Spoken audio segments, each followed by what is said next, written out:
The war between the kingdom and the demon race lasted for many years. Thanks to the outstanding performance of a hero, the kingdom won and ended the war. Everyone cheered for the warriors who ended this war, and the main character of the triumph ceremony was Lee Ji-ho. His name came with many titles: Warrior from this world, Dragon Slayer, and the man engaged to the loser of the House of Duke Balajit. The question was posed to Nadia. Ms. Nadia Balajit, do you promise to take Lee Ji-ho as your fiancé and remain faithful to him?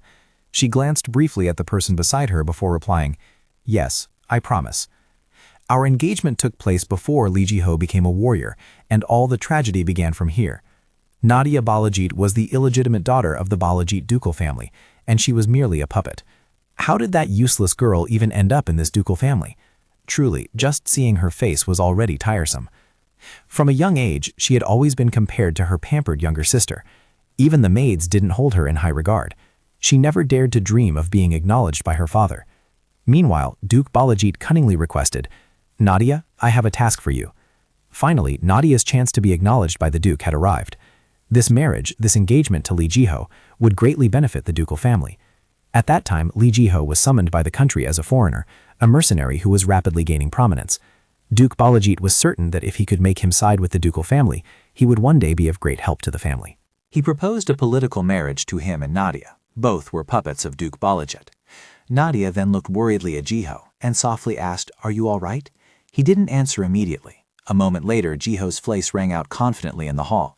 "I will definitely succeed. I guarantee no one will look down on me anymore." Although it was an arranged marriage, could she have a normal married life? She once had a little hope in life, always believing in it, until she fell into the scheme. Nadia's voice trembled as she sought an escape.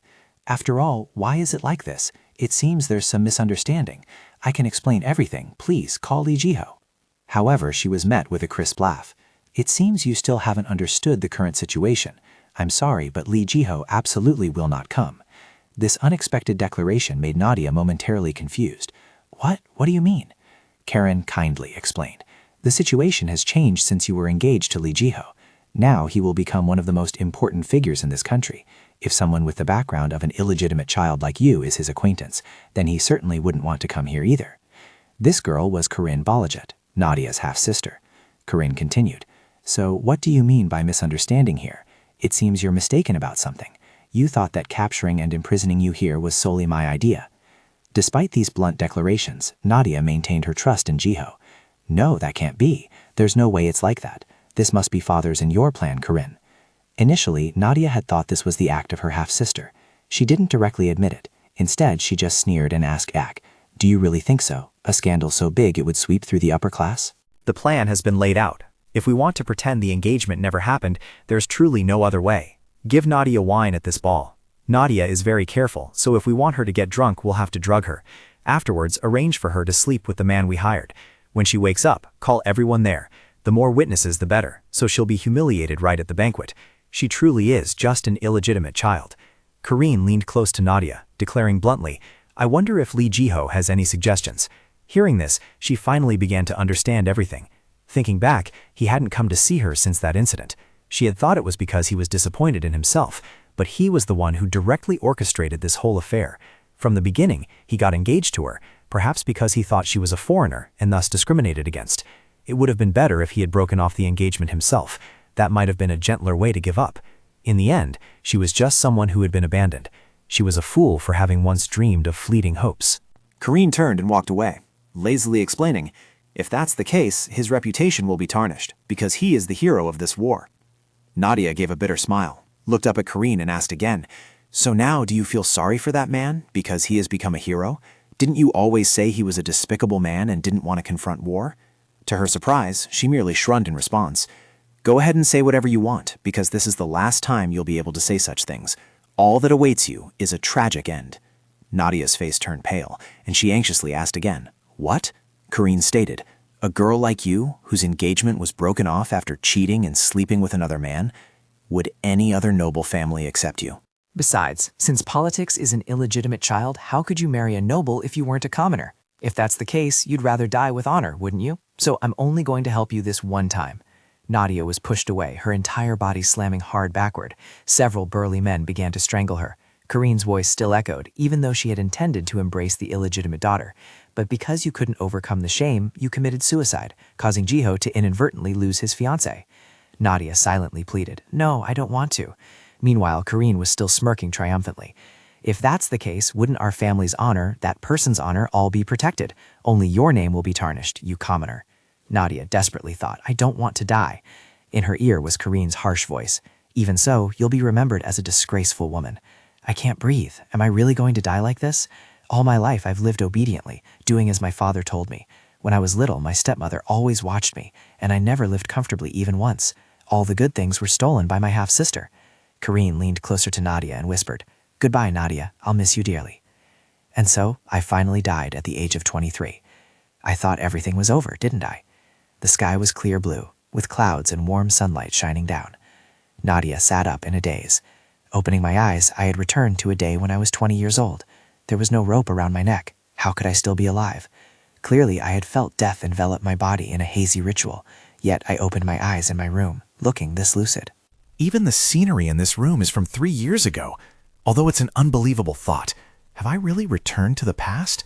Restraining herself, she secretly reassured herself, "Calm down. If this is true, God has given me a chance, an unselfish fiancé, a half-sister who still looked at me with a smiling face until I died. Ah, and the father who abandoned me like a pawn in chess. This is my chance for revenge." Nadia looked at herself in the mirror in disbelief. She secretly pondered, if people were given a second chance at life, what would they choose? To live for love, or to live long and healthy? The maid's voice suddenly rang out from behind, pulling Nadia out of her thoughts.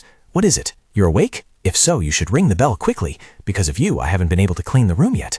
Nadia's inner voice declared, "I will choose revenge." The maid maintained her arrogant attitude. "What are you doing? Why are you touching the mirror with your bare hands? You've made the mirror dirty." Nadia silently calculated, wondering if this reality was a dream. The maid, irritated, haughtily scolded Nadia. "Honestly, you don't even know something this basic?" Finally, she concluded one thing.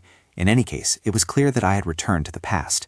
It was because of her that 3 years before I died at Kareen's hands, those murmurs of reproach still echoed in my ears, unforgettable. Nadia glanced at her, the one who had cleaned my room. On the day of the ball that led to my death, she had smiled sinisterly, brought a glass of water and said, "Your ladyship must be very thirsty, aren't you?" I remembered that Kareen's subordinate had given me wine. I drank the wine that person gave me and then fainted. It was a mere coincidence. At that time, I didn't know I had fallen into their trap, and even though I was manipulated by this maid, I remained completely unaware. "It's different now. I can't be like that again." The maid annoyedly questioned Nadia back.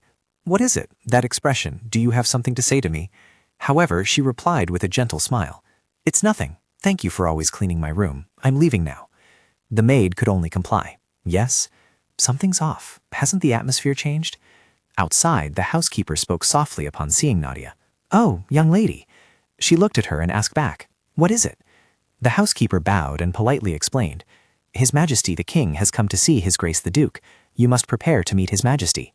Nadia was slightly surprised before replying. "What did His Majesty say to Father? What perfect timing. I'll prepare quickly." Father, the one who turned to look at her, was Duke Balajit. Nadia curtsied while speaking. "Father, you called for me." Duke Balajit grumbled, "You're too late." She continued to explain. "I told the maid to prepare quickly, but..." His gaze was as if he was looking at an insect.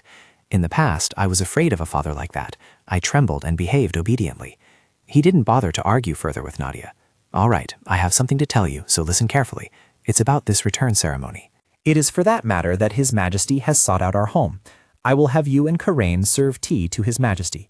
In the upcoming triumph ceremony, there will be a ritual of offering a laurel wreath to Sir Jiho. You only need to agree to that good idea." Nadia obediently replied, "Yes, His Majesty has come here because of the triumph of the Kalai expedition. The triumph ceremony has a long-standing tradition. A woman of marriageable age will offer a laurel wreath to the hero who organized the ceremony. This also carries the meaning of a declaration of love. The problem is, one of the people honored through this triumph ceremony is a hostile force between the South and the North." Nadia mused. "So Father wants me to offer the laurel wreath to Lee Jiho. He probably wants to change the main character of the triumph ceremony so that I and Lee Jiho, who once wanted to be recognized, will marry each other. Even if I refuse, Father will not agree, so I need a plan to escape from Father and Lee Jiho." After much thought, they had arrived. Duke Balajit requested, "Open the door." The two of them bowed slightly as they entered. Kareen frowned unhappily from the side when he saw Nadia. Duke Balajit entered and spoke to the Emperor. "It is a great honor to meet your Majesty." The Emperor smiled. "Duke, I have been waiting for this day. Please sit down. You must already know why I sought you, don't you?" In response to these words, Duke Balajit merely joked, "How could I know, your Majesty? I cannot read your mind." The Emperor, not bothering with formalities, carefully explained. "Honestly, you're still pretending not to know even at this point? The Kala'i Expeditionary Force has requested a triumphal ceremony." Duke Balajit raised his cup and remarked, "Given their efforts, they certainly deserve a ceremony. Please grant their request." Unexpectedly, the Emperor was so agitated that he slammed the table. "That's not the problem. Look who is in that expeditionary force." The teacup toppled and its contents spilled all over the floor. The Emperor's voice continued. "Among the commanders of the expeditionary force, isn't the one with the greatest merit a descendant of Winterfell from the north, an individual with a hostile relationship with us? If a triumphal ceremony is held, that person will receive the most attention, and if that happens, those northerners will be overjoyed. So how can you speak such nonchalant words?" Upon hearing this, Duke Balajit presented his view. "If it's about that, your Majesty need not worry. I have changed the main character of the triumph ceremony to someone else, and I have a plan to tighten our grip on the northerners." The Emperor eagerly asked, "Really? Tell me quickly." Nadia sat silently in one spot, her mind constantly calculating. "I cannot accept my father's blunt words without any conditions. It's not impossible for the northern lords to be dissatisfied." Duke Balajit's declaration was also made. "We will bind him through marriage. Your Majesty, please use your authority to have Count Winterfell marry. The intended spouse only needs to be a southern noblewoman. Then we can prevent the northern lords from forcing him to marry their daughters." At this moment, Nadia began to ponder. Hearing that statement, she recalled the past. After she and Li Jiho married, in the name of compensation for the expedition, Marquis Winterfell also married. Naturally, his wife was a girl from a family her father had introduced to your Majesty. It was rumored that she couldn't endure the Duke Winterfell's coldness, like 1,000 blades, and she ran out crying. Only the girl harmed by her father's plan became pitiable. Nadia's hand lightly touched the tray, and she froze, a bold idea sparking in her mind. "Wait a minute. If I say I'll take on that role, along with the revenge for my previous life, could I avoid marrying Li Jiho?" "No, don't act rashly. I have no reason to say such a thing right now." The Emperor remarked upon hearing Duke Balajit's presentation. "That's a good idea, but who would send their precious daughter to the enemy's battlefield?" He replied, "Your Majesty has underestimated the loyalty of your subordinates. If they are truly loyal subjects, they would naturally marry off their daughters for the sake of the country." Nadia couldn't help but smile. The timing was perfect. She bowed and began her presentation. "Your Majesty, I humbly present a request from the young lady of House Balajit." The Emperor, intrigued, accepted her proposal. "Go on, speak your mind." Kareen, from behind, quickly questioned, "Nadia, who are you to interrupt this conversation?" Nadia began her presentation. "If your Majesty requires a woman to go to the north, then I wish to undertake that role." Duke Balajit gasped in astonishment. "What?" Nadia continued her presentation. "I am the daughter of House Balajit, whom your Majesty has always cherished as a loyal subject. I am precisely the woman more trustworthy than anyone my father spoke of." The Emperor considered this with interest. Nadia continued, "Therefore, your Majesty, please." In another space, her inner voice spoke, "Father, I'm sorry, but..." Nadia spoke confidently. "Your Majesty, please grant me the opportunity to earn merit by marrying the enemy. I will not simply endure any longer." Nadia repeated her declaration, "I will marry Marquis Winterfell." Duke Balajit immediately questioned his daughter.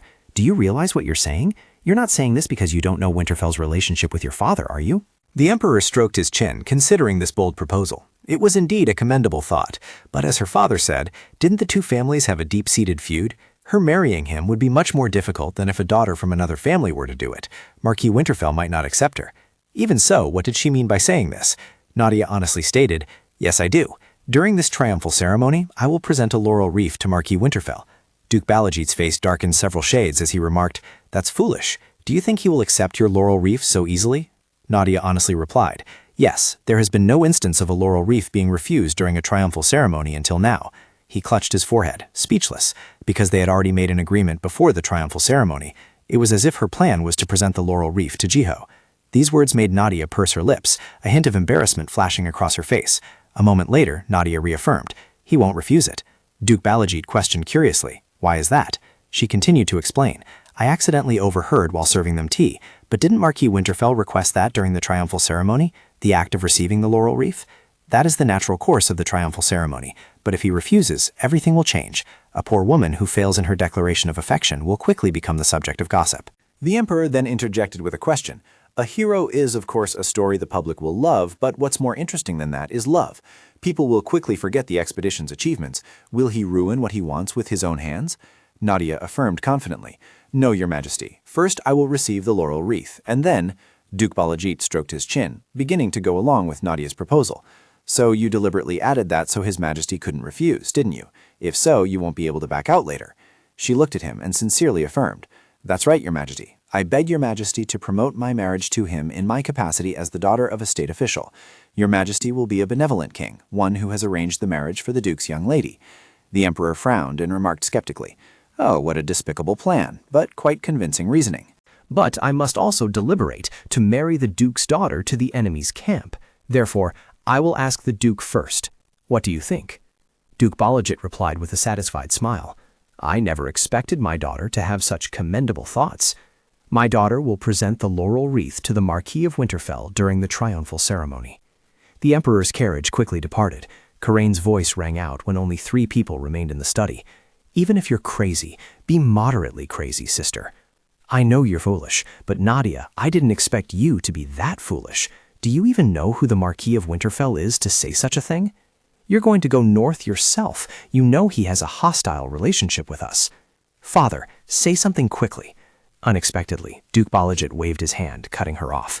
Enough. This is not something you should interfere with. Explain yourself, Nadia. What exactly were you thinking to do such a thing?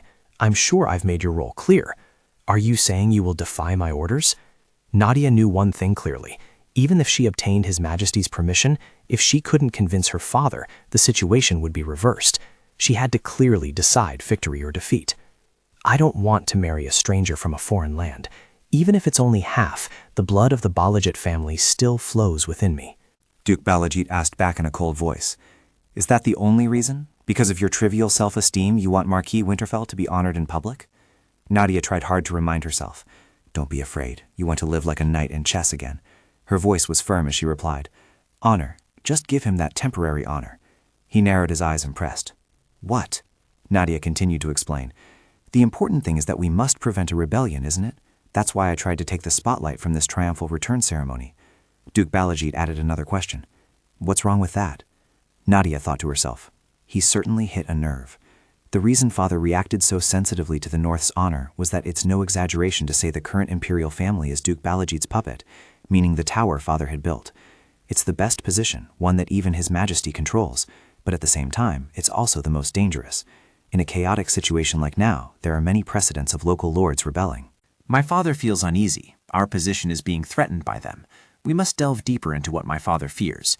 Nadia rearranged her words and said, even if it's not this triumphal ceremony, they are secretly building their own position. Therefore, let's not be obsessed with honor. The important thing is to monitor them quickly, even if only for a moment. To do that, this triumphal ceremony is the best time.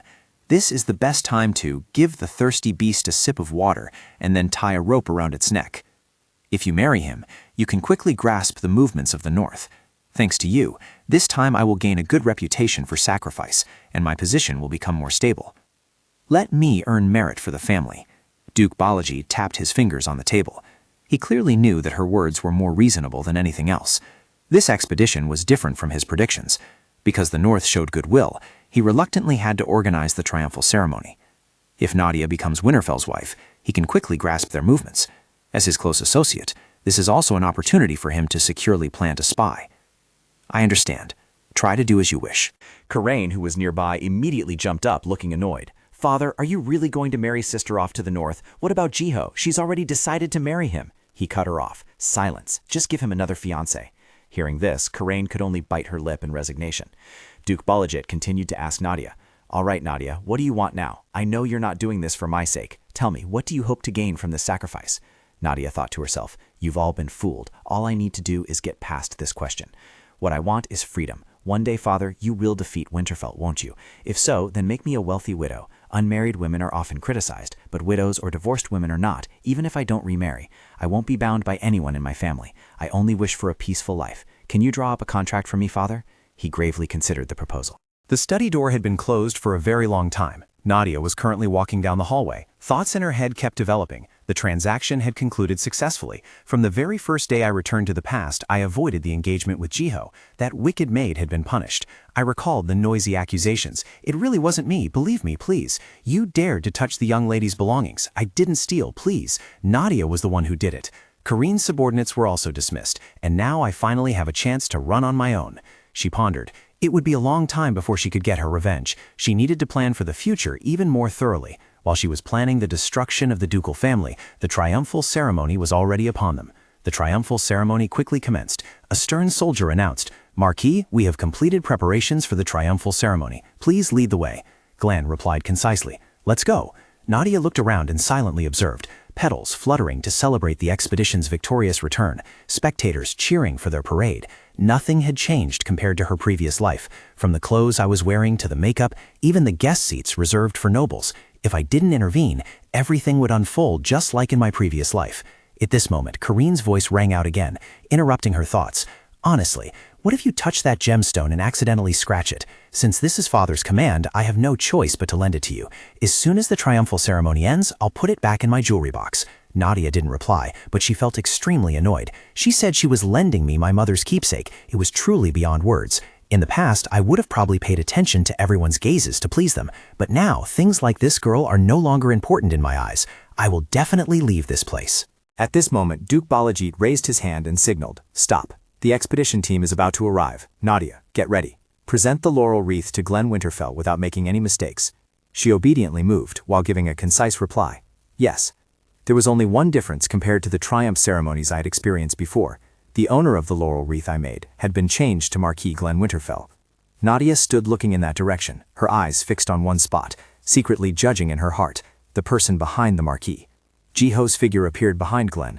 Nadia was certain that it was Lee Jiho, who was originally the owner of this laurel wreath. Her former fiancé, although it wasn't an engagement born of love, she had thought they had a good relationship, yet those disgusting words echoed in her mind once more.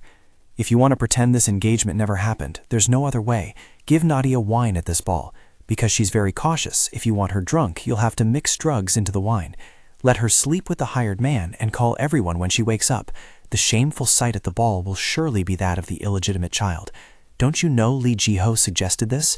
Those words made the current Nadia ponder, which is why her heart was wavering like this now. At that moment, the emperor arrived at the declaration. "I shall recognize your merits and bestow honor upon you." In response was an oath. "I humbly offer the honor of victory to your majesty." The emperor spoke again. "I hear that Winterfell rendered great service in this expedition. Hearing that warms my heart greatly." Glenn bowed, politely replying, "Forgive me, but that is merely an exaggerated rumor." His attitude pleased the man. He truly knew humility. "Looking at you, I am reminded of the Marquis of Winterfell. He was also an excellent knight. It is truly a source of pride to be called the next generation continuing the tradition. Your father, who is currently bedridden, would surely be delighted to know of your achievements." Nadia, listening intently from the side, felt a pang of discomfort on his behalf. The most sensitive topic for the Marquis of Winterfell was the previous Marquis, yet the man himself spoke of it so openly. The emperor continued, proposing, "I must bestow a reward upon your family." And Glenn humbly replied, "Your Majesty only needs to understand my loyalty. That is enough." He walked away, leaving him with a faint smile. Truly, young people are so serious. The official victory celebration began with His Majesty's declaration. This is where we celebrate the heroes who led the war and triumphed in the Kalai expedition. After the declaration, the noble families continued to greet each other. Duke Balajit was the first to meet Marquis Glenn. Duke Balajit offered Glenn a fake smile. "Congratulations, young Marquis of Winterfell." Glenn sharply retorted, "I have inherited the title, and I am now the Marquis. If the Duke can no longer remember such things, then perhaps it's time to slowly withdraw from your position and rest." Duke Balajit showed no hint of anger at this attitude. "It seems I have made a mistake. However, Marquis, inheriting such a demanding position at such a young age, you must still lack experience." Glenn looked at him, slowly questioning. "I suppose so. However, what's so difficult for someone in the prime of their life like me?" Duke Balajit gave a faint smile and explained, "Your spirited image makes me feel like I'm seeing the previous Marquis. I deeply regret the accident that befell him. Now I will present the gifts prepared for the heroes. Nadia, come here." Nadia slowly moved towards the two, and finally it was my turn. She showed no particular expression, holding only a green laurel wreath in her hand. At that moment, Glenn was frowning, deep in thought.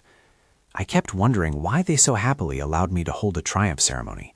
So that's it. The essence of the triumph ceremony will be overshadowed. If so, then the owner of that laurel wreath must be Lee Jiho. Everyone knows that this girl's father is supporting him. From the beginning, the triumph ceremony was organized to satisfy me. Therefore, I will quietly overlook this matter. To think of it, the itinerary for this trip is longer than I expected. If I return to the camp, there will be a lot of work to do. It would be great if they could give me a lot of money as a reward for the expedition. Dazed, when Glenn opened his eyes again, Nadia was still standing in front of him. Glenn himself was curious as he looked at her. Why is Lady Balajit in front of me? She must be nervous because there are so many people. Finally, he spoke. Lady, you seem to have mistaken me for someone else due to your nervousness. Lee Jiho was the black-haired knight standing behind. Even so, now please walk slowly towards that side. I guess you were so worried that you mistook me for that person. Lady Nadia then corrected him. I didn't make a mistake. Glenn couldn't help but feel confused. Huh? What's going on? Nadia smiled and offered him the laurel wreath while explaining, a long time ago, I already had the image of Marquis Winterfell in my heart. Please accept my laurel wreath. The first time I met the Marquis, I fell in love with him at first sight. He made me feel like I would entrust my entire life to him. Glenn leaned closer, his voice several shades colder. Lady Balajit, a woman past the age of maturity will offer a wreath here. Don't tell me you don't know what this means. Nadia mused silently. He was sharper than people rumored. But, yes, I know. I am currently confessing my feelings to the Marquis. The Emperor added a word, his meaning urging. Marquis Winterfell, a beautiful woman is confessing her feelings to you. Why don't you accept her? What are you doing? Glenn frowned, responding gravely. Your Majesty, this wreath is too much for me. I cannot accept it. I don't know how it came to this, but it's not good at all. I can't let myself be affected like this. Nadia, standing behind him, mused silently. Though his reaction was as expected, it was indeed not easy to accept. I apologize, but marrying me would also benefit you. There's no other way. Nadia reached out and tugged at Glenn's sleeve. If you're worried about my illegitimate birth, you can just accept this wreath and not take responsibility for me. First, public opinion must agree with this. Glenn himself didn't expect this move, huh? The people below began to chatter amongst themselves. Why won't you accept the laurel wreath, Marquis Winterfell? Are you trying to humiliate this young lady during the triumphal ceremony? Are you going to spitefully hurt her because of your recent argument with the Duke? Please accept Lady Balajit's pure love. Glenn's sword-holding hand clenched. He implicitly understood everything. It turned out they had aimed for him to be unable to ruin the triumphal ceremony with his own hands. Having no other choice, Glenn reached out and snatched the laurel wreath. He turned and walked away, leaving Nadia with a cold remark. We'll talk next time, Lady Balajit. Although left behind, Nadia still felt relieved. I did it. This means I can definitely change the future. Night gradually fell. Duke Balajit remarked with amusement. Nadia, you did very well today. That fellow's stunned face greatly pleased me. Now he has no choice but to accept it. Nadia smiled faintly and politely replied. It was nothing. Unexpectedly, just as he was about to mount his horse, he was stopped by a voice. Duke, I have something to say to you. Nadia looked at the person in front of her in disbelief, thinking, who is he? Duke Balajit crossed his arms and asked, what is it? You must be tired from your long journey. Why don't you go home and rest? He concisely stated, because I have an urgent matter to ask you about. The laurel wreath from today's triumphal ceremony. I clearly heard that Lady Nadia intended to give it to me. So what happened? Nadia glanced over, her expression not entirely pleased. Father, really? Didn't you inform him beforehand? Duke Balajit indifferently explained. Well, things have already turned out this way. Since it was done in a hurry, I apologize for not being able to tell you. I will find you a better marriage, so don't dwell on this too much. However, Jiho was not pleased, raising his voice and shouting, I didn't come here to be introduced to another fiancé. What on earth is the reason for the change in plans? Duke Balajit clutched his head, hesitantly explaining, everything that has happened has a reason. This is not a topic to discuss in a place like this, so I will leave first. Jiho frowned, still stubbornly refusing to let go. This is outrageous. Clearly, before going into battle, his attitude made Duke Balajit's face darken with anger. So what am I supposed to do now? The triumphal ceremony has already been held. Jiho hesitated, stammering in response. That? He placed a hand on his shoulder to reassure him. In any case, it was my fault for not telling you beforehand. I will compensate you later. He continued. Do you understand what I'm saying? Jiho pressed his lips together, avoiding Duke Balajit's threatening gaze. He quietly replied, yes, I understand. After dealing with Jiho, Duke Balajit turned to his two daughters. Nadia, Karen, let's go home. They replied in unison, yes. Nadia slowly walked towards the carriage, but couldn't help but turn her head to look back, and she saw Jiho's indescribable expression. This made Nadia ponder. Why did he have such an expression? It's fine, this is no longer my concern. You betrayed me first. You were my brother. At the Winterfell family, Glenn sighed wearily. The secretary stood formally and presented. It is said that as long as those three gather on that road, news of the triumphal ceremony will spread. I hear this is the young lady's rare confession of love. Marquis, you must respond, no matter what. Otherwise, you will truly be forced into marriage. Glenn tiredly covered his face and mumbled in response. It's too late. You read it. The secretary took the letter, read it, and remarked, Isn't this a letter from the royal family? They beat around the bush, but the main point is that they just want you to marry her. Only then did Glenn dejectedly explain further. That's right. If I refuse completely, I will become someone who defies the king's command. The secretary's attitude immediately turned indignant on Glenn's behalf. This is outrageous. What exactly did the Marquis do wrong to be treated like this? Didn't you also participate in the expedition this time? On top of that, a large amount of military resources, all covered by the territory's taxes, yet they still suspect you. Glenn continued, addressing the secretary. Duke Balajet instigated that suspicion. He wants to suppress any potential signs of rebellion. The northern region of the Winterfell territory was not originally a kingdom, but it was restored 100 years ago. The south and the north, with their many cultural differences, do not easily grow close. The northern army protects the northern borders from monsters, even though they have brought peace and prosperity to the south. But the southern nobles regard the north as barbarians and look down on them. Meanwhile, the Count and Countess of Winterfell suffered an accident due to someone's conspiracy. Among them, the most suspicious figure is Duke Balajet. But that duke's daughter offered a laurel wreath to the Marquis of Winterfell. Glenn continued to explain. There are two reasons for him to push this marriage. First, to prevent the northern lords from forming marriage alliances. Second, to plant a spy in the middle of the enemy's territory. The secretary nodded slightly in agreement. It was an effective way to quickly recognize the signs of rebellion. However, according to those present at the triumphal ceremony, when Lady Nadia offered the laurel wreath to the Marquis, Sir Lee Jiho's expression looked very flustered. This information made Glenn incredulous. Him? He asked. The secretary nodded, then continued to explain. Yes, there are rumors that prior to the triumphal ceremony, Sir Lee Jiho and Lady Nadia's wedding had been secretly planned. It seems she initially intended to give the laurel wreath to Sir Lee Jiho, but unexpectedly changed her mind. She didn't say anything to Sir Lee Jiho either. Hearing this, he could confirm once again. Is that so? As expected. It was indeed right that the laurel wreath was given to that person. First, we must act according to His Majesty's wishes. Otherwise, we are only creating a legitimate reason for them to attack. The secretary still had many concerns about bringing his daughter into your territory. However, Glenn assured him, No, don't worry. Even so, the ducal lady grew up very beautiful. What could she do in a place without allies? He wondered if she could endure the mistreatment of the servants for even a week. That's right, the same goes for those people. If she returned to her birth parents' home on her own, they couldn't blame him. Finally, the marriage between House Winterfell and House Balajet took place. The wedding was held in Winterfell territory, and the engagement in the capital. After all the minor procedures were quickly agreed upon, a celebratory banquet for the union of the two families was held at the Balajet mansion. The nobles mocked me, saying, Marrying into House Winterfell, look at her expression, she truly has no shame. Father was very pleased with this, but I had no time to bother with them, because Nadia's attention was completely focused on Glenn. Marquise, it's time to dance. Come, let's go that way. As I am now an innocent young girl, infatuated with love, I only gazed at this man. Nadia was dancing with Glenn, yet she continued to calculate. I felt this during the triumph ceremony. The Marquis of Winterfell was strongly wary of the Balajet family. Therefore, to this man, she first had to appear completely harmless in his eyes. His hand tightened around her waist. The two suddenly became very close, and Glenn blurted out a question. What exactly are you thinking? Nadia hesitated for a moment before retorting with a highly damaging attack. Well, I was thinking Glenn is very handsome. He frowned, a look of disgust clearly visible on his face. You're already calling me by my first name. I don't think our relationship is that close yet. Please call me the Marquis of Winterfell. To his surprise, Nadia just smiled brightly and replied, I understand, Glenn. The space between them suddenly fell silent. His hand withdrew from her waist.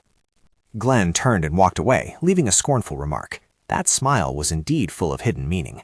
I wonder if you can leave the capital and go all the way to the north. Let's just wait and see. Nadia was left alone. Malicious whispers continuously echoed. Look at her, how pitiful, if only she hadn't fallen for a northerner. She was so embarrassed she didn't dare to lift her head. However, the truth was that Nadia was breathing a sigh of relief. All right, let's go quickly. Her limit was only being able to force a smile to this extent. Very quickly, she was out on the balcony, enjoying the breeze. Nadia tiredly pondered. This isn't too difficult, is it? Having to force a smile all day makes my whole body feel so awkward. Unexpectedly, a voice suddenly rang out from behind, making her turn her head. Miss Nadia, so you're here? Nadia was puzzled, hesitatingly replying, Mr. Lee Jiho, what's wrong? What is this? Why is this person? He approached unhurriedly while explaining. I've come because there's something I want to ask Miss Nadia. Nadia couldn't help but still be curious. What do you intend to ask? I have nothing left to say to you. Jiho didn't hide anything, asking her directly, "Do you hate it that much, the fact that you're marrying me?" Nadia froze for a moment, responding with confusion. Huh? Seeing her confused expression, he slowly explained, "You've accepted such humiliation and degradation, to the point where I thought it would be better for you to sit among enemies. You hate me that much." Jiho's expression momentarily flustered Nadia. "I don't understand what you're saying anymore. From the beginning, our marriage wasn't something that was clearly decided." However, her clarification was bluntly cut off by him. "No, I already heard it from the Duke." "He changed this matter at his daughter's request," she gently replied. "I can't say anything more about that." Nadia's reasoning only made Jiho's discomfort grow. "Are you saying I'm not worthy of you telling me that? Because I'm a foreigner? Because you don't even know my background?" This defiant attitude confused Nadia. Why was he like this, after all? You were the one who betrayed me first. From the very beginning, Mr. Jiho didn't welcome the marriage with me. He questioned back almost immediately. When did I say that? Nadia didn't answer directly. Instead, she began to explain. "I'm not a fool. You've always been concerned about being discriminated against as a foreigner. So didn't you want to marry a wife of noble blood to change your life? Of course, not with a loser like me, abandoned by the ducal family. If you had been offered marriage to Karain instead of me, you wouldn't have even hesitated." Indeed, he couldn't say anything more. What she had heard from Karain right before everything fell apart was true. What was she expecting after all? Nadia turned and walked away. We are not ideal partners for each other. So now, let's each go our separate ways. With that, Nadia bluntly left, leaving Jiho stunned and alone outside. At this moment, Nadia was sitting in the garden. She let out a long sigh, thinking to herself, "I'm so tired. Finally, I can be alone." Who was that? Karain appeared from a distance, a wicked smile already on her lips. "Sister Nadia, would you like to talk to me for a bit?" Nadia slowly replied, "Karain, what is it? Really, she can't leave me alone for even a second." She pointed a finger at her face and accused, "What is it? You ran off with a man and disgraced the ducal family, so how can I sit still? Perhaps I need to warn you as a daughter of this family. Are you perhaps jealous that father takes care of me? So you did this because you wanted to get father's attention. Isn't that right? What a pity. No matter how hard you try, you're just father's pawn." These words made Nadia feel amused. A pawn, that's right. Corinne, but it seems you haven't thought about that yet. To father, you and I are not that different, Corinne retorted. What? Only then did Nadia explain. Because my marriage to Sir Jiho is over. Now it's your turn. Her words struck Corinne's weak spot. She lunged forward, questioning in a loud voice. What are you talking about? I'm different from you. I am the daughter of a ducal family. Nadia merely smiled. Her expression for her was one of pity. Corinne, you still trust father, don't you? To father, a biological daughter like me is not just a pawn. Corinne, embarrassed and turning angry, immediately retorted loudly, "How dare a filthy person like you treat me like that? How dare an illegitimate child like you mock me?" Nadia's gaze was fixed on the necklace Corinne was wearing. Corinne noticed that and threatened, "This? I'll tell father about this. Nadia, do you want to keep it, your mother's necklace?" Very quickly, Corinne noticed Nadia's silence. "What's wrong? Why are you disregarding my words? I was wondering what she was looking at, and it turns out it's the necklace. Is this your mother's keepsake? This one?" Corinne continued to sneer. "I heard your mother received it from father. I heard this was a gift father prepared for your mother to give birth to a son, but she gave birth to a useless daughter like you instead. So this is too grand an item for you. Do you want this? Then get down on your knees and beg me like a dog," she said mockingly. "Hurry up and kneel, won't you? Apologize for your foolish actions and promise not to do anything offensive again. I'll forgive you if you beg as I wish. Otherwise, let's just pretend nothing happened. After all, I'm not short of this cheap necklace. Losing one is no big deal." Corinne continued to provoke. "How about it? Isn't this a good offer? Look at that gaze. It turns out you have no intention of begging me, so there's no other way." A barrage of provocations was uttered. Nadia quickly interrupted. "Hey, wait a minute, really, if you kneel and beg, I'll give it back to you." Nadia's attitude pleased Corinne. She thought to herself, "That's right, there's no other way but for her to do this." Of course, a despicable person like you suddenly appeared and annoyed me. Now she knows her place, and I won't give it back anyway. But hurry up and kneel. I'm very generous. All you have to do is beg." Unexpectedly, in response to her words, Nadia directly pushed Corinne. A scream rang out, accompanied by water splashing up from the lake. Corinne was completely drenched, stammering, questioning. "Sister, what's wrong with you? Are you crazy? What are you doing? Do you think I'll just let this go?" From the bridge, Nadia asked back coldly, "What if you don't let it go?" No matter how much I begged, she had no intention of returning it. Corinne briefly saw the bracelet in my hand. When did I get this bracelet? before I regressed, something like today had also happened. At that time, I followed Corinne's words, but it didn't work. In the end, I could never get that necklace back. Nadia calmly recounted. When I was little, I used to worry like this. Why did she hate me? If I did what I was told, would they consider me family? But I just realized, Corinne unconsciously sensed something strange. What was it? Nadia leaned down to look at Corinne and concluded, "You don't need a reason to hate me, so now I will give you a good reason to hate me." Corinne's eyes widened, looking at Nadia in disbelief. Is she really the person I know? Goosebumps, she looks like a different person. Very quickly, people rushed over to them. Didn't anyone hear the screaming here? Look over there, someone fainted. Oh my God, quickly bring a coat here. Someone helped Corinne out of the lake, asking worriedly, "Are you all right, young lady?" Duke Balajit questioned in a loud voice. "Nadia, what's going on between you and Corinne in the middle of the night?" Corinne saw him and rushed over. "Father, why are you soaking wet?" She quickly threw herself into his arms, crying, "That despicable girl! I won't let her get away with this. She pushed me into the lotus pond. She's done for." Duke Balajit merely asked in a somber tone, "Is what Corinne said true, Nadia?" In her heart, she was certain. I have proof. She absolutely cannot deny her guilt. To her surprise, Nadia merely smiled brightly to herself and replied with an innocent expression, "Corinne, no matter how much you hate me, how could I lie like that? Even though I said it was very dangerous, you were still the one who went near the edge of the lake. I only intended to hold you back. Are you afraid of being criticized as a rebellious girl, yet you still tell such lies to disgrace the ducal family?" Corinne's expression became even more unpleasant. "Are you saying I'm lying? You're the liar. I intended to use your mother's memento to threaten you and push you into the lake." In an instant, the crowd caught Corinne's words. Threaten? She flinched. Oh no. Several nobles on the side whispered amongst themselves, "Threatening with a memento? That younger girl's character is truly wicked. But why does the second daughter have the first daughter's mother's memento? Could it be that the Duke discriminates between the two?" She wanted to speak up and clarify. "That's not it." But a hand was placed on Corinne's shoulder, stopping her from doing so. Duke Balajit spoke in a somber tone. "Corinne, quiet now. Your body is freezing. It would be better if you went to your room to rest before you catch a cold. If I let this continue, those people will cause a commotion." Corinne's face was distorted, and she wanted to continue explaining herself. "Father, I'm being wronged. Please listen to me for a moment." However, he commanded loudly, "What are you doing? Quickly take Corinne to her bedroom." His subordinates quickly pulled Corinne away, even as she pleaded, "Father!" Duke Balajit bowed his head and politely addressed the crowd. "It seems my children have had a small quarrel. I apologize for causing this commotion on such a beautiful day." The nobles discussed the matter as they left. "Oh my, Duke Balajit's precious daughter has lost face, hasn't she? I knew this would happen sooner or later, because she's certainly been disgraced, so she'll keep quiet for a while." Nadia, left alone, contentedly mused. Just as expected, father did not side with Corinne.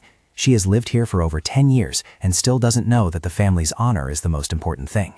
"Well, it's fine now anyway, because I've retrieved Mother's artifact. Now I can leave this place with peace of mind." Glenn's party was crossing the forest near Winterfell Manor. Hooves slowly trod the path. A voice from behind called out, "Marquis."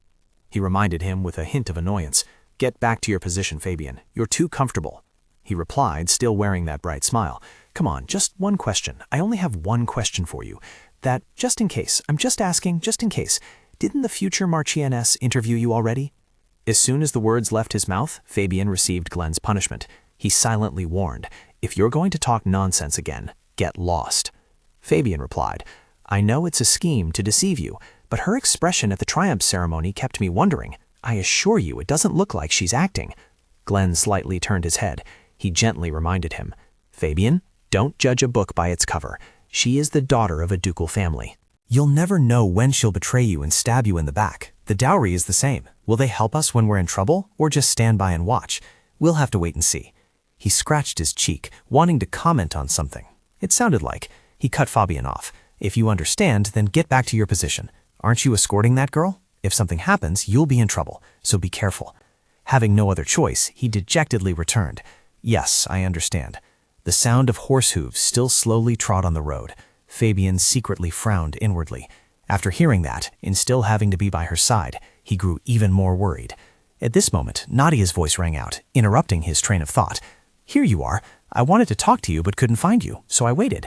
Fabian asked in surprise, "Madam?" "I had something to do. She didn't hear our conversation just now, did she?"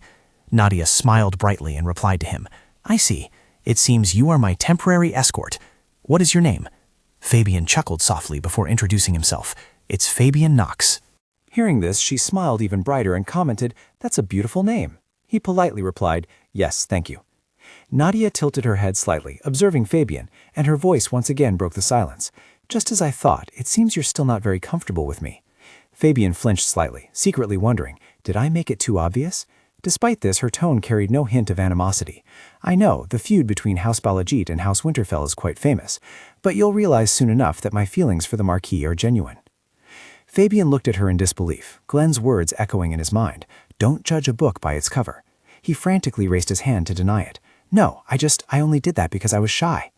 "Is this your first time in the North? Would you like me to tell you some stories?" Nadia made no attempt to hide her interest. Nadia replied, "Thank you, Fabian. I'm bored, so that would be nice." She secretly thought, "Good, it seems this young knight is not too guarded." Time passed and Nadia was sleeping, her head resting against the carriage wall. Just then, Fabian's hand gently tapped on the door. Nadia reached out and lifted the curtain. Fabian smiled and spoke, "My lady, please take a look outside. This is the Winterfell territorial manor in the north." He secretly thought, "I knew the preparations for the engagement were a bit rushed, but I didn't expect them to be ready so soon." The maids behind them spoke solemnly. "This wedding dress was worn by the previous Marquisess when she married. Since the wedding will be soon, it has been decided that you will wear this dress." Perhaps you've heard the situation of the people in the northern territories is not very stable due to waves of monsters and failed harvests. Therefore, the wedding will be held simply. They intended to say more about this being the only wedding in her life, but Nadia cut them off, replying, "It's all right. I understand." Her cooperative attitude surprised them. "What?" Nadia, still playing the role of a girl in love, excitedly replied, "As long as I have Sir Glenn by my side, a grand wedding isn't important. Besides, I'm about to become a Marquiness, so I must prioritize my people." An unexpected voice rang out from behind. "It's good that you say that. It makes me feel relieved. I hope that thought won't change." Nadia quickly turned her head, responding with a hint of surprise. "Lady Grace." Who is Grace Greenwood to Glen Winterfell? Currently, the former Marchioness has passed away, and the former Marquis is bedridden. She is clearly the most powerful person in the house. She approached while continuing to comment, "This wedding dress suits you very well. If Glenn sees you, he'll be completely captivated." Nadia politely replied to the woman, "Thank you, madam. If that's the case, I would be very happy." However, Gray's gaze towards Nadia began to turn judgmental. "Let's see. It seems Glenn has an aversion to you because of your father, right?" She continued, "Don't worry, you are very beautiful, and his aversion will gradually fade. I will help you so you can forget about it. Just focus on opening Glenn's heart." Nadia secretly wondered, so this is what she wanted to tell me? Disdaining me because I'm not acknowledged by Glenn? She replied, "Yes, I will remember that, madam." She turned and left after achieving her goal. "I must go now," she added. "Also, you know the wedding night is an important factor in winning your partner's heart, don't you? Remember to prepare for it." These words made Nadia freeze. The wedding night, she thought. If it's the wedding night, I don't think there's any chance they'll spend it together, because he doesn't even bother to touch me. But what if he wants to sleep with me? Sleeping together. After the conversation with Mrs. Gray a few days ago. She gently reminded her, "You know the wedding night is a crucial factor in winning your partner's heart, don't you? Remember to prepare for it." Nadia sighed. "My mind keeps dwelling on that." The announcement echoed through their wedding reception. She walked in, wearing a magnificent wedding dress. Nadia thought to herself, flustered, "Sleeping together, I haven't even thought about that yet." The priest continued to read the vows. "And now I will read the vows for your wedding." Nadia, however, was preoccupied with something else. "We'll be sleeping together after the wedding ends, won't we?" The vows were read. "Groom Glenn, do you agree to take Ms. Nadia Balajit as your wife and swear to love her for the rest of your life?" Glenn replied concisely, "I do." She was thinking about what would happen next, but will he accept that? The priest then turned to her and asked, "Bride, Nadia, as the life partner of Groom Glenn Winterfell." Nadia looked at the person in front of her and wondered, "He hates me so much. But what if he wants it too? I haven't considered that." The priest's voice rang out again, pulling her from her thoughts. "Bride." Nadia flinched, then quickly replied, "I do."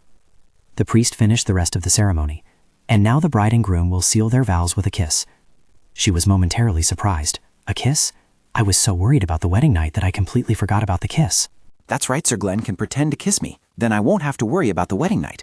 Unexpectedly, his lips actually touched hers, and then Glenn quickly pulled back, but the kiss was still enough to leave Nadia gaping in surprise. "Huh?" The priest spoke. "I now pronounce you husband and wife." Despite the fact that Nadia was still stunned by the kiss, he had really done it. As night fell, Nadia nervously paced back and forth in her room. What should I do? What should I do? It's almost time. Are we really going to go through with the wedding night? But he really kissed me earlier, so maybe... The room door was violently pushed open, startling her. Nadia greeted Glenn with a bright smile. Sir Glenn, you really came. I've been waiting for you. What should I do? Though she couldn't escape, he finally spoke, his voice unexpectedly cold. Don't misunderstand. Nadia Balajit. I will never have children with Balajit's daughter. I only came to tell you this. The door slammed shut again. Nadia called after him. Wait, Sir Glenn. He didn't care in the slightest, leaving her alone. The servants merely bowed slightly as Glenn walked past. They murmured amongst themselves when they heard crying from inside. Oh my, Sir Glenn, my feelings for you are real. Why? In reality, Nadia in the room was feeling immensely relieved. Thank goodness. I hope his idea of not wanting children with me will never change. Then she suddenly froze. My hand reached for the fruits laid out on the table. Thinking back, I hadn't had a proper meal all day. This beef jerky is delicious. The wine is good too, so these fruits must be as well. I'm full, the pressure is gone, and the bed is soft. I feel like I could easily drift off to sleep. The sky gradually turned to a new day. The maids began to discuss this and that. Did everyone hear about yesterday? They say that as soon as the master entered the bride's room, he got angry and stormed out. I bet he won't go in again. Everyone had their own speculation about last night's events. So what happened next? Did she curse and scream loudly? It must have been so humiliating. But Lortella denied it. No, she cried a lot. The disbelieving crowd asked again. Huh? No way. Lortella continued. Aiden, the lady's maid, told me that she was heartbroken to the point of suffering. She said, I'm sorry, I can't sleep without drinking wine, my lady. They couldn't help but feel disbelief at this. Huh? Really? We thought she would act arrogant. What a surprise. Even so, there is nothing we can do about the master, is there? That's right. The knights asked Fabian, Sir, shouldn't we tell the servants to stop gossiping? Fabian could only smile in agreement. I think so too. Only Glenn replied indifferently. It's fine, just ignore them. Do you really think they'll like that woman? So what is she doing now? They continued Glenn's thought. What else could she be doing? She has officially become the Marchioness. Shouldn't she take a tour around the mansion? Glenn frowned, clearly annoyed by the idea. Are you suggesting we let the Marchioness seriously investigate this place? Fabian quickly spoke up. I will. Glenn directly assigned him the task. I'm entrusting you with escorting the Marchioness. He scratched his cheek, hesitatingly asking, Does that mean I'm to monitor her? Glenn smiled, nodding slightly as he replied, That's right. Keep an eye on her. Make sure she doesn't do anything suspicious, and don't let her send any letters home, and report everything back to me, without exception. Nadia spoke softly, her gaze fixed on Fabian. So you're the bodyguard Lord Glenn sent? He smiled brightly, honestly admitting, Yes, I'll be relying on your help from today, madam. Will she be angry that I'm watching her? To his surprise, she replied with a sigh of relief. Oh, thank goodness. I'm glad he thought of me. He even sent Fabian because he knows I'm not yet familiar with this place. How sweet of him. Fabian's face paled, and having no other choice, he went along with her words. Yes, that's right. I'm here to monitor you, not to escort you. He suddenly felt a little guilty. Then I'll wait by the door. Please take your time. She smiled in agreement, then let him leave. Yes, I understand. Nadia smiled, but in her heart, her suspicion was confirmed. He'll be watching me all day today, won't he? I suppose this is the best way to prove I'm not a spy. She turned to the butler. Godin, prepare the account books for me. Godin, standing nearby, bowed and replied simply, Yes, madam. Nadia flipped through several pages of the ledgers. The atmosphere grew quiet, with only her trembling voice echoing. Nadia softly called, Godin? He politely replied, Yes, madam. Her hands trembled as she questioned, Why is the debt so high again? I know that in my previous life the territory situation wasn't good, but isn't this too much? He slowly explained, Madam, due to the harsh natural environment of the north, there's not much more we can do. Every few years there's a wave of monsters. The land is barren, so there are no unique products, and thus there won't be any tourist attractions, will there? Nadia curiously asked again, Don't you receive annual subsidies from the Hongtak for eradicating those monsters? What is that subsidy used for then? Godin continued to explain, We've been able to hold on until now thanks to that subsidy, madam. Besides, doesn't it also add to the expenses of the Kalai expedition? Hearing this, she dejectedly clutched her head. You shouldn't get involved in any more expeditions. Perhaps you don't realize how much war costs. He then explained, We didn't want to do it either, madam, but the Lord has imposed military conscription. Hearing this, instead of getting angry that her father was insulted, Nadia merely replied gently, I guess that person is my father. He stammered, Then, madam, I mean... Nadia leaned back slightly in her chair. She calculated silently. I intended to make money anyway, but I never expected to accumulate so much debt. In my previous life, how did the Marquis of Winterfell's mansion deal with all this debt? Gordon was silent for a moment before speaking with a proposal. Madam, I have a good solution for you. Nadia allowed him to present it. Go on. Gordon explained. Now, madam, you are a member of the Winterfell family, aren't you? She replied concisely. That's right. Gordon's next words were extremely bold. So, by that logic, wouldn't it be very beneficial if your ladyship used your dowry to pay off the debts when the family is in difficult circumstances? Nadia looked at him without answering, calculating in her mind. I knew it. For some reason, I found it strange how easily they handed over the seal and the vault keys. Gordon smiled persuasively. The Marquis would be very grateful for your help, wouldn't he? He had no idea what she was thinking. I don't care if they want to monitor me. I just want to sort out this financial mess first. However, no. Gordon tried hard to persuade her. Your ladyship, please reconsider. But it was then that Nadia began to explain. My no doesn't mean I won't help the territory. Think carefully. If you examine the ledgers closely, you'll see the debt is accumulating year after year. That's due to the characteristics of the North that you just mentioned. Therefore, simply resolving this year's debt doesn't mean the debt will be gone. In the end, you'll see us fall back into debt again. Her blunt but truthful words made him freeze, momentarily stammering. It's not that we haven't thought about that, but isn't it unavoidable unless we leave the territory? Nadia interrupted him with a slap of her hand on the table. Therefore, first, let's improve the territory's constitution. Gordon asked, puzzled. Constitution? What do you mean, your ladyship? First of all, Glenn asked incredulously upon receiving the report. So in the end, she couldn't extract a single coin from the dowry? Fabian carefully corrected. No, she didn't say that. He continued to probe. Then what is it? He began to relay what Nadia had said. Instead of paying off the debt immediately, first, let's start with the dowry. That's what she said. The other knights in the distance chimed in, addressing Fabian. You naive fellow, do you always believe her? That's just a trick. He asked incredulously again. Is that so? They still held a strong prejudiced attitude towards Nadia. Anyway, she didn't even buy us anything cheap. Fabian pouted in response. But when she talks about the territory's finances, she's very serious. The other knights quickly added, Are you sure you want to let this foolish fellow continue to observe? Little brother, what should we do? Glenn, with a naive wariness, ordered them all. Stop it, it's too noisy. Everyone return to your positions. Meanwhile, Nadia was walking around. She looked around and calculated. Here and there are many places that need repairs. I'm really looking forward to making money. Don't you know how long we've had to wait? What's all this noise about? Below, Gordon was being pressured by some strangers. We heard you've got enough money. That's why we're here. He replied subserviently. Please calm down, sirs. Nadia, from above, exclaimed in surprise. Gordon! What's going on? Gordon was surprised when he saw her. Madam, those people are starting to turn their attention to attacking you. So are you Duke Bolajit's daughter? She slowly corrected. More accurately, I am the Marchioness of Winterfell. Hearing that, those people immediately changed their attitude. Oh dear, I apologize for the late introduction. I am Shylock, a representative of the Northern Merchant Guild, and this is Katerina from Crete Company. She waved her hand, cutting them off, wanting to quickly get to the main point. That's enough with the introductions. What are you all talking about? Shylock began to clear his throat loudly, then explained. Anyway, I must tell you this, Marchioness. She replied, puzzled. To me? Shylock boomed. Marchioness, I want my money. The payment deadline for the Marquis's family loan is approaching. Nadia's mouth fell open in astonishment at these crude words. What? Shylock didn't stop there, but continued.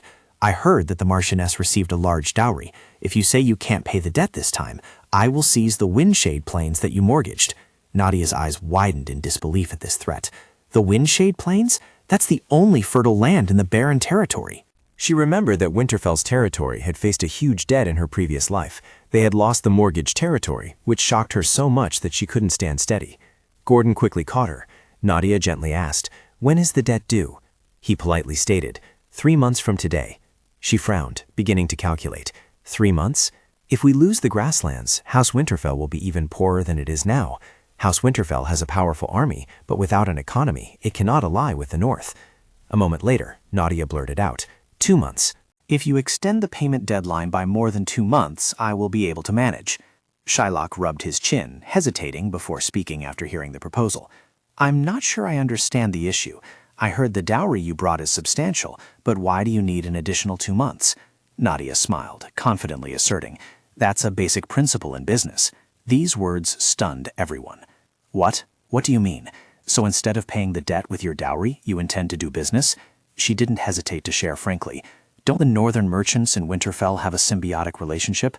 Considering your long-standing relationship with Winterfell, I want you to support us in the future. We will never forget your help today. Of course, if the business fails, the debt will be paid with some land, which will then be mortgaged as collateral. Wayne also commented, "That's quite reasonable, so we won't lose anything. Isn't that worth considering for 2 months?" Suddenly, Shylock clapped his hands sharply. "Just as expected. You are a Marchioness after all. I admire your shrewdness, my lady. I would very much like to give you an answer immediately, but could you wait until after my meeting with the members of the Merchant Guild?" She smiled and nodded. "I am willing to wait as long as it takes."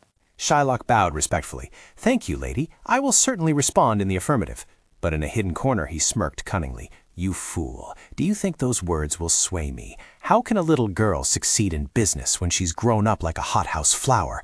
I'll seize the best land while those idiots are waiting." After they left, Nadia let out a soft sigh of relief. They're finally gone. Gordon frowned, looking at her worriedly. "Lady, what was the business you mentioned earlier? If we lose the Windshade land, House Winterfell?" Knowing his anxious thoughts, she smiled reassuringly. "Don't worry, I intend to repay the borrowed money by the original due date." Gordon became even more puzzled. "Then why did you make such a request to the merchants?" Nadia replied unhurriedly. "I was just about to say, please invite those who offered to postpone the payment date for the mansion here. I have some things I need to buy in large quantities." Hearing this, Gordon asked, "Some things?" Nadia didn't turn around, but her words remained steady. "I've already said it. We will do business. However, not everyone can handle important business. We need people who are trustworthy and willing to wait to see the benefits for Winterfell." At their next meeting, Wayne hesitated slightly. "So the business you mentioned, lady, is it the herbal tea business extracted from Greenbrier plants?" Nadia replied, sitting upright. "Yes, this venture is sure to succeed." Wayne and Katarina's faces both twisted in disbelief. "What kind of nonsense is this?" The question is, what is Greenbrier? It's a type of herb that only poor commoners drink, a worthless weed. Nadia smiled, tilting her head as she looked at him. "Can you buy all of them on the market?" Wayne thought helplessly. Was she planning to do business with that? He carefully chose his words to refuse. The cost of Greenbrier is very cheap, but we would still need a large sum of money to buy all of it on the market. Are you sure that will be all right? She immediately offered a solution.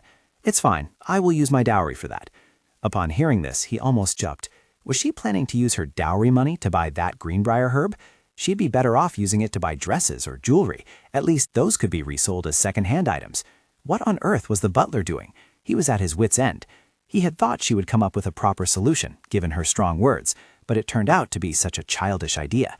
Suddenly, Katarina softly called out, "Marchioness." In my opinion, this business is not a good idea. She seriously asked back, "Why do you think so?" She went straight to the point. The Greenbrier plant has no value at all, because there are tons of good herbs that can replace it. Moreover, considering the costs of transportation and storage, it would be a huge loss. Nadia gently placed her teacup on the table and said, "I think everyone has misunderstood something. The reason we are here is not to discuss, but about hiring. I will pay you two a higher brokerage fee than usual. You two will not suffer any losses." Wayne and Katarina exchanged glances, signaling each other. In the end, they helplessly conceded. "In that case, I will contact merchants across the continent to ensure there are no issues with the materials." Having achieved her goal, Nadia couldn't help but show her delight. "Good. I'm counting on you two. I want to acquire it thoroughly, even its seeds." Time flew by. 2 months later, another woman placed her teacup on the table. "I heard that child intends to use that useless Greenbrier plant." This elegant woman was Madame Gray, a relative of Glenn. She questioned in a cold voice, "Are you just going to stand by and watch that girl open a ridiculous business?" Glenn put down his pen, considering it normal. That business was launched with the dowry, and you have no right to stop her. Nevertheless, Grace did not back down, entrusting the family's care to someone with no financial management experience, believing that idea would make money. The repayment deadline is approaching. Glenn slowly placed his pen on the table. He used only one word to remind her. "Aunt."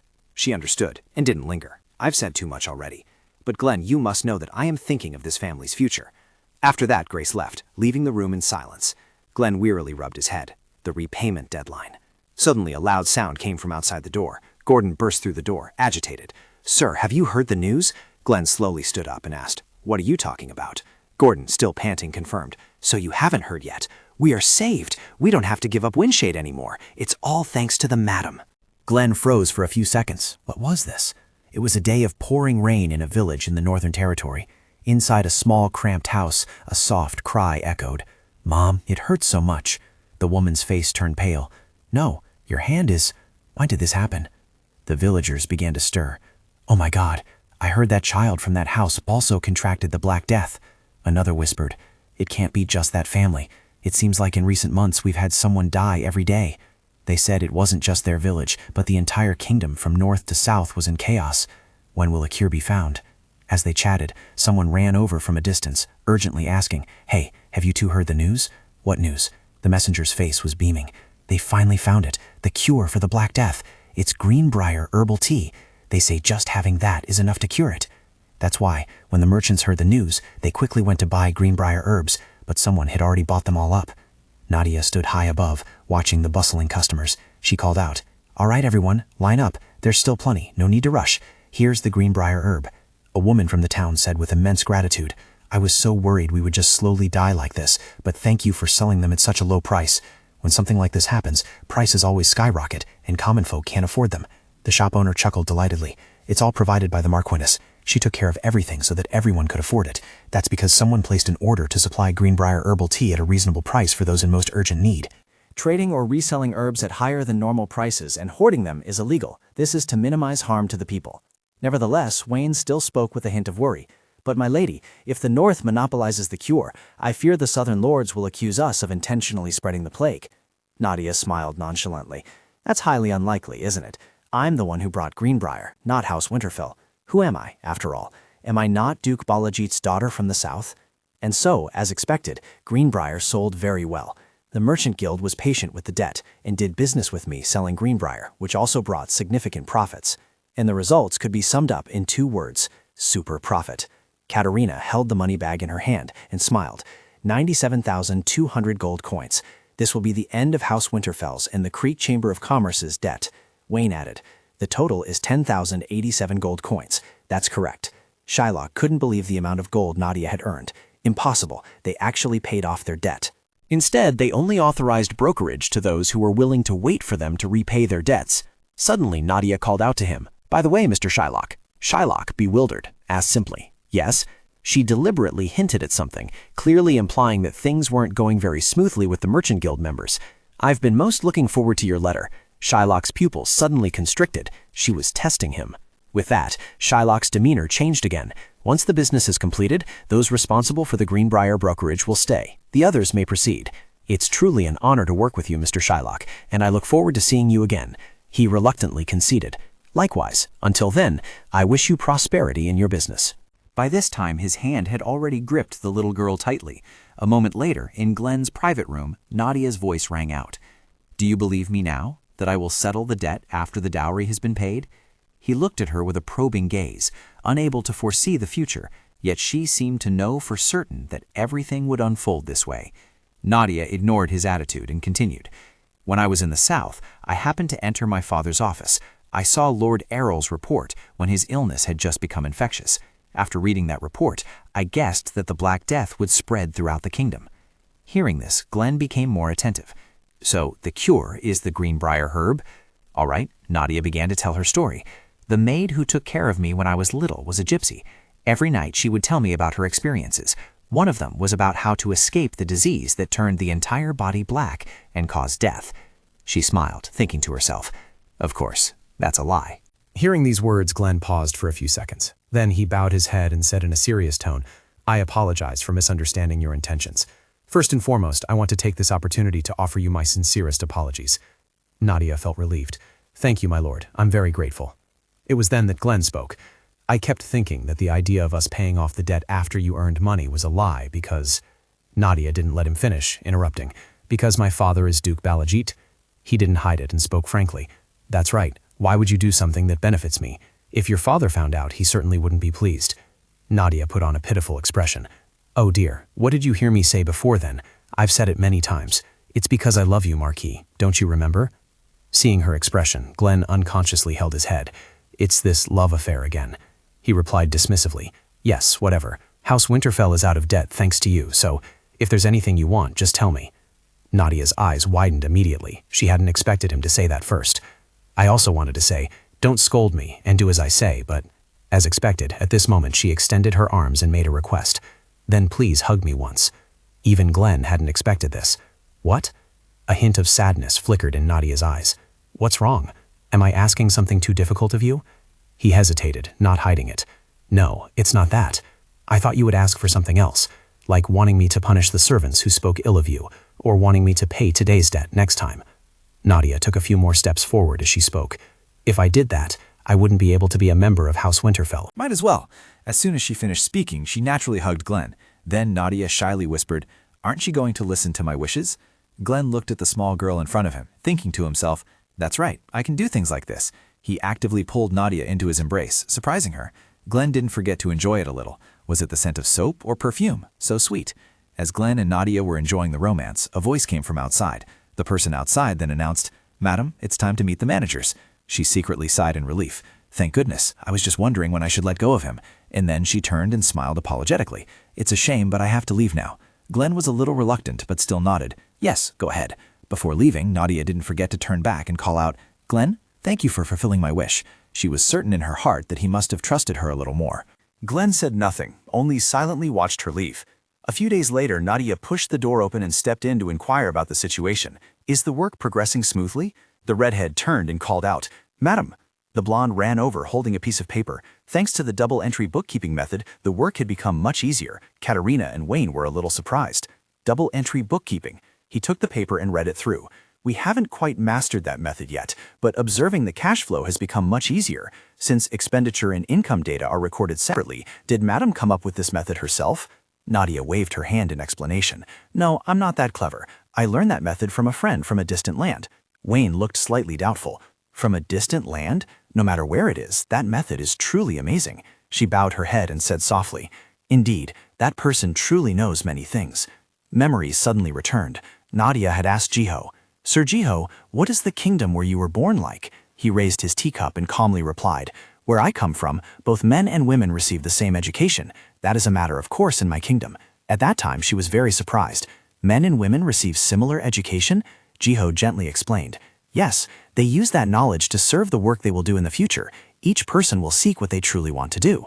The more she listened, the more Nadia was filled with longing. What they truly want to do. I wish I could live like that too. Jiho gently placed his hand on mine and whispered, "Nadia, you are very intelligent. It would be a pity if you always had to live in your father's shadow. I want to find an opportunity for you to develop your talents." That was what I experienced in my previous life.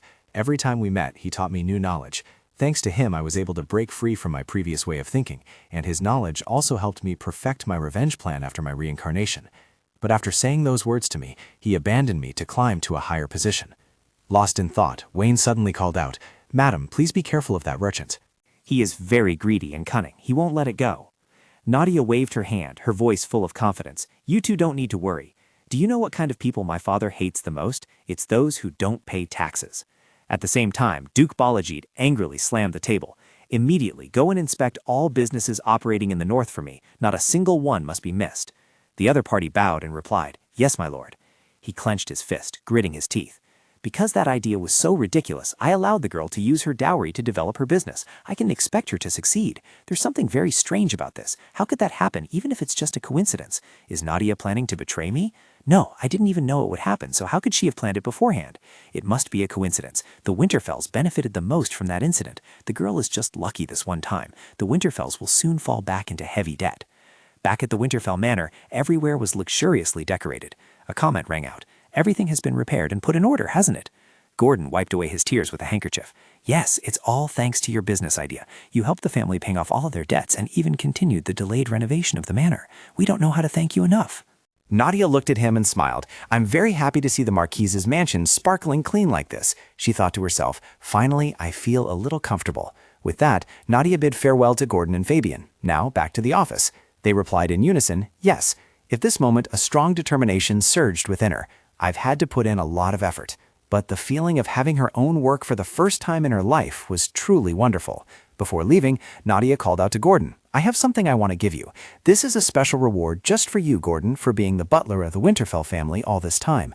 I know it's been very difficult to manage the family amidst tight finances." He was taken aback and quickly refused. "But madam, I don't deserve such a large reward. You should save this money for the future." Hearing these words, Nadia shook her head in response. "This territory is still functioning thanks to your immense efforts. All efforts will naturally be duly rewarded." I'm sure that every time he couldn't pay his servants on time, he would feel very guilty. Wouldn't the servants respect him more if he used this money to reward them? Gordon was so moved he burst into tears. "Madam!" He remembered the previous crises. They were destroying everything. Waves of monsters came every year. Another famine? Along with the prolonged famines? Please give us a little more time. The family's debt increases every year. But now, look, everything has become easier. At this moment, Gordon couldn't control his emotions. This is surely a miracle from the heavens. I promise to work for you my entire life. This action made Nadia slightly flustered. Thank you, she thought to herself. I didn't expect him to be this grateful, but Fabian comforted him, saying, "Don't cry anymore." Nadia somewhat understood. The servants had certainly placed more trust in her since her business became successful. For her plan to proceed smoothly, she had to continue building trust with them. Below the courtyard, a soldier on horseback held a red flag. Nadia couldn't help but wonder, what is that? Fabian came up from behind and softly explained, "A messenger has arrived. Judging by the color of the flag, it must be an urgent matter." Seeing his smile, she became even more curious. "But Fabian, there's an urgent matter, but you seem too calm. Do you already know what it is?" Fabian turned pale, his eyes wide. "Well, at this time of year, for a messenger to arrive with a red flag, it must mean Count Altea wants to declare a territorial war against us." Nadia was somewhat surprised. A territorial war? Nadia began to ponder. Alteo's territory was located south of Winterfell. It was an independent force, not part of the Northern Alliance, and not under her father's control. Neighboring territories often waged war against each other, but why did it seem like the two of them were hiding something? Suddenly Nadia realized, "You said at this time of year. Do you mean this happens every year?" She was speechless, her face blank. Seeing their reactions, she must have been right. This damned place had no wealth or resources, but to have a crazy neighbor, it was truly a disaster. When Nadia met Glenn, she went straight to the point. "I heard there will be a war." He patted her head, treating it as obvious. "That often happens. You don't need to worry too much. It won't last long." Nadia frowned, startled. "How can I not worry when my husband is about to go to battle?" This made Glenn fall silent. Then he sighed, thinking to himself, "She's right. It would be strange if her husband was about to go to battle and she wasn't worried. But that's only true in normal situations." Fabian, standing nearby, spoke up to explain. "My lady, you really don't need to worry." Her eyes widened in curiosity. "Why?" "Don't joke around. We can unleash our maximum power. The Winterfell family's army is the strongest in the north, no, the strongest in the kingdom. Moreover, the Marquis of Winterfell is the strongest. That small group is nothing compared to us." Glenn coldly reminded, "Fabian, be quiet." Seeing how calm they were, Nadia felt somewhat reassured. So that's how it is, she thought to herself. They don't seem worried about losing the battle. They look so confident. So now I should just think about which piece of land to take. Wait, she thought again. If they win every year, then where are those lands? I thought the Winterfell family only owned their own territory. Thinking this, Nadia turned to ask, "Fabian, didn't you say that wars happen frequently?" She was a little surprised. "Yes, that's right." A spark of curiosity lit up in her eyes. "That means we must have many opportunities to seize their territory. So why?" Fabian suddenly became flustered. "That," Glenn directly explained, "because they have a stronghold. We always win, but whenever the Alteo army feels they are about to lose, they retreat to Valon City and hide." She tilted her head and asked again, "Valon Castle?" She couldn't help but ponder, feeling the name was very familiar. Fabian clenched his fist in frustration. The Marquis was right. They truly were a dishonorable bunch. I hate to admit it, but Valon Castle is truly a divine gift to them. We can't do anything if they just hide in there. If they don't come out, our army has only one option, to give up and return to our territory. The Alteo people are mostly mercenaries, while our army is mainly farmers. We can't keep them enlisted in battle indefinitely. Hearing this, Nadia suddenly had an idea. "I remember now. Valon Castle is located near an iron mine. I can probably use that method to take down Valon Castle. Then we can freely use that iron mine, right? Moreover, it won't be long before a dragon's lair is discovered nearby. Usually, the discovery of a monster's lair is like an omen of impending disaster. However, in this case, it's a completely different story. The owner of the lair died a long time ago and left behind a vast amount of ownerless gold, silver, and jewels. I won't let this opportunity slip away. They started the war. I have no reason to sit idly by and take it." At this moment, there was a knock at the door from outside. A man entered, his voice firm. "Marquis, it's time to leave." Glenn stood up, weary. "Yeah, I'll head back soon." Nadia smiled, a hint of uneasiness in her expression. "I know he's very confident, but the way he talks makes me feel like he's just going out for a stroll. Glenn truly isn't an ordinary person." Suddenly, Nadia called out to Glenn, "Glenn, please return safely." He turned his head to look at her for a moment, then replied, "Certainly." With that, Glenn left. After Glenn left, Giscard spoke up and asked, "It seems the two of you have become closer." Glenn didn't stop but replied, "You think so?" He asserted confidently, "Yes, I'm sure everyone would say that." Hearing that, he immediately glanced at Giscard. He gently advised, "You shouldn't trust her." "I understand. A beautiful girl whispering sweet nothings into your ear, it would be strange if you weren't enchanted. But I advise you never to give her your complete trust. You surely know why I say this." Glenn nodded, looking weary. "I know, but I still owe her. I can't treat her coldly." "Don't worry, I don't completely trust her." Hearing that, Giscard responded, "I'm glad to hear you say that." Time quickly passed. A few days later, at the southern base of the Winterfell army. Inside the room, Giscard stated gravely, "As expected, they have retreated into Vallon City again. Should we retreat?" Glenn was deep in thought, still without an answer. At this moment, he then offered a suggestion. "We could try to besiege the city if you wish. The Alteo army has suffered heavy losses on the battlefield, so it will take us some time to fully recover." He pondered silently. "I'd very much like that." However, his worries made Glenn dismiss the suggestion. "Forget it. I cannot risk the lives of my troops for a mission with a high chance of failure." Giscard conceded. "If that is your decision." Suddenly noise came from outside. "Wait, you cannot go in there. I said stop him." Seeing the situation, Giscard suggested, "It's too noisy outside. I'll go check." Glenn replied as he walked, "It's fine. I want to get some fresh air anyway. Take a break." The soldier's voice grew more frantic. "You'll get us into trouble, sir. Please, just wait a moment." Glenn reached out and pulled back the curtain. His eyes fell upon a small figure wearing a hooded cloak. Her appearance surprised him. Nadia! Doubt arose in Glenn's mind. What was she doing here? Nadia smiled calmly and removed her hood. "Long time no see, Glenn. I've missed you." Glenn was utterly surprised by Nadia's sudden appearance. "What are you doing here?" She smiled, ignoring his question. "It's good to see you're well." Glenn was momentarily stunned. Hadn't she just told him to return safely a few days ago? He knew he would see her again soon, but he didn't know what she was thinking anymore. He knew this thought of his was ridiculous, but could it be that she? Glenn recalled Nadia's words. "How could I not be worried when my husband is about to go to war?" He secretly guessed the reason. Is she here because she's worried about me? He didn't know how much time had passed, but Nadia still kept a smile on her face. Glenn let out a helpless sigh. No, certainly not. He turned and gestured, "Go inside." The room, with 3 people in it, fell into gloom once more. Glenn was the first to speak. "So?"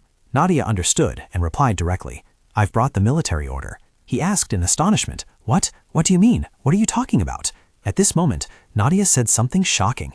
"I have a way to take Vallon, but I think you won't believe me without official documentation." Glenn's mind reeled.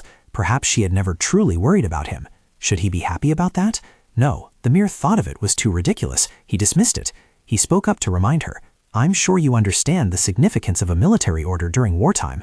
Nadia, neither fast nor slow, recited the law.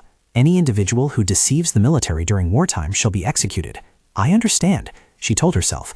Every word she was about to say was true, so she wasn't worried about being executed. Giscard then spoke up. "Very well. Seeing the lady so confident, the strategy she proposes will surely help our army secure victory." So let's hear this person's brilliant strategy. Nadia stood up, smiling, ready to present her strategy. She said, "Thank you, Giscard. I'll keep it brief. Build an earthen mound to the west and dig tunnels to the north. The mound is just a diversion, so it doesn't need to be perfect.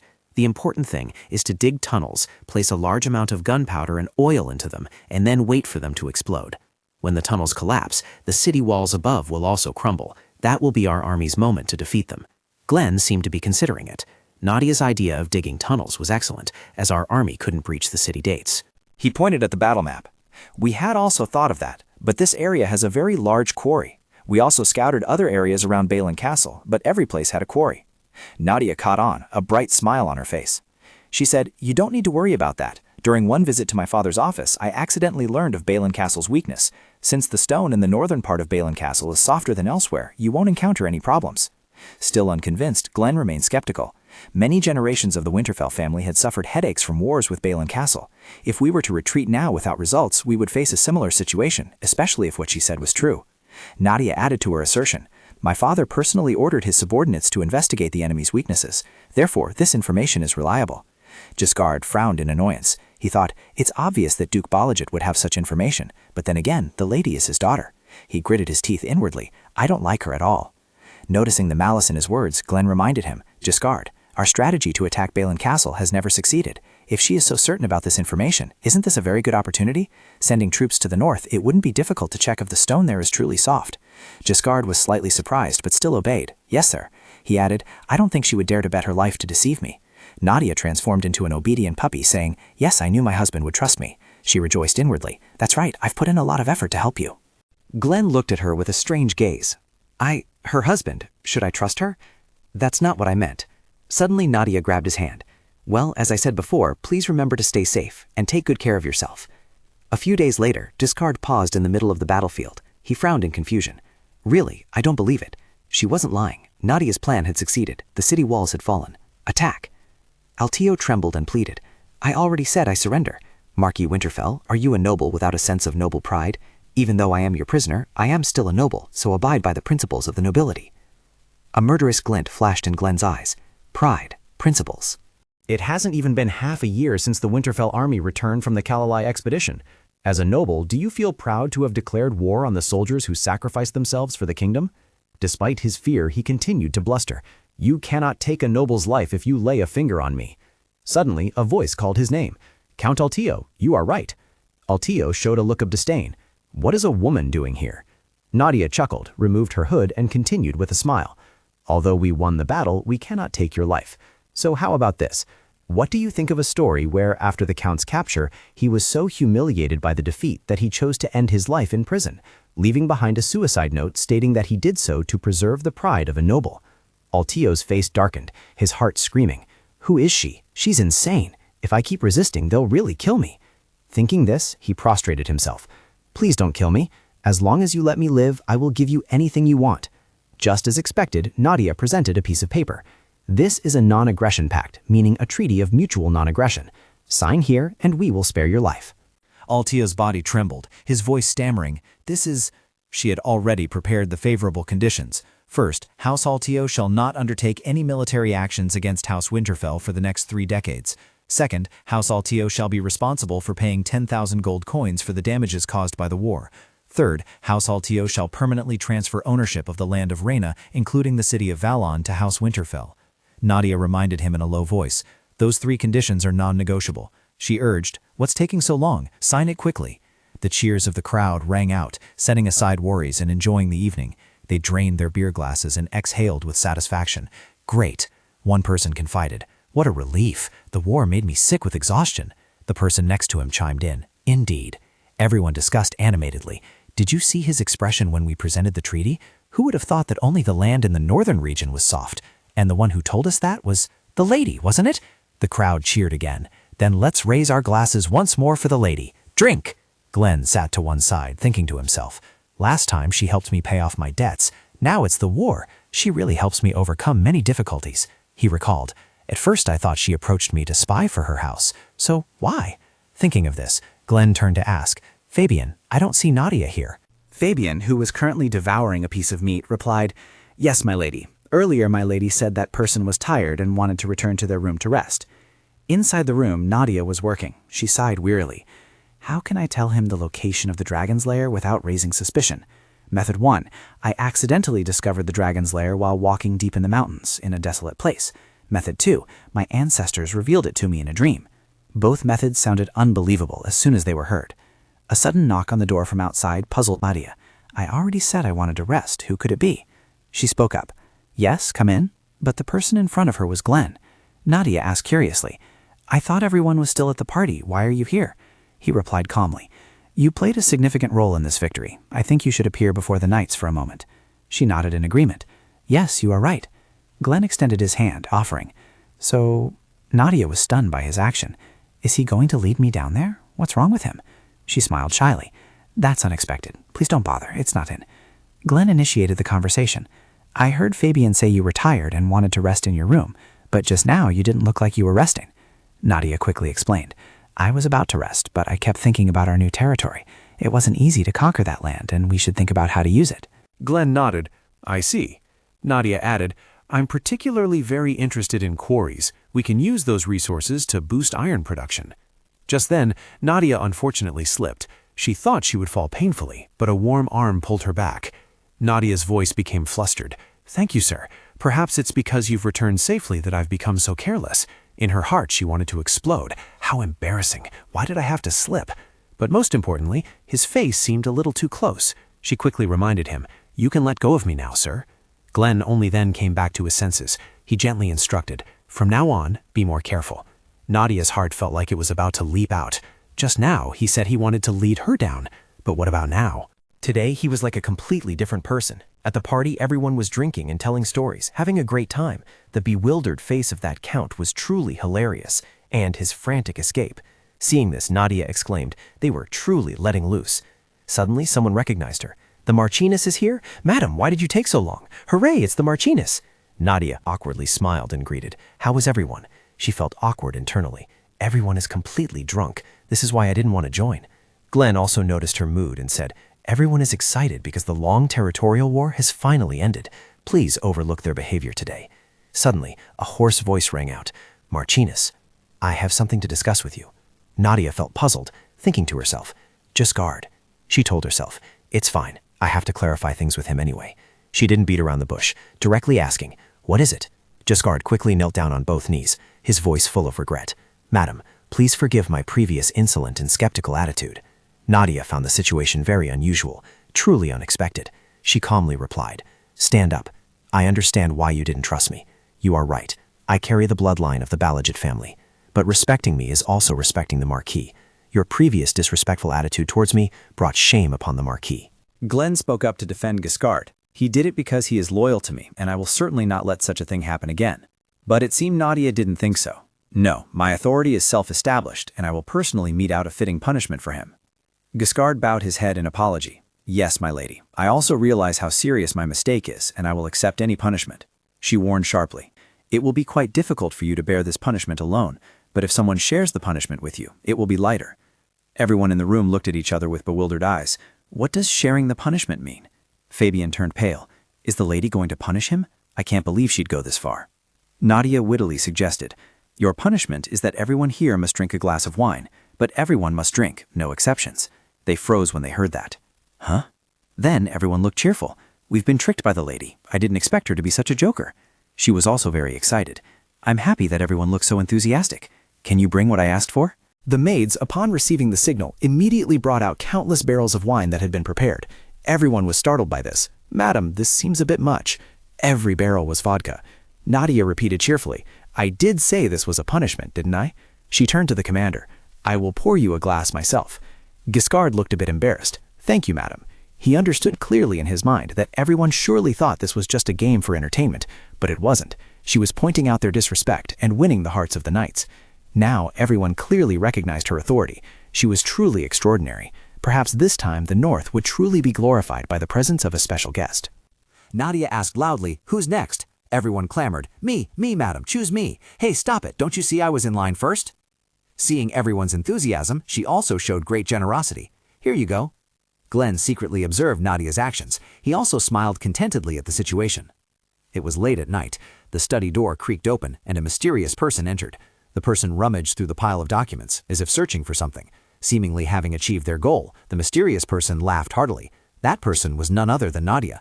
She secretly thought, this family and their ancestors should thank her. 4 days later, in the city of Elan, while searching for documents, Nadia suddenly picked up a piece of paper and shrieked. This document states that a dragon's lair has been discovered. Those present turned pale upon hearing this. What? A dragon's lair? What a disaster! We've only just acquired this territory. Glenn also understood the gravity of the situation. He knew it. Things had been going too smoothly these past few days, but we won't abandon this land because of dragons. We must find a way, she said with determination. You don't need to worry about that. This document says that the owner of the cave seems to have died a very long time ago. He pointed at the document and asked, the owner of the cave is dead? Nadia nodded in confirmation. Yes, it seems that after receiving the report, Count Alteo didn't even bother to send anyone to explore that cave, which means the dragon's treasure will belong to us. This sudden windfall left Glenn stunned. Why do such amazing things keep happening to us? It's unbelievable. I've never been this lucky in my life. It seemed she had read his thoughts, her eyes looking up proudly. That's right. You realize how lucky you are, don't you? It's all thanks to me. It was a moment later that he suddenly realized something. But how did you read this document? Nadia flinched. What? Aiton spoke up. That's right, we also looked at that document, but we thought they were just Count Alteo's scribbles, so we ignored them. These words directly pierced Nadia's heart. It's true, I wrote all that with my left hand, but is my handwriting really that bad? No wonder no one said anything about it for 4 days. She quickly found an excuse. My father's handwriting is also terrible, so maybe I'm just used to reading it. Or perhaps we should send a few scouts to check the place now. Before returning to Winterfell, we should assess how vast it is. Glenn coolly assessed. It seems you are very versatile. Nadia looked up in surprise. Excuse me? He waved it off and ordered, Nothing. Immediately send a team to explore the cave. A moment later, the group quickly arrived at the location mentioned in the document. Standing before it, Glenn couldn't help but marvel. He marveled inwardly, unable to believe that this fertile land now belonged to the Winterfell family. However, a subordinate also came to report. We don't have enough farmers. Many fields have been left fallow for years without cultivation. Count Alteo imposed very high land rental taxes on the farmers, which led many to starve due to food shortages, and many farmers chose to leave this land. After hearing this, Glenn had a plan. We need to utilize the harvest to prepare food for the army, in case war breaks out again. But even if we deploy farmers from Winterfell here, there still won't be enough manpower to cultivate all of this vast land. Suddenly, Giscard spoke up. Marquis, I can bring back the farmers who fled from Alteo's territory. Just give the order, and I can lead the army to search the nearby mountains. I am certain they are living in the same village. Hearing this, Nadia was slightly worried. But if they have already settled down and we force them to relocate, they might resent the Marquis. Wouldn't it be better to recruit them? That would naturally solve the manpower problem. Glenn was still quite hesitant. Not a bad idea, but would they want to settle here? Even if I reduce taxes, they might not easily trust me. Alteo's territory has long been considered a brutal place, uninhabitable. It takes a lot of time and effort to earn the trust of the people. After all that had happened, he was now a little curious. What idea did she have this time? Glenn asked. So, do you have any suggestions? Nadia was quite surprised. He asked her before she even voiced her opinion. What was going on? She softly asked back. Is it that obvious? Then Nadia's eyes darted down to the sword at his hip. I can certainly solve your problem if you lend me your sword for a few days. Glenn felt puzzled. Does she only need a sword? He recalled that this sword was the most important heirloom of the Winterfell family, passed down to each generation's head. What could she possibly do with this sword? He tightened his grip on the scabbard. Nadia held out both hands, ready to receive it. Thank you, sir. But unexpectedly, Glenn walked past Nadia and approached Fabian. Nadia stammered his name, not understanding why. Glenn. He handed the sword to Fabian and calmly explained, This sword is very heavy. With your frail hands, even holding it would be difficult. Fabian is good at heavy lifting. You can order him around. Nadia understood his intention and wanted to retort, but I'm not that weak. Glenn scanned her once and assessed. Based on my previous experience, you are much lighter than you appear. Nadia recalled, what previous experience? Could it be that time? I know now, Glenn is different from before. In a pub, 2 people were discussing. Have you heard anything? Glenn's assistant asked curiously. Heard what? The other person recounted. The whole town is talking about it. You still don't know? The matter of Peter and the 10 gold bars. Peter and 10 gold bars. One day, in the territory of Alteo, a new lord appeared. The new lord posted an enticing proposal on the city gate. Anyone who could pull out the sword would receive 10 gold bars. Everyone coveted the gold, but no one dared to touch his sword. The people all believed it was a test. That sword was certainly not ordinary. They thought he was testing everyone's loyalty to see if anyone harbored intentions of seizing his property. A woman said, That's right. Anyone who dares to lay a finger on that sword will surely be executed. This leader is probably just as wicked as the previous one. All nobles are the same, after all. Then one day, a brave young man appeared. He declared, I will try to pull out the Lord's sword. Afterward, before the admiring gaze of all the people, the young man actually pulled the sword out. Everyone cheered. Someone has finally pulled out the Lord's sword. However, some others looked worried. Oh no, this day has finally come. The poor fellow. At that moment, a cold voice rang out. Kneel, sword wielder. This is the reward the Lord bestows upon you. The Lord has granted that young man a large sum of gold. Only Peter believed the Lord's promise. From then on, he lived a happy life thanks to the reward the Lord had given him. The assistant was impressed by this story, not expecting such a thing to happen in real life, truly surprising. The other friend continued to chatter incessantly, saying the new lord was not like Alteo, he kept his word. The story of Peter and the 10 gold bars also spread to other towns. Now all the migrants are returning to Vallon. Suddenly, a drunk man stood up and shouted, listen up, everyone raise your glasses. He even promised to drastically reduce taxes. Perhaps this year we can finally relax and live comfortably. Everyone there happily ate and drank to their fill. Even in her study, Nadia was busy dealing with work. Assistants successively brought documents. Madam, the village chief of the mountain village is requesting to return here. Another interrupted. Madam, how should we repair the damaged weapons? She calmly told them, let me see. At this moment, Glenn was secretly observing Nadia, an interesting girl. She was truly energetic, as if in her previous life she had died with the sole wish of becoming a lord. Why did she have to strive so hard for the Winterfell family? She said it was because she loved him, but if that were true, how could she act as if she didn't care about him at all? Suddenly, a loud call rang out. Marquis, madam. Fabian held the scroll in his lap, looking extremely excited. We finally found the blueprints for Valen Castle. Holding the map in his hand, Glenn was also astonished. We only knew Valen Castle as an impregnable fortress, but we never expected its interior to be like a labyrinth. The former lord was a very cautious man. He must have prepared thoroughly to deal with intruders. The atmosphere suddenly froze, as it seemed both of them were indeed the intruders. As for Nadia, she calculated, Valen Castle had many secret rooms, making it a perfect fortress. Perhaps Altio hid treasures around the castle. To avoid missing anything, we should search every nook and cranny. But my true purpose is more important than treasure. The dwarves living in Altio's territory sell high-quality metal goods, such as raw materials, weapons, and even household items. I need their help to further develop this land. Then the three of them explored the castle together. Nadia looked at the map in disappointment. She thought she had already explored all the secret rooms. There were no signs of dwarfs, nor could she find any documents about how to contact them. Lost in thought, Nadia wasn't paying attention and bumped into a solid back. I'm sorry, I was too lost in thought. Glenn spoke up. That's strange. She asked curiously, why, what's wrong? We've reached the end of the path, but there's a gap here, and for some reason the edge of the wall also seems to be worn down. It could be. He reached out and gently pushed the wall in front. It slowly receded, creating a large opening. Seeing the scene before her, Nadia couldn't help but be astonished. There was a room behind the wall. It looked no different from the other walls. How did he know? Fabian trailed behind, his eyes fixed on the map. This room wasn't on the blueprint. How strange. Glenn took the lead, going down to see what was inside. Together, they explored the secret room. Nadia looked around, trembling when she saw red liquid clinging to the walls. Was this blood?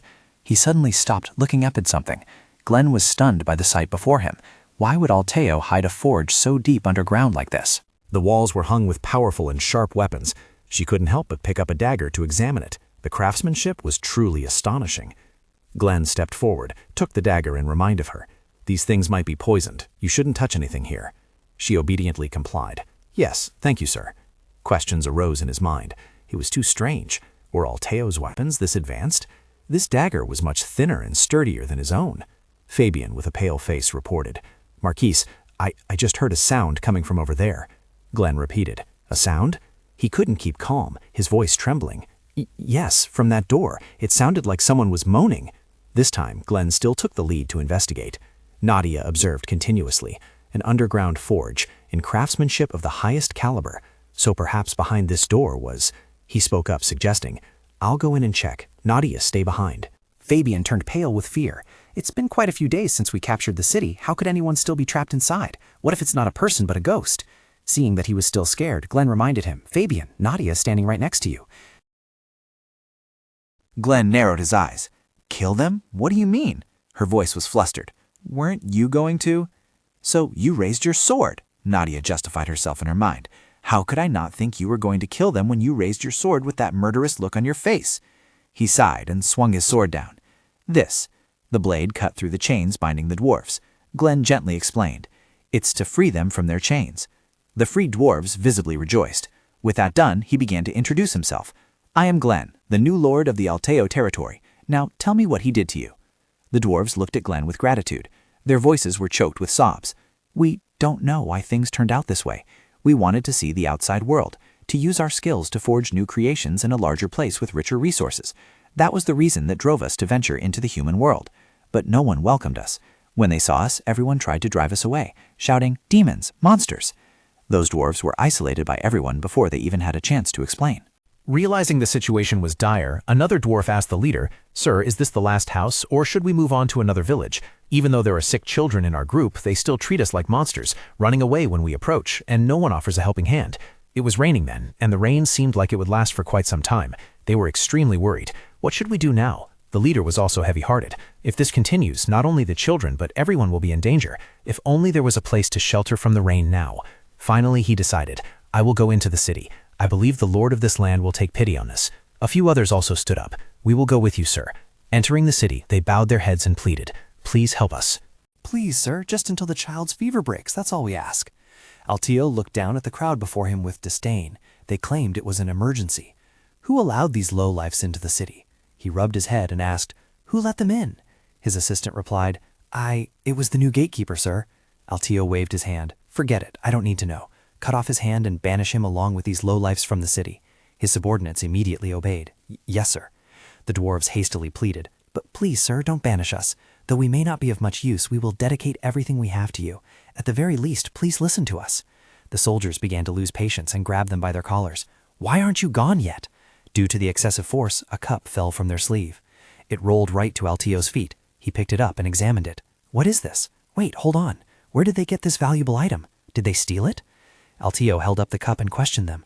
People like you couldn't possibly possess something like this. I'm very suspicious. You stole it, didn't you? Who were you planning to give it to? The old dwarf heard this and hastily explained. Stole it? Sir, you misunderstand. We made it ourselves. He smirked upon hearing this. You created it? He began to scheme internally. He didn't know where these beggars came from, but who would have thought they possessed something so remarkable? One day, they would be useful. Those dwarves recalled the entire incident. That's how we entered the city.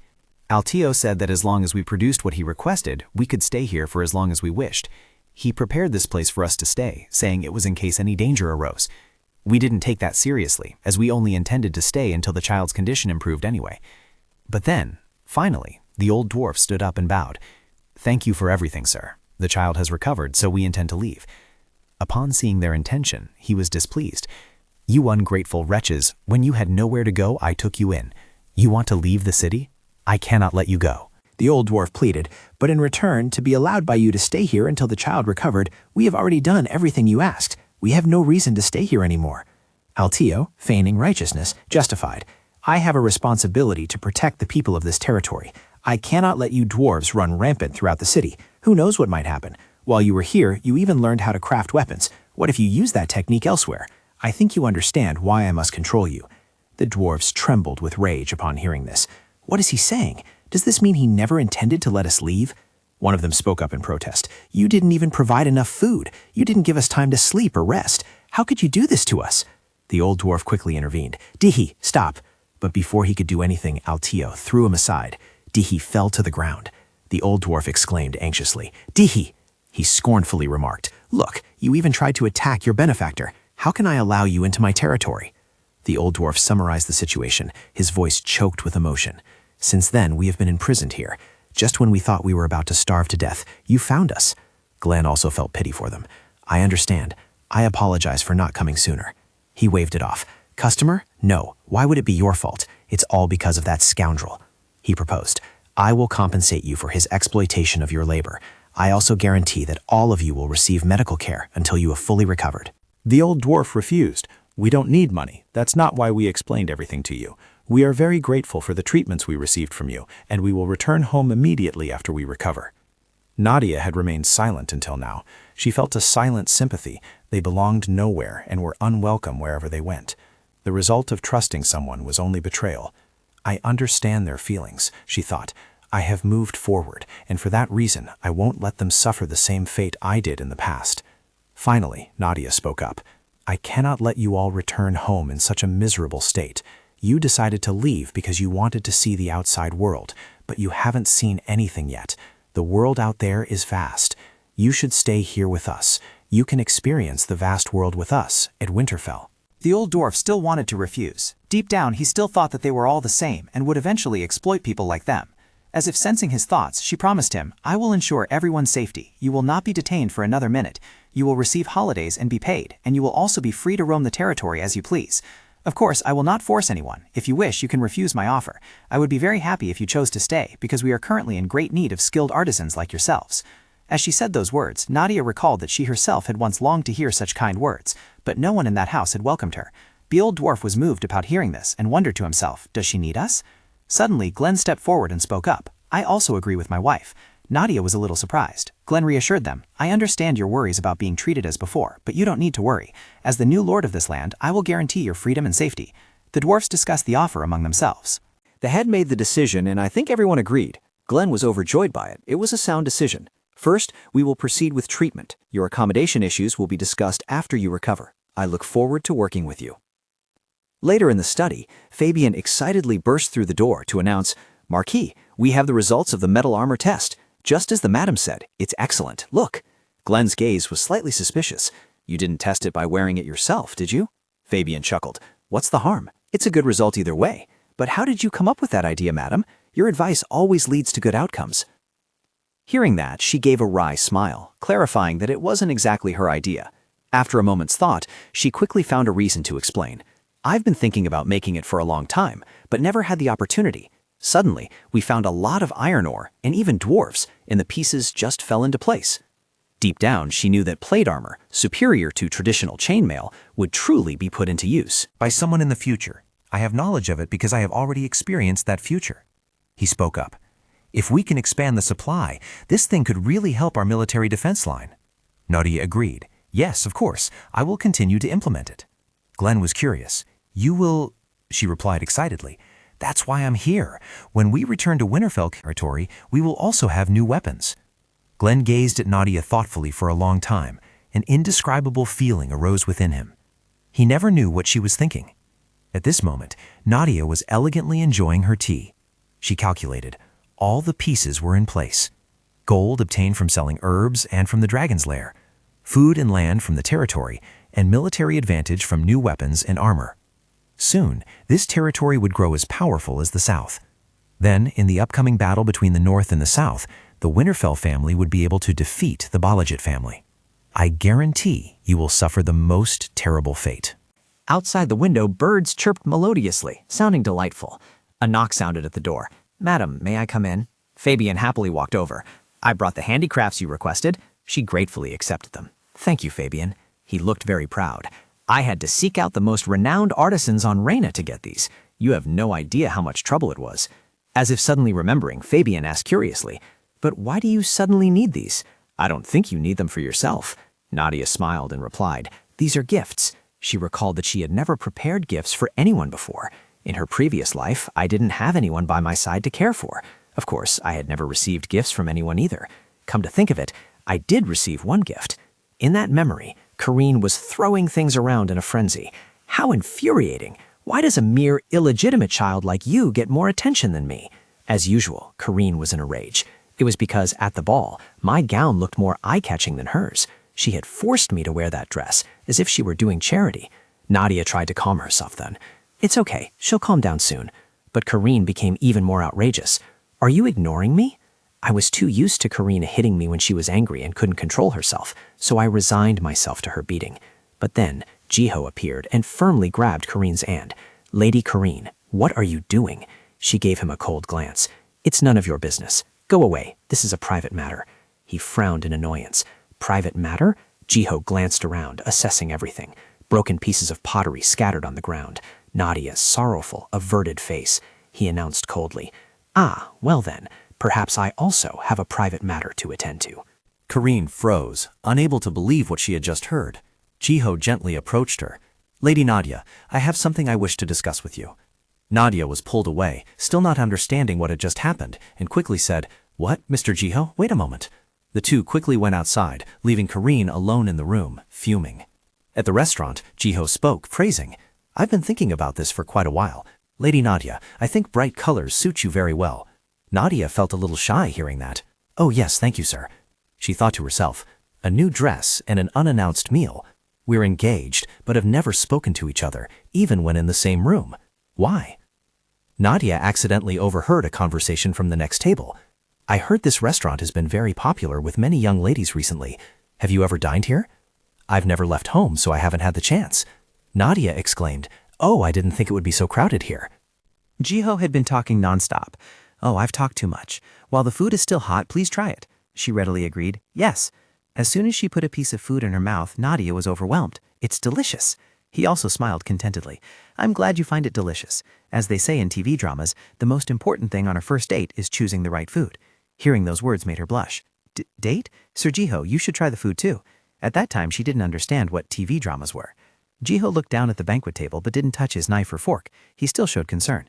"It's all right. I'm happy that you like the dishes here." Nadia ate and thought. She recalled what Karine had once said about her fiancé. "Jiho, he's just like me. He doesn't even know how to use eating utensils properly. I've never seen a steak cut so savagely." She also fully understood that the nobility placed great importance on appearances. Therefore, Sir Jiho's lack of dining etiquette had become a topic of discussion among everyone. After a while, Nadia decided to speak up.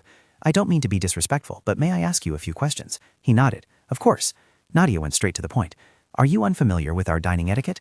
I don't mean to offend you, but since you come from another country, I thought that might be the reason. Jiho admitted, I've never been taught table manners. A hint of sadness flickered in his eyes. At home, since there's no one else eating, I can eat whenever I want.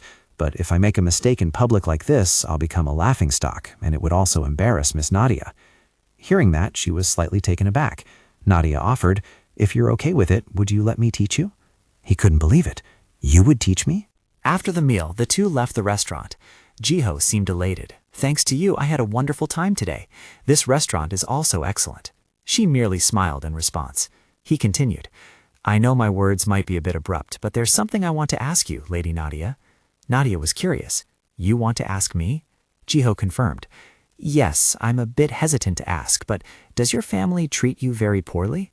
Nadia was taken aback by the question. What? He spoke his mind. I'm surprised that even nobles face discrimination. I thought that only happened to foreigners like me. She remained silent, but in her heart she had an answer. He's right. Even though he possesses exceptional talents, sometimes even servants mock him because he is a foreigner, and he is engaged to a foreigner like me. But I've lived here my whole life.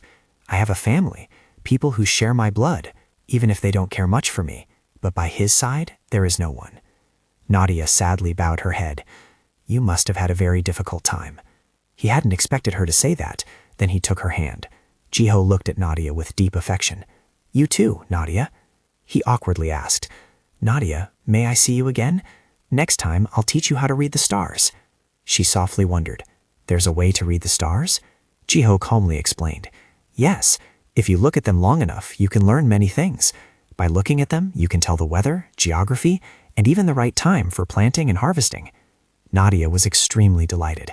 Is that knowledge from your country? That sounds fascinating. Jiho gently suggested, next time perhaps you could wear the dress I gave you, all right? She happily agreed then, yes.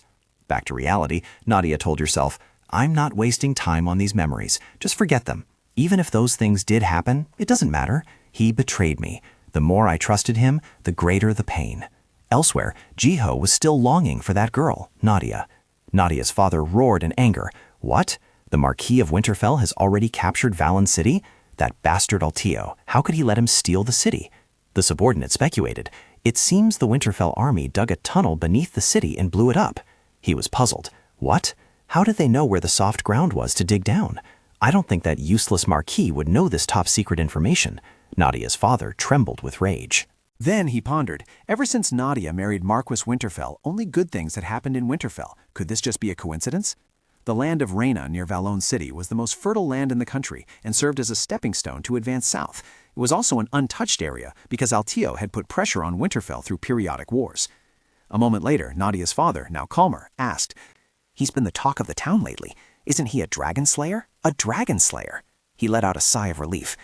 Yes, I'm glad he completed his mission well. Nadia's father still had a lingering doubt in his heart. But I still feel uncomfortable. This needs to be clarified. He ordered, Bring me some stationery. It's been a long time since I inquired about my daughter. Meanwhile, Glenn's convoy also began to depart. A runner came back to report, Sir, we have finally reached the outskirts of Winterfell. Topu Village, a village located on the edge of Winterfell. When the villagers saw Glenn appear, they were all very excited, cheering, The Marquis has returned. This was a small, poor village. He arrived here with a large supply of provisions. Someone exclaimed, Oh my God, so much precious fruit. A child looked on with longing eyes. Mommy, what is that? It looks so colorful and incredibly delicious. I want to try it too. Suddenly, Nadia requested, Wait a moment. Then she stepped down. Seeing this, the commoners panicked. My lady! Nadia didn't say much, but directly went to get some apples. Then she gave them to the child from earlier. Here, what I'm giving you today is only temporary, but later you will get to eat them more often. The boy excitedly cheered. You're really giving me this precious thing? Oh my God! Thank you very much, my lady. Glenn looked at her and decided, We will stop in this village for a while. He felt truly grateful. It was wonderful how everything had changed for the better in such a short time. Just a month ago, the territory's residents were starving and could only force a smile. When he returned to the mansion, he definitely had to thank her properly. Nadia's clear voice rang out. Glenn, there you are. Time flies so fast. It's already time to return to the mansion, isn't it? For a moment, Glenn felt his heart stir slightly. Seeing this, she was puzzled. Why is he looking at me like that? Is there something on my face? She added, before we go, I have a few things I want to tell you. When we arrive back at Winterfell Mansion, you will parade into the mansion. But it seemed he wasn't paying much attention to these words. He thought to himself, I wonder why I never noticed this before. On one side, Nadia meticulously explained, the thing is, while Glenn was still lost in thought, she's also very beautiful. A beautiful girl, unlike her father. I had thought she wasn't bad looking, but seeing his lack of focus, she asked, Glenn, are you listening to me? Only then did he snap back to reality. Sorry, I was distracted. Nadia complained with a pout. Oh my goodness, that's the ceremony for returning to the mansion, and I'm also talking about my duties. He scratched his head awkwardly. I forgot to tell you beforehand that you will be accompanying me in the front row. She got straight to the point. This is why I wanted to tell you beforehand. I will ride in the most discreet carriage possible. Glenn was not happy with this decision. What? You are the one who contributed the most to this war and you deserve to be treated better, Nadia interrupted. That's what I mean. If news spreads that I have returned proudly walking side by side with the Marquis, wouldn't Father suspect me? He might even consider me a double agent. I will take advantage of Father's trust in me every day, so now we must be more discreet. He sighed helplessly.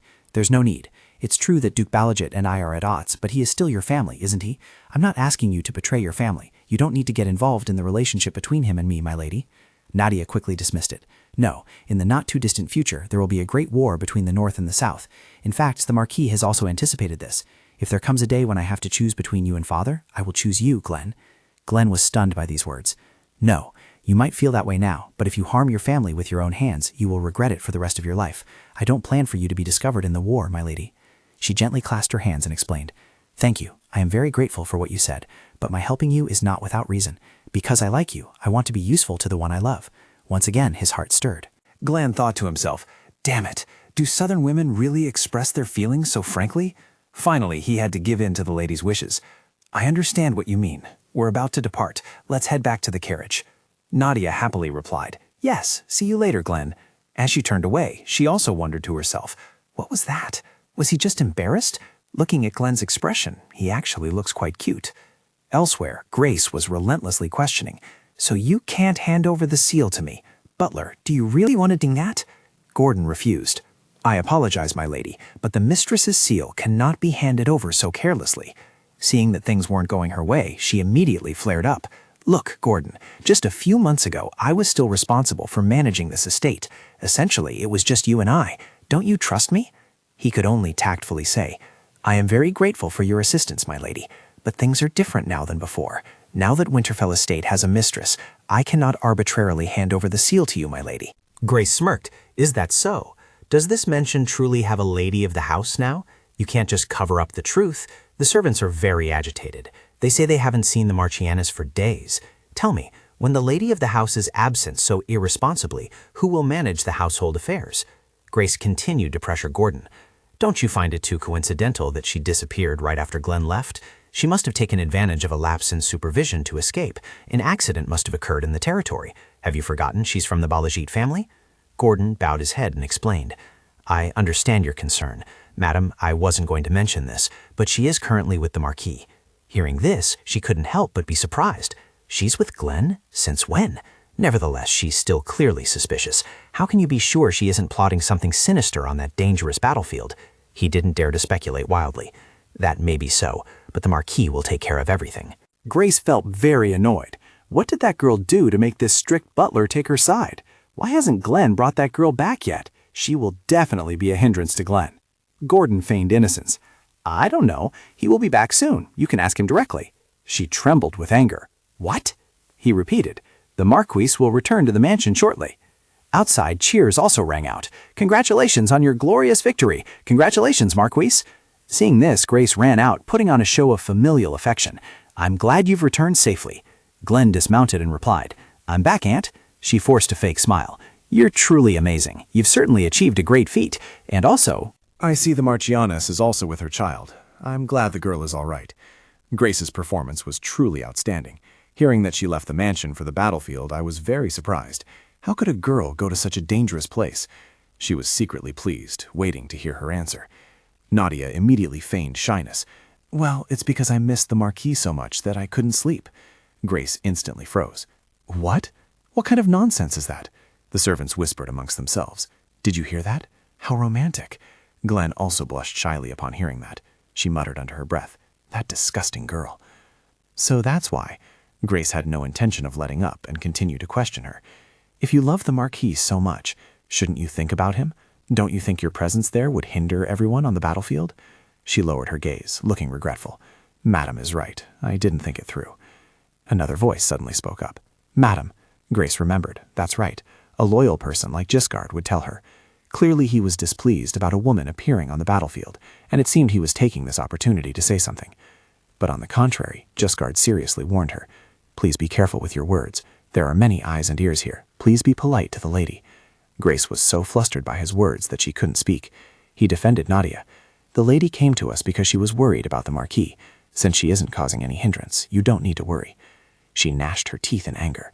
No, is that Giscard defending the Balajit girl? The onlookers there also chimed in. That's right, they're newlyweds. With the lady visiting, the Marquis looks more energetic, indeed. Grace started to feel a headache. Everyone's gone mad. Just recently they were ignoring her, calling her Balajit's spy. Suddenly Glenn spoke up. Aunt, even though she is my aunt, she is now the Lady of Winterfell. I don't think you've forgotten this basic fact. His words made her gape, and Grace too. Glenn turned and left. The long journey has exhausted us. Let's not discuss this any further. She knew his intentions well. Glenn was humiliating her by protecting Balajit's daughter. Something was definitely going on. At this rate, sooner or later she would be stripped of her power, on the day that girl took full control of the family and bore an heir. Not only her, but her son's position would also be jeopardized. She couldn't let that happen. Back in her room, Nadia immediately lay down on the soft bed with a look of satisfaction. That was difficult. I didn't expect that pretending to love the Marquis would drain me even more than being on the battlefield. After tossing and turning for a while, she suddenly remembered something. Nadia mentally went over it again. I've noticed Glenn has been gentler with me than before. It's surprising that even the family members are willing to stand up and protect me. That's truly unexpected. From outside the room door, a voice suddenly called out, My lady, shall I prepare your bath? She immediately agreed. Yes, please. Oh, Lisa, could you come in for a moment? Nadia pulled out a few items to show Lisa. Lisa asked curiously, My lady, what is that? She proudly explained. Valan City in the land of Reyna is famous not only for its iron ore, but also for its glass production. I bought these because they reminded me of you. Please give some to Yuri and Aiden too. Hearing this, Lisa was incredulous. Such valuable things for us, my lady? Nadia said modestly, They're not that precious. They're not jewelry, but handicrafts. Ever since I first arrived at Winterfell, you have helped me a great deal, and this is how I repay you. Living a second life, she learned a lesson. One of the things she realized after being reborn was that even if she was kind to those who hated her, it wouldn't lead to anything good. Instead, she would rather take care of the people around her. Lisa was so moved that she burst into tears. Thank you very much, madam. In the hallway, the servants praised Nadia endlessly. I've never met anyone like madam. She's both sweet and kind. The butler said she's very good at her work. Isn't that wonderful? While chatting with her sisters, Lisa suddenly stopped. But why? Why doesn't our master like madam? Today, he was also in his private room, and because she missed him, madam went in the lawn herself. This isn't right. Yuri also didn't understand. I know. She has a good personality, and she's beautiful too. Aiden, however, thought differently. Actually, no one dislikes our madam. Although she doesn't show it, I'm sure she's very sad. On the first night she was rejected by the Marquis, she cried her eyes out. Suddenly, Lisa leaned close to the other two and whispered, I have an idea. What do you girls think? At that moment, Nadia was preparing to bathe. She found something a little strange. She wondered why they were taking so long to prepare the bath today. Perhaps because she had returned after a long time, so they were preparing it more carefully. Soaking in the warm water made Nadia feel very comfortable, and her fatigue vanished instantly. Suddenly, there was the sound of someone entering. That person was right behind Nadia. She turned her head to look back. Is it time for them to bathe me now? Nadia's eyes widened in shock. A familiar figure appeared right before her eyes. It was none other than Glenn, the Grand Duke, and her husband. Nadia gasped. Glenn! He was equally stunned. What's going on? Glenn awkwardly turned his face away. I don't know anything, but my private bathroom is under renovation, so they told me to use this one. Nadia sighed, realizing she seemed to know what was happening. Recalling earlier, Lisa had confidently declared, Madam, just trust me tonight. She had thought Lisa was talking about helping her bathe. Never having seen Glenn so flustered, Nadia awkwardly broke the silence. The servants must be up to something again. Could you please go back to your room and wait for a moment? I'll take a quick bath and be right out. He reluctantly agreed. I will certainly punish those who did this. Hearing this, Nadia quickly advised, "No, please don't do that. They didn't mean any harm. They were just thinking of me." Glenn immediately relaxed his facial muscles and said, "Then I'll head out now." He turned and walked away. She breathed a sigh of relief as she heard his footsteps fade away. Suddenly, Glenn stopped dead in his tracks. He frowned thoughtfully. Could I have been so indifferent that they had to orchestrate this? Nadia was happily enjoying the cool water. Suddenly, a foot stepped down beside her. Glenn sat in the bathtub right next to Nadia. She stared at him in astonishment. Nadia shyly asked, "Aren't you leaving?" Glenn looked coerced, his voice full of helplessness. "If I leave now, there will surely be rumors that I've rejected you again, and you'll be in trouble once more." Her face flushed slightly. "This person is thinking of me." Nadia happily said, "Okay, then I'll get out later. This is fine, because the way they tried to make this happen is quite endearing." Suddenly she suggested to him, "Since things are already like this, should we bathe each other like other couples do?" Glenn blushed and turned away. "I'm not planning on doing anything like that." Nadia noticed a scar on his chest and gently touched it. "This scar, when did you get it?" He flinched and pushed Nadia's hand away. "Don't." She was startled. "I'm sorry, I got too close." Glenn's ears visibly flushed red. Why was she so unhesitant about these things? Then she spoke up, worried and flustered. "I'm just a little worried. It seems you've been in pain." He shyly glanced at Nadia. "Damn it, I should have gone outside. I can't look her in the eye." Breaking the gloomy atmosphere, Nadia spoke first. "So, shall we talk? So much has happened. It's really crazy, isn't it?" Upon hearing that, he suddenly realized, "Now that I think about it, I haven't properly thanked you yet. Thanks to you, the territory has become even more prosperous. Although Winterfell originally had many limitations, previously lacking sufficient food, resources, or special goods, now everything is abundant, and our military strength has also increased. I am truly very grateful to you." Nadia smiled radiantly with happiness. "You're welcome," she happily thought. "This is the first time I've been acknowledged by someone close to me. This feeling is so refreshing." Suddenly, Nadia spoke up. "I also thank you, Glenn." He was surprised. "Thank me? For what?" She looked happy.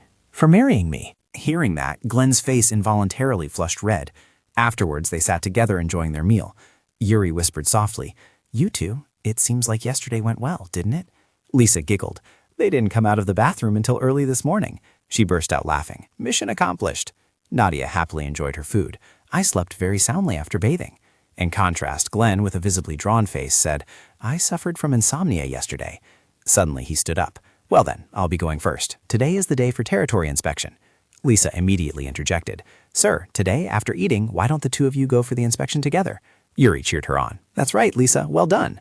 Seeing Glenn remain silent, Lisa continued, "Both of you have returned to the territory after a long time, and there's also a big fair in town today, so there's a lot to see." Nadia immediately showed a look of refusal. "Lisa, I appreciate the suggestion, but I have a lot of overdue work today." Suddenly, a hand reached out in front of her. Glenn extended his hand. "Let's go together."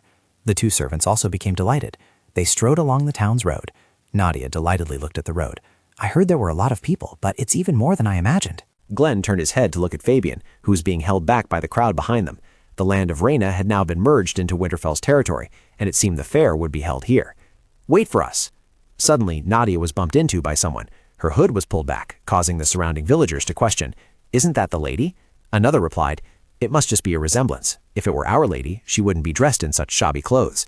From a distance, Anze stared at them. "Is that so?" He looked at him and her with terrifying and dangerous eyes. Glenn noticed this too. There were too many people today, making it very dangerous. It seemed the bodyguards had disappeared, probably swept away by the crowd. "Let's go back to the mansion and come another time." Suddenly, Alteo lunged towards Glenn and Nadia, yelling, "You Balajit dog!" He resentfully held a bucket of water and rushed forward, shouting, "It's all your fault!" Nadia's eyes widened in alarm. Suddenly, a figure darted forward, shielding Nadia. It was Glenn. Glenn, enraged, his eyes sharp, slammed Alteo's head to the ground.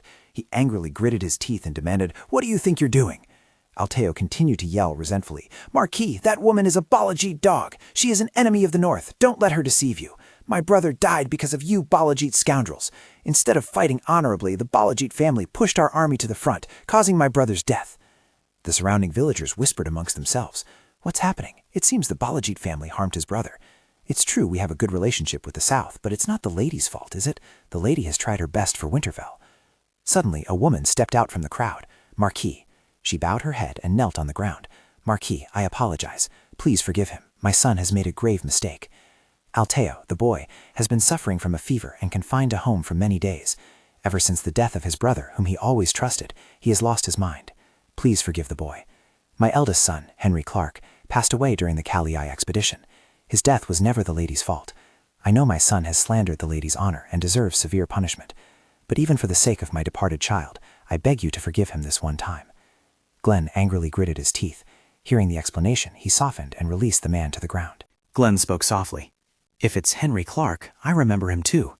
She asked in surprise, What? He recounted the story from that time, how Clark had led Winterfell and was the bravest fighter. He was a brave warrior. It was an honorable death. Then her brother-in-law suddenly sobbed, Brother! She burst into tears, and he awkwardly comforted her. Oh, Clark! Glenn sighed and turned away. Nadia spoke up, trying to persuade him. Glenn, I'm fine. Please don't make a big deal out of it. She was worried Glenn would escalate the situation. I'm really okay, all right? Seeing Nadia's sparkling eyes, he was slightly moved. Then Glenn reluctantly approached the man and the woman, bent down and said, My wife says she's fine, so I'll let this matter go. I know you've suffered a great deal.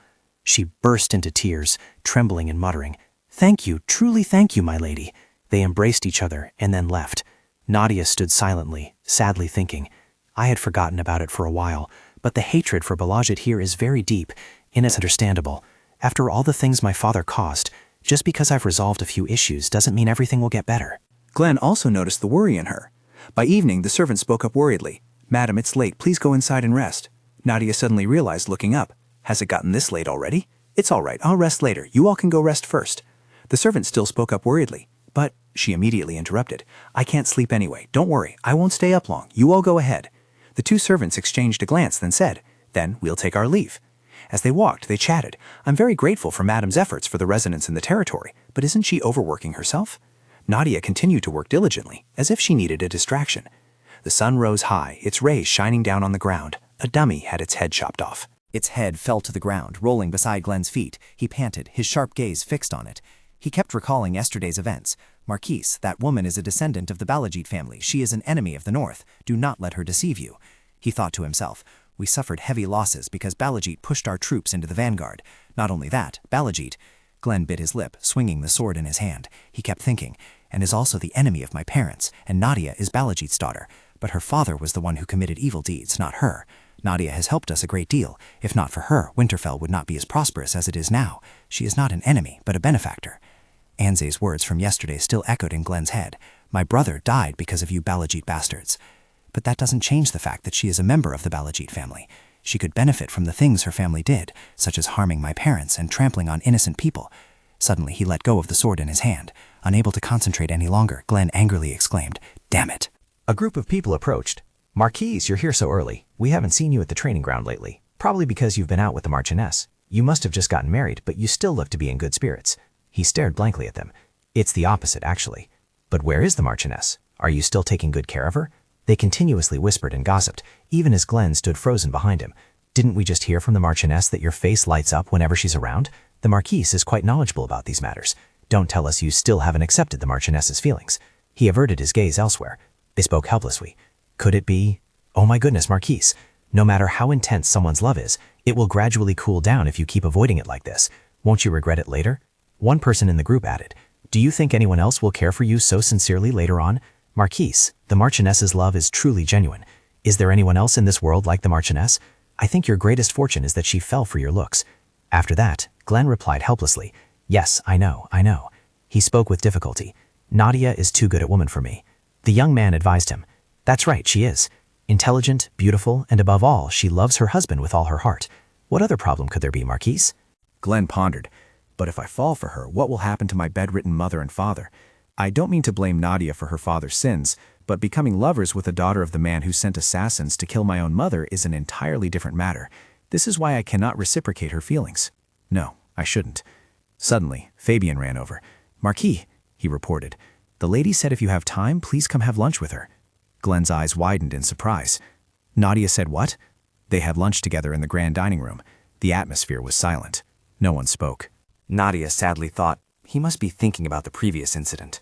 She remembered that moment. It was her wretched family's fault that his brother had just died. After that, Nadia decided to initiate the conversation. You know, I completely understand why the people of Winterfell still don't trust me. I also know very well why my father's reputation is so terrible. If you're worried about me, you don't have to. Suddenly Glenn interrupted her. Don't talk about that anymore. Nadia stared at him in surprise. She gripped the fork in her hand. But I can't ignore it. I want to help lighten Woot. Nadia worried. Glenn, we are husband and wife. Shouldn't we talk to each other to resolve things whenever something happens? Don't you remember I once told you that if one day I had to choose between you and my father, I would choose you? That wasn't just empty words. Actually, my father and I— Suddenly he shouted loudly, cutting her off. Enough! Nadia flinched. She looked at Glenn in fear. He suddenly stopped, realizing he had lost his temper. Glenn covered his face, looking weary. I'm sorry, I didn't mean to get angry with you. Nadia empathized with him. It's okay, I understand this is very difficult for you. When you're ready to talk, please let me know. I'll wait for you. Glenn looked at her, both sad and worried. What I want to tell you is, it's not your fault, but mine. I've gradually fallen for you, even though you are the daughter of the one who murdered my mother. Nadia left the dining room, striding down the hallway. Suddenly, Fabian called out loudly, Madam, please wait a moment. Nadia startled and turned around. What is it? He said worriedly. Madam, it seems the Marquis has upset you. He hasn't gone to his study, and he hasn't done anything else but practice sword fighting all day. She remained silent, not replying to Fabian. He asked softly, Madam, are you aware of the tragic incident involving his parents? Then Nadia's eyes widened as she recalled. If it was about the former Marquis and his wife, he must be referring to the incident where the Marchinius died when her carriage plunged down the mountainside. That was why Glenn's mother died, and his father was severely injured, still unconscious to this day. Fabian worriedly said, And the biggest suspect in that accident is your father, but you already knew that, didn't you? Nadia looked down sadly. Yes, I know. I also suspect him. My father always openly displayed hostility towards Glenn's father. He didn't even bother to hide it. He continued, The Marquis is in great agony. He is torn because he loves the daughter of his enemy, the one who harmed his parents. What happened in that village makes him feel even more confused. Next, Fabian put on a pitiful expression. So what I want to tell you, my lady, is that none of those things were your fault. They were simply forced by circumstances, and I hope you won't blame yourself for them. Hearing those comforting words, Nadia was happy. Thank you, Fabian. Then she went into her room. She quietly realized that she understood why everyone in this family considered her father their enemy, but he wasn't the one who harmed Glenn's parents. In her previous life, she had heard her father say it with her own ears. Duke Balaji read the paper and then spoke. I think there's an internal dissenter within the Winterfell family. Perhaps it's the same for every family. Nadia asked for his opinion. Do you mean, father, that you had nothing to do with that accident? Duke Balajid was surprised. What? Do you really think I would employ such a crude tactic? If I were to make a move, no one would be left alive. Moreover, if I did that, Glenn would become the next head of the family. He is not only unpredictable, but also smarter than his father. The Winterfell territory would become more powerful if Glenn took on the responsibility of developing it. Why would I help that day come sooner? She pondered this matter. Furthermore, she had heard that Glenn's father was still unable to move, seemingly suffering complications from the accident. But the perpetrator was not a southern noble, as they would do nothing without her father's command. So as her father said, the one behind the accident must be someone from Winterfell, someone allowed to access Glenn's father's bedroom without going through strict security. She had to find the real culprit, to gather all their strength before war broke out, so they couldn't afford internal strife. But how? No one would believe her if she said her father wasn't responsible. Suddenly, a voice interrupted her thoughts. Madam. Lisa smiled and handed her a letter. Duke Balajet sent you a letter. She was surprised. A letter from my father? Then Nadia quietly opened the letter. The contents then revealed themselves. My dear daughter, the house feels truly empty without you. As you promised before leaving, you should at least send your father regular letters, shouldn't you? She gasped, her eyes widening. At first glance, they were just ordinary greetings, but in reality, it was a threat. It meant she had to regularly write letters reporting news to him. Even a fool could discern the hidden meaning in this message. Nadia clutched the letter in her hand. This letter would make everyone suspect her of being his spy. She couldn't believe he would send such a public letter. He had risked sending her a warning with the aim of obtaining information detrimental to the Winterfell family. Someone asked her, Would you like to reply? I'll prepare paper and a pen for you. Nadia refused. No, I will reply later. She focused her thoughts, certain that she had to do something. That night, moonlight shone upon the grand castle. Grace held her teacup and asked in surprise, What? Glenn isn't going to that girl anymore? A guard reported. Yes, madam. Lately he has only been in the training grounds. People are also spreading rumors that their marriage has cooled. A commoner attacked Lady Nadia and called her Duke Balajit's spy, which is why he acted that way. That commoner's brother is a warrior highly favored by the Marquis. She chuckled smugly. Is that so? This means I still have a chance, no matter how enchanted the Marquis may be. A small spark can burn down an entire prairie. It will be very easy to sway the Marquis if the matter concerns his beloved father. He wondered, how could the Marquis treat you like that? Previously, he had entrusted you with the management of the family, but as soon as his wife arrived, he immediately handed all the keys over to her. You should resist. I cannot accept the Winterfell family becoming one of the Balajit family's puppets. Then Grace sinisterly spoke up. Don't worry, I already have a plan. Grace stood up, walked to the desk, picked up a pen, and smirked. I don't care how smart she is. She's just a little girl who's been here for less than a year. She can't possibly know who is working for me in this family. A moment later, Grace produced a letter and instructed, give this to our people. Don't forget to tell them to burn it immediately after reading it. Meanwhile, at the vast archery range, round wooden targets were neatly arranged in rows. Glenn, with an imposing air, drew his bow, aiming straight at the target. In just a moment, the arrow flew swiftly and embedded itself in the bullseye. Nadia stood behind him, intently observing his every move.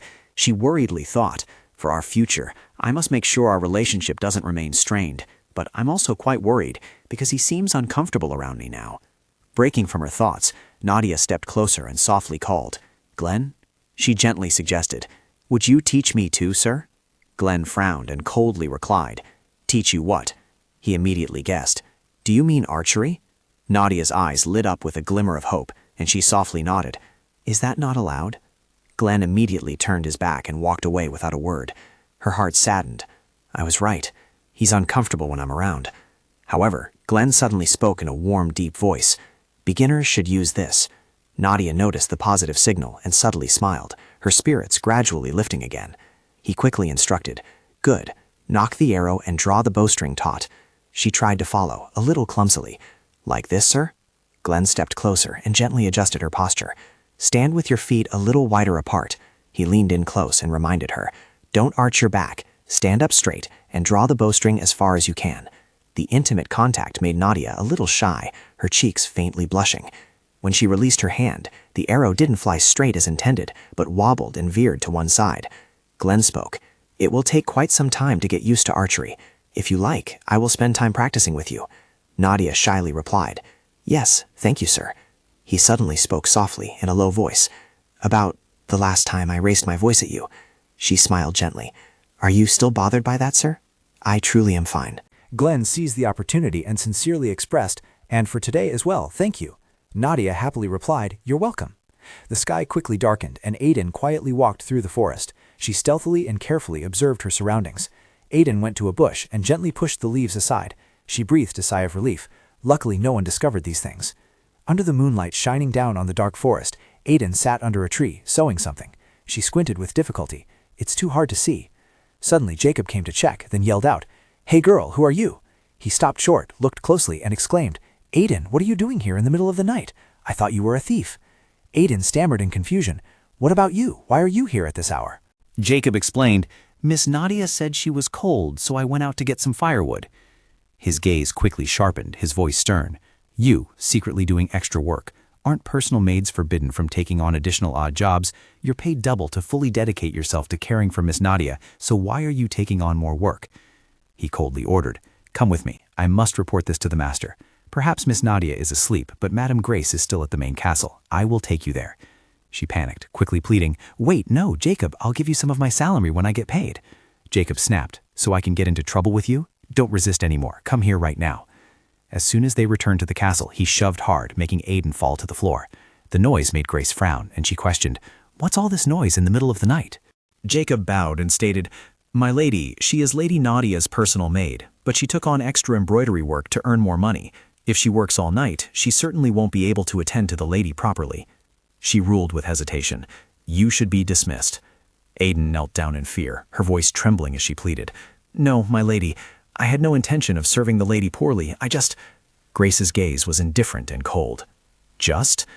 Aiden added, I just need money. My wages aren't enough to cover my sister's medical expenses. She scoffed, her voice full of contempt. How much do your sister's medicines cost? She answered honestly, About 1 gold coin a month. Grace's lips curved slightly, as if calculating something. She lowered her voice. The Marchioness should really pay more attention to her personal maid. Aiden was surprised. Pardon? Grace gestured, pushing a small pouch towards Aiden. Take this. This amount is more than enough to pay for your sister's medicine. The next morning, sunlight gently filtered through the treetops. In the room, Nadia brightly spoke. Please come in, Lady Grace. She entered, her face serene as she said, It's been a long time since I last saw the Marchioness. You've already started working, even though you just finished lunch not long ago, haven't you? She smiled and replied, It's just some private work, my lady. I'm writing a reply letter to my father. Grace nodded slightly, her voice polite.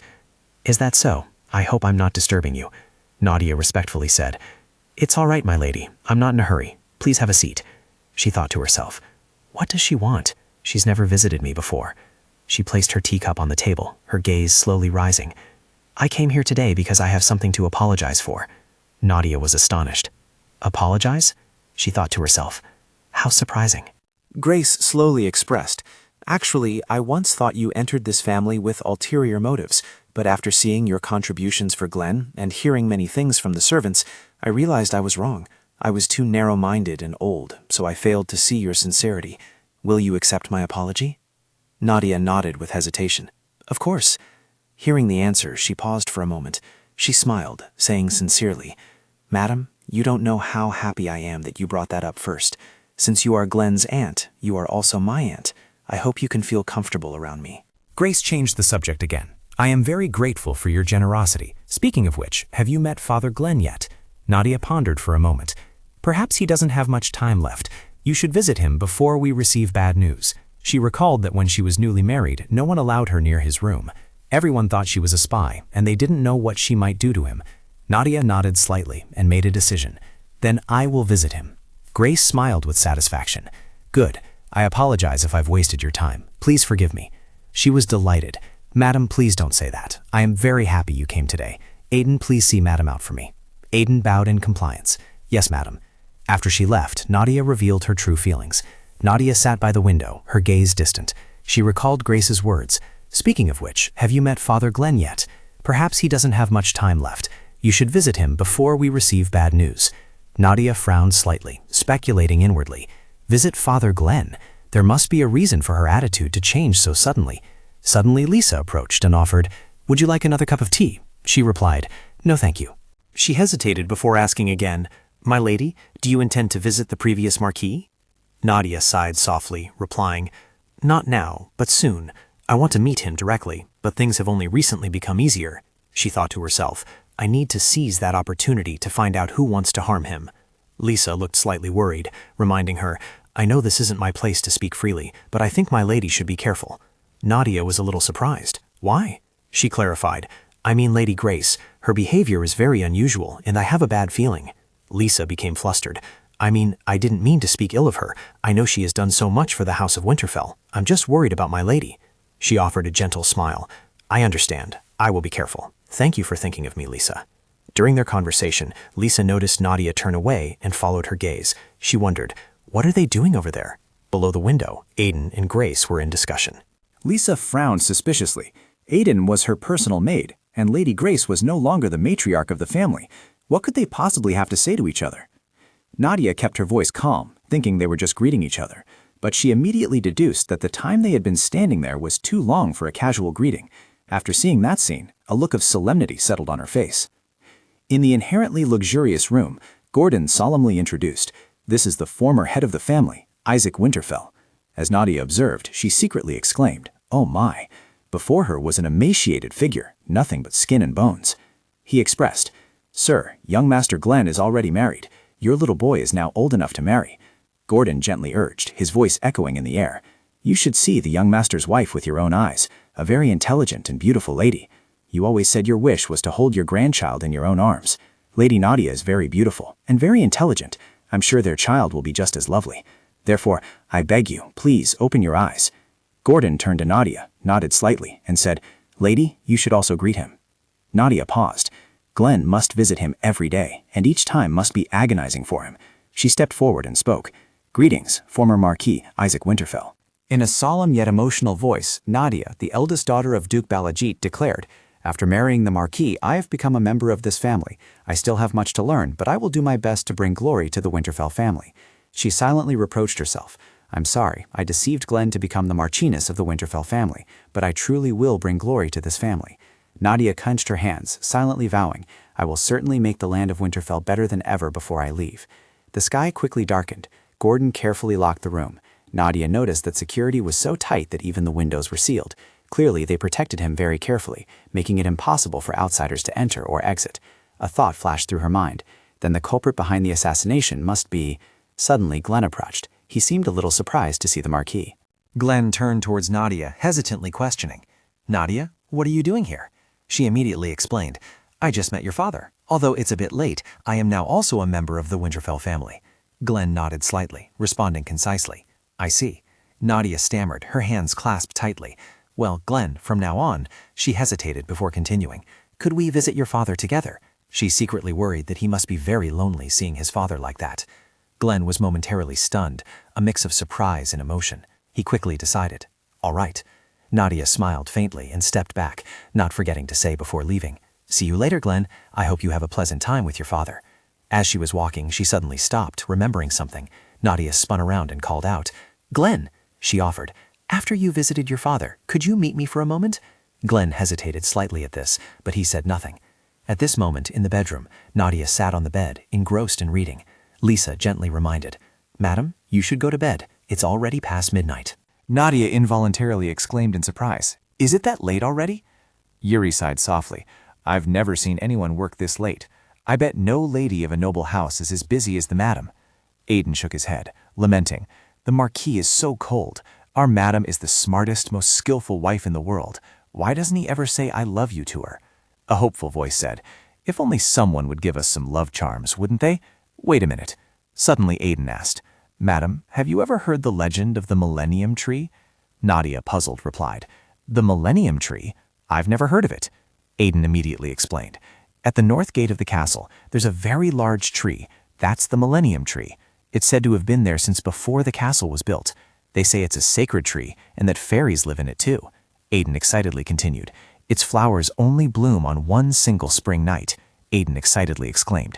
The legend says that if people pray for love under the blossoms of the Millennium Tree, their wishes for love will surely come true. Lisa also enthusiastically responded, That's right, I've heard many people have found the love of their lives thanks to the Millennium Tree. Yuri grinned and continued, You should also pray for love. It costs nothing anyway, and who knows, it might make the Marquis change his mind. She calmly replied, But that's just superstition. Nadia shrewdly noticed, You just want to go out and see the flowers, don't you? Lisa immediately pouted. We've only heard rumors that the flower is beautiful, but we've never seen it because it only blooms on a single spring night. If we leave the estate at night, we'll be in big trouble. Aidan pleaded earnestly. Let's go see the flowers bloom together, lady. She immediately agreed, smiling. Let's go. When do the flowers bloom? Aidan stated confidently. In 3 days, at the full moon. Yuri and Aidan said in unison, Thank you, my lady, we're so excited. In the early morning, the first rays of sunlight gently shone down. In the maid's room, Lisa was still fast asleep. She suddenly woke up to the sounds around her. Lisa spoke up. Aidan, you're up so early. Aidan turned around, her voice calm. I woke up early this morning. She felt a little strange, a hint of suspicion in her heart. That's odd. She usually loves to sleep. She probed. Are you going somewhere? You look ready. She replied briefly. I'm going to the dining room. Then continued. I have to go out today. While preparing her belongings, Aidan's money pouch suddenly fell. Lisa exclaimed in surprise. Are those gold coins? It looks like you have a lot. Where did you get so much money? Without letting Lisa ask further, she evaded the question and left. I have to go now. Seeing this, Lisa immediately had a premonition that something was wrong. In the dining room, everyone was already seated at the table. Lisa looked around, but didn't see Aidan. But she said she came down earlier, didn't she? She quietly asked, Madam Misha, are you on duty in the dining room today? Has Aidan finished eating and left already? Aidan? Misha replied, I haven't seen her today. Lisa immediately grew suspicious. Oh? She continued to probe. Hazel, have you seen Aidan come down to eat yet? Hazel, the lady's personal maid, shook her head decisively. I haven't seen her. Lisa speculated. So where did she go early this morning? She looks like she's hiding something, and she has such a large sum of money. Lately, she's been acting very strangely. Soon it was evening. Nadia and the maids walked under the sparkling starry night sky. Yuri exclaimed, Today the sky is cloudless. It's wonderful. I bet a lot of flowers will bloom today. Lisa also chimed in. I heard that the flowers of the Millennium Tree are absolutely beautiful. She eagerly added, Have you heard? The fairy residing in the Millennium Tree is the daughter of the god of love. Therefore, as long as it's a matter related to love, she can help. We will wish for your love to come true beneath the blossoms of the Millennium Tree. Yuri reasoned. Perhaps if we make a wish together, the fairy will grant it to us. Nadia gave a wise smile and declined. Thank you, girls, but I don't want to bother the fairy too much. Aidan quickly pointed. Here it is, madam. Look, that's the Millennium Tree. She looked up in astonishment, her eyes filled with emotion. The massive, towering millennium tree stood tall, its flowers exuding a sweet fragrance. Nadia couldn't stop exclaiming, "Oh my, it's wonderful!" Lisa offered, "Go on, make a wish. I'm sure the Marquis will come." Nadia gazed at it and secretly wished, "It's so beautiful. I wish Glenn were here too." She wondered, "Why am I thinking of him now?" Lisa clasped her hands and chattered excitedly, "Madam, please close your eyes first. Oh, dear fairy, please let the Marquis fall in love with Madam, and let them live happily ever after together in Winterfell." Nadia said sadly, "I'm sorry, Lisa. Glenn and I will not live happily ever after. One day I will leave Winterfell." "I should—" Nadia clasped her hands, preparing to make her wish. She sincerely prayed, "May Glenn soon find his true love. May he live happily ever after here with the new Marchioness of Winterfell. May he one day find happiness with the woman he truly loves." Nadia thought to herself, "Glenn will surely make her happy. I know that even though he appears cold and distant on the outside, he's truly very warm on the inside. But what is this? Why do her feelings feel so peculiar?" She affirmed, "I'm sure your wish will come true. The Winterfell family is famous for many arranged marriages that ultimately blossom into true love." Yuri speculated, "It must be thanks to the blessings bestowed by the fairy living in the Millennium Tree." Lisa suggested, "Can we stay a little longer? Who knows when we'll get to admire these flowers again? I want to admire them a little longer." Nadia brightly agreed, "Let's do that." She thought to herself, "They must be very happy sneaking out at night like this." But it was a bit chilly. Aiden noticed and asked, "My lady is shivering. It's cold at night, isn't it, my lady?" She replied, "It truly is cold." Aiden immediately volunteered, "I will escort my lady back first. The two of you can stay and watch." Nadia also agreed, "If the head maid says anything, just tell her I went out with you all but returned early." Both happily said in unison, "Thank you." Aiden led her away. "Let's head back now." Under the tranquil night sky, the two of them set off. Nadia turned her head, noticing, "The north gate is faster to the castle than the south gate, so why? Is there a shortcut I don't know about?" As they walked, Nadia softly began to converse. "I suppose around this time every year, the north is still cold, isn't it? In the capital, it's warm even at night." Aiden considered, "Is that right? I don't know either. Perhaps it's because I've gotten used to the weather here." Nadia added, "I'll probably get used to it soon, too." Aiden replied enthusiastically, "Of course, you will be here for a very long time, so I'm sure you'll adapt to it." Suddenly, a commanding voice rang out, "Stop!" Before them, a formation of knights suddenly stood, blocking Nadia's path. Nadia, unafraid, asked, "Who are you?" He stated, "I am Tristan, captain of the castle's security detail. Madam, could you tell me where you are going?" Nadia replied, "I am on my way back to my bedroom. Is there a problem?" From behind, Grace snapped, "That's a blatant lie. You are clearly trying to escape the castle in the middle of the night." Nadia retorted bluntly, "I don't understand what you are talking about. Why would I escape at this hour?" She reacted vehemently, "You shameless creature, can you still lie when I present this?" From Grace's hand, a letter filled with writing was unfurled. Nadia wondered, "Is that?" She quickly replied, "It's the letter you sent to Duke Belashit." She calmly took a step forward, stating clearly, "Is there a problem? If you've read it, then you must know. I was merely inquiring about my father's health." Grace gritted her teeth, cursing uncontrollably. "You wicked girl, you're truly out of your mind. Give it to me." The knight obeyed. "Yes." She took the candle and held it up to the letter to reveal its content. Each line of text began to appear clearly. On the letter she had written clearly, "I have completed the task. I will depart on the night of the full moon." Grace tried to expose her. "If you write with lemon juice, the words disappear when the water dries, but they reappear if brought near a flame. Do you think I don't know these tricks of the Southerners?" She said angrily, "If my mind weren't sharp, I wouldn't have discovered this, and you would have successfully returned to your father's embrace." Nadia calmly denied, "I have never written such a letter. Someone deliberately forged my hand, and if I had planned to return to the capital, why would I have chosen to enter this marriage?" Grace angrily turned her back and shouted, "Doctor, you explain." At this moment, the doctor, Glenn, and Giscard were all present simultaneously. Nadia trembled slightly, a hint of fear in her eyes. Glenn and Giscard, everyone else was here. The doctor immediately explained, "This morning, the former Marquis's body temperature suddenly spiked inexplicably, and he's currently running a very high fever. If this continues—" He paused, a serious look flashing in his eyes, then continued, "His life could be in danger." Hearing this, everyone couldn't help but be astonished. Nadia couldn't help but feel bewildered and worried. "Do you mean I did something harmful to the previous Marquis?" Grace still held on to her prejudice. "Only you know what crime you committed. His condition worsened right after you came to greet him. You must have done something to him. Isn't this letter proof of that?" Glenn, look how shameless she is. She tried to murder your father. She must be imprisoned and interrogated immediately. Glenn merely frowned in annoyance without saying a word. Seeing the tense atmosphere, Giscard had to step in to advise. Madam, please, calm down. You are too agitated. But that advice was like adding fuel to the fire. Calm down? How can you claim to be Isaac's friend? How can I be calm when facing someone who tried to murder my brother? Despite that, he calmly concluded, nothing has been confirmed yet. This time, it was Grace who was stunned. What? Why was Giscard still protecting her? Previously, he had risked his life on the battlefield for Isaac. He was Isaac's loyal vassal and close friend, so why would he— His argument was very sound, and Lady Nadia had no motive to harm the former Marquis. Marquis Glenn already held the entire territory of Winterfell. Why would Duke Bolliget risk his daughter's life to murder someone who is bedridden? Yet she continued to question fiercely. How do you explain the secret message in this letter? Why did my brother's condition worsen after she came into contact with him? And what about her attempt to leave the castle at night, just as mentioned in the secret letter? It was then that Nadia spoke for the first time to defend herself. I was just returning to my room after admiring the flowers of the Millennium Tree. Grace didn't believe a single word. Admiring flowers? So you're determined to feign innocence until the very end, aren't you? Then why don't you explain why you chose to take that path to leave the castle instead of using the north gate to return to your room? Grace continued. Glenn, all these things point to a single conclusion. Duke Bolliget's daughter, the daughter of the one who murdered your mother, is now trying to murder your father too. Seeing that reaction, she secretly felt smug. The boy looks furious. He must be disgusted to realize that the girl he fell for is trying to harm his father. It's over. Even if Giscard tries to protect her, he won't be able to defy Glenn. Standing amidst the fierce dispute, Glenn calmly spoke. Nadia, I want you to tell the truth yourself. Finally, she faced the situation seriously. I understand. You mean I sent that letter to my father to inform him that I would return to the capital after harming Father Glenn, right? Grace was absolutely certain of her conjecture. Exactly. You should tell the truth because the evidence is already clear. Nadia suddenly interrupted. How odd then. She couldn't help but be stunned. What did you say? Nadia calmly revealed the truth.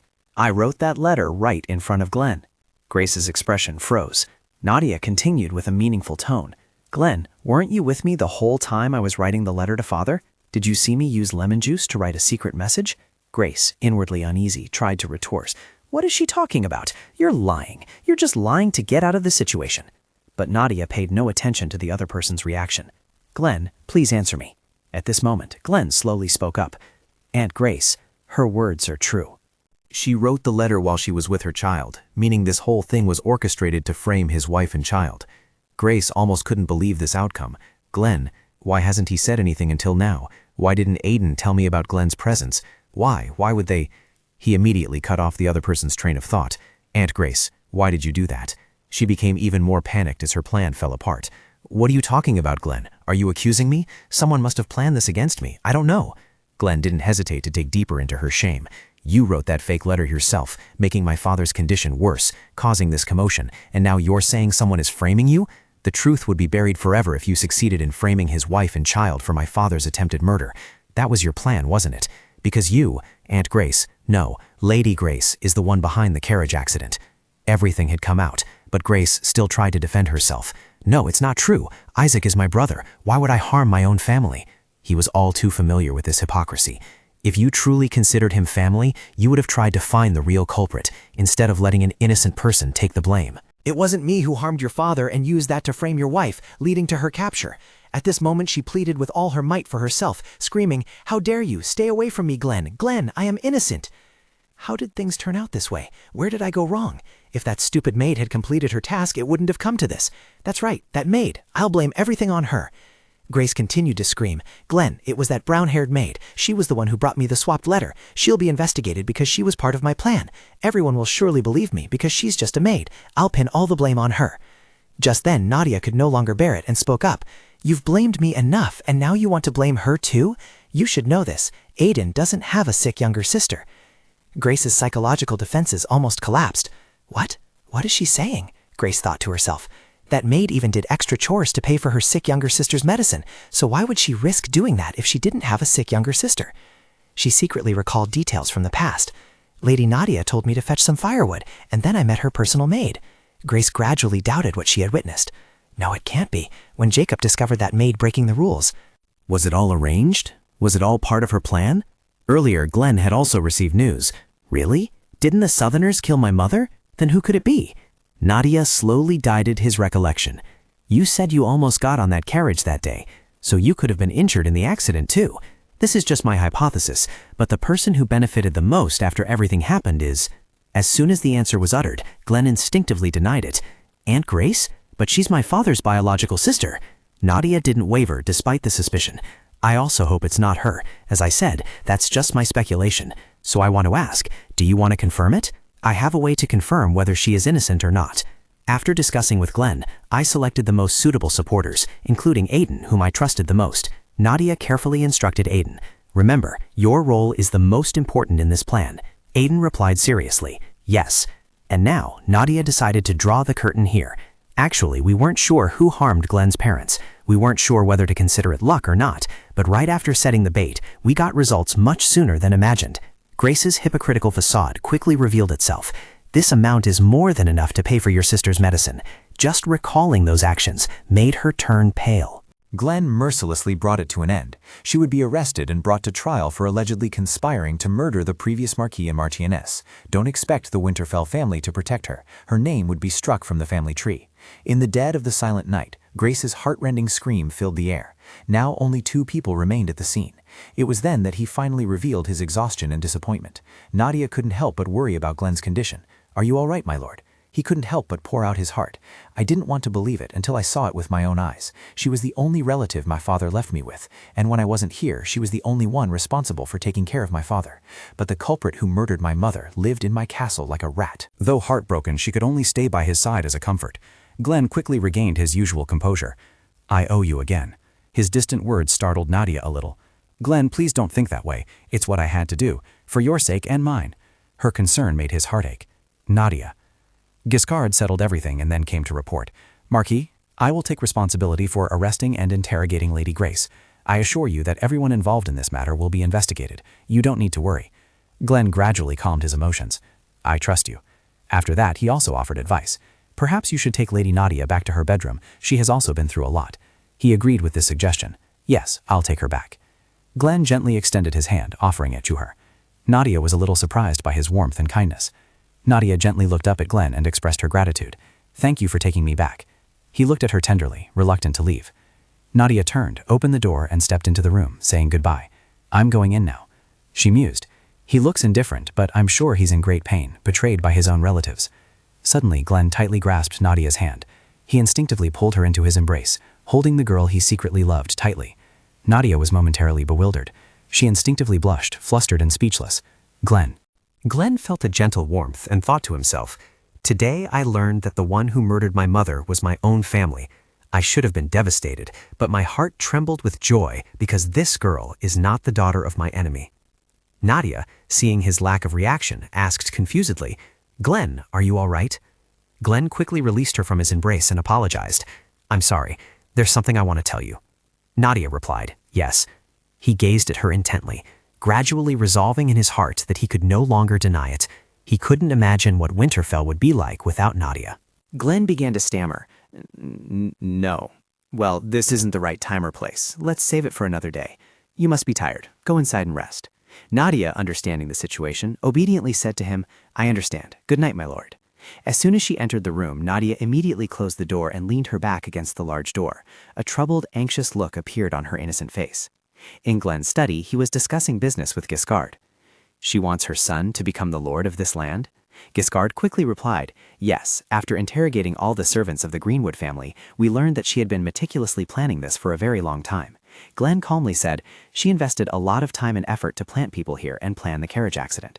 She was blinded by greed and tried to kill her own brother and nephew." Giscard curiously asked for his opinion. "So how should we punish her?" Glenn frowned, firmly stating, "The punishment must be commensurate with the serious crimes she committed. Execute those involved and confiscate all of her family's assets." Giscard immediately replied, "I agree with your decision, my lord." But Glenn interrupted, "We also need to find out what method they used to harm my father. Did they say anything about that?" Giscard quickly answered, "Yes, I was about to tell you, my lord. Do you remember the painting hanging in your father's bedroom?" Glenn suddenly remembered and continued, "Yes, the painting she gave him, right? Did you find anything in the painting?" Giscard then revealed information about the painting. "Yes, my lord, the painting depicts a scene of banishing the god of the underworld, implying a hope for the sick to recover. It was so common that we didn't pay any attention to it, but when we investigated every small detail, we discovered that the dye used in the painting was poison." The moment he heard the words poison, his expression changed instantly. Poison! Giscard continued, When it was first discovered, that plant species was often used for its striking colors, but now it has been banned from distribution because its ink becomes very toxic after drying. He also revealed that the color used in the painting was a mixture of regular paint in the toxic color, so its toxicity was not strong, which was why the painting did not affect healthy individuals. Glenn immediately worried, but it's very dangerous for weak people like my father. He hesitated, recalling what had happened. If we hadn't discovered it, the former Marquis might have. He suddenly interrupted, asking his guard, "How is he? Will he make a full recovery?" He reluctantly replied, "It's hard to say for sure, but his condition is very stable. We should observe him for a few more days." Glenn word, "Inform me immediately if his condition changes." He complied. "Yes, sir." The next day, Nadia was practicing archery. She shot an arrow right into the bullseye. Seeing this, Fabian praised enthusiastically, "Madam is truly amazing. You haven't been learning archery for long, yet you're already so skilled. The special training the Marquis arranged for you seems quite effective, doesn't it?" Nadia recalled wistfully. Special training? Back then, she and Glenn had shared many awkward moments. Nadia waved her hands repeatedly and replied vaguely, "Yes, I suppose so." He suddenly remembered something and asked her, "Oh, right. I wonder how the Marquis is doing these days." Nadia looked bewildered. "Huh?" Fabian excitedly recounted that thanks to the lady, he had caught the real culprit, and therefore nothing could stop him from confessing his feelings anymore. "How did it go? Have the two of you made any progress?" She didn't answer, but only smiled faintly. Nadia shyly handed him the bow and arrow, asking him to put them away. "Fabian, could you put these things away for me? I have to go back to the office now." Fabian immediately obeyed. Yes. After he was out of sight, she walked alone on the training ground. The same look of sadness still lingered on Nadia's face. She recalled Glenn's words, "There's something I want to tell you." Nadia walked down the cold corridor, wondering to herself, what did Glenn want to tell me that day? I know this is a ridiculous thought, but if he had intended to confess his feelings to me that day, even if our relationship had been different from what it is now, would I have been able to leave Winterfell without hesitation? Not long after, news of the expedition team's return arrived. A servant shouted loudly, "The Dragon's Cave expedition team has returned." Looking at the pile of sparkling jewelry they brought back, everyone gasped in awe. How much is all this worth? It's magnificent. But why did that dragon collect so many treasures? They say dragons like shiny things. Nadia joined everyone to welcome the expedition team. She said cheerfully, "The expedition team is finally returned. It's a relief to hear some good news after everything that's been happening at the castle lately." Wayne, upon seeing the necklaces and pearl bracelets, couldn't hide his admiration. He marveled, "So much. I've never seen so many treasures in my entire life. The market price will drop if we sell them all at once. We should sell them little by little." Nadia saw Wayne seem to really like them, so she turned and said, "Sounds good. I'll leave this task to you." He immediately became overjoyed. "I heard they also found documents and artifacts from ancient kingdoms. If we put them up for a legitimate auction, we'll get a good price." Behind them, Fabian rested his hand on his chin, calculating and muttering, "Winterfell will acquire a huge fortune from this. Soon, we will surpass the South." Suddenly, a frantic soldier ran towards everyone, carrying a giant egg and hastily calling out, "Marquise, please look at this." Glenn was immediately stunned. "That is," the soldier quickly reported, "it was found at the edge of the dragon's lair. If I'm guessing correctly." Fabian, quick-eared, interrupted, "It's a dragon egg! How wonderful! After it hatches, a baby dragon will emerge." While Fabian was excited, Glenn calmly speculated, "It might be dead. Who knows how long it's been there since the adult dragon died?" The soldier also agreed. "I thought so too, but I think we should bring it back. How would you like to handle it, my lord?" Glenn thoughtfully rested his chin on his hand, as if contemplating something. He kept pondering, "What should I do? I can't crack the shell open to see if it's alive. I also can't hastily sell this precious dragon egg." Suddenly, he remembered something. Glenn immediately turned and called Nadia. "Nadia!" Her eyes widened in surprise. "Yes?" He pointed behind him, making a suggestion. "Can you take care of this egg? You were the one who discovered the dragon's lair, so I think that's quite fitting." Nadia showed a hint of surprise. "What? You want me to keep something so valuable?" Glenn took the egg and handed it to her. "Well, it's been left there for quite a while, so it's highly unlikely to hatch, but at least you can use it as a decoration." Nadia held it close to her chest, looking at him, and softly replied, "Thank you, Glenn." After that, she and her 3 maids gathered around the egg. One excitedly exclaimed, "A dragon egg!" Yuri's eyes widened in awe. "I never thought I'd see a real dragon egg in my life." Lisa rubbed her chin, hypothesizing, "What if it hatches? Will we have to raise a dragon?" Aiden unconsciously imagined, "I wonder how adorable a baby dragon would be." Yuri thoughtfully considered in a serious tone, "Can we tame it? Then the lady will become a dragon rider or a dragon tamer." Seeing them happy, Nadia also felt happy. "Don't get your hopes up too high. This rare item has been left there for a very long time. I doubt it's still alive, even if it really is a dragon's egg." Lisa, not wanting her to say that, pouted. "Oh, come on, my lady. You also hope it's still alive, don't you? That's why you put it in the sun and clean it yourself every day, right?" Nadia gave a helpless laugh, thinking to herself that she was just cherishing the first gift Glenn had given her. Suddenly, a voice echoed from outside the door. "My Lord Marquis, it's Gordon." Glenn stopped writing and asked loudly, "What is it?" He announced with his hands clasped behind his back, "We just received news from the capital. Sir Li Jiho has defeated the poisonous dragon Gadavira in the south." He frowned in annoyance. "Is that true?" This news disheartened Nadia somewhat. It seemed that everything in the south would progress just as it did in her previous life. Li Jiho had become famous after the Kalai expedition, but his reputation truly soared after defeating the poisonous dragon Gadavira, and after that he became a hero in the war against the demon race. However, that was still a long way off. Gordon affirmed again, "That is currently the talk of the capital. Since your lordship is considered the war hero of the north, the people of the capital are very excited that the south also has Sir Li Jiho, a dragon slayer. I'm concerned that this might further strengthen the south's influence." Glenn spoke pensively. "It doesn't matter what they're doing over there. We just need to focus on our mission here." Gordon nodded in agreement. "Yes, sir." His pensive expression immediately caught Nadia's eye, and she began to feel worried. Elsewhere, Duke Balajit burst out laughing. "Look who it is, the protagonist of the Gadavira expedition. It's an honor for the Dragon Slayer to visit me in person." Jiho nodded politely and replied, "Duke, please don't tease me anymore. I don't know how to respond." A smile formed at the corner of his lips. "Welcome back." Suddenly, he knelt at Duke Balajit's feet. Jiho bowed his head and said gravely, "I report that 27 knights have returned victorious from the expedition." He patted his shoulder in encouragement. "Well done." Duke Balajit breathed a sigh of relief. Lately, he had been very concerned, because they had discovered a dragon's lair near Valen City. But the situation on this side was also very promising. Now we have a dragon slayer. Thinking of this, he spoke with a hint of meaning. "I'm glad you arrived just in time. I want to introduce you to someone." Jiho was slightly surprised. "To me?" Without making him wait, Duke Balajit gestured. "Come here, Aiden. This is Aiden, my nephew, who just returned to the capital after graduating from the academy." He greeted elegantly. "It's a great honor to meet you. I am Aiden. Even though I was at the academy far from here, I've heard a lot about you." Jiho shook his hand. "I am Li Jiho. The Duke has helped me a great deal, despite my many shortcomings." Despite his polite demeanor, Jiho was still somewhat scrutinizing.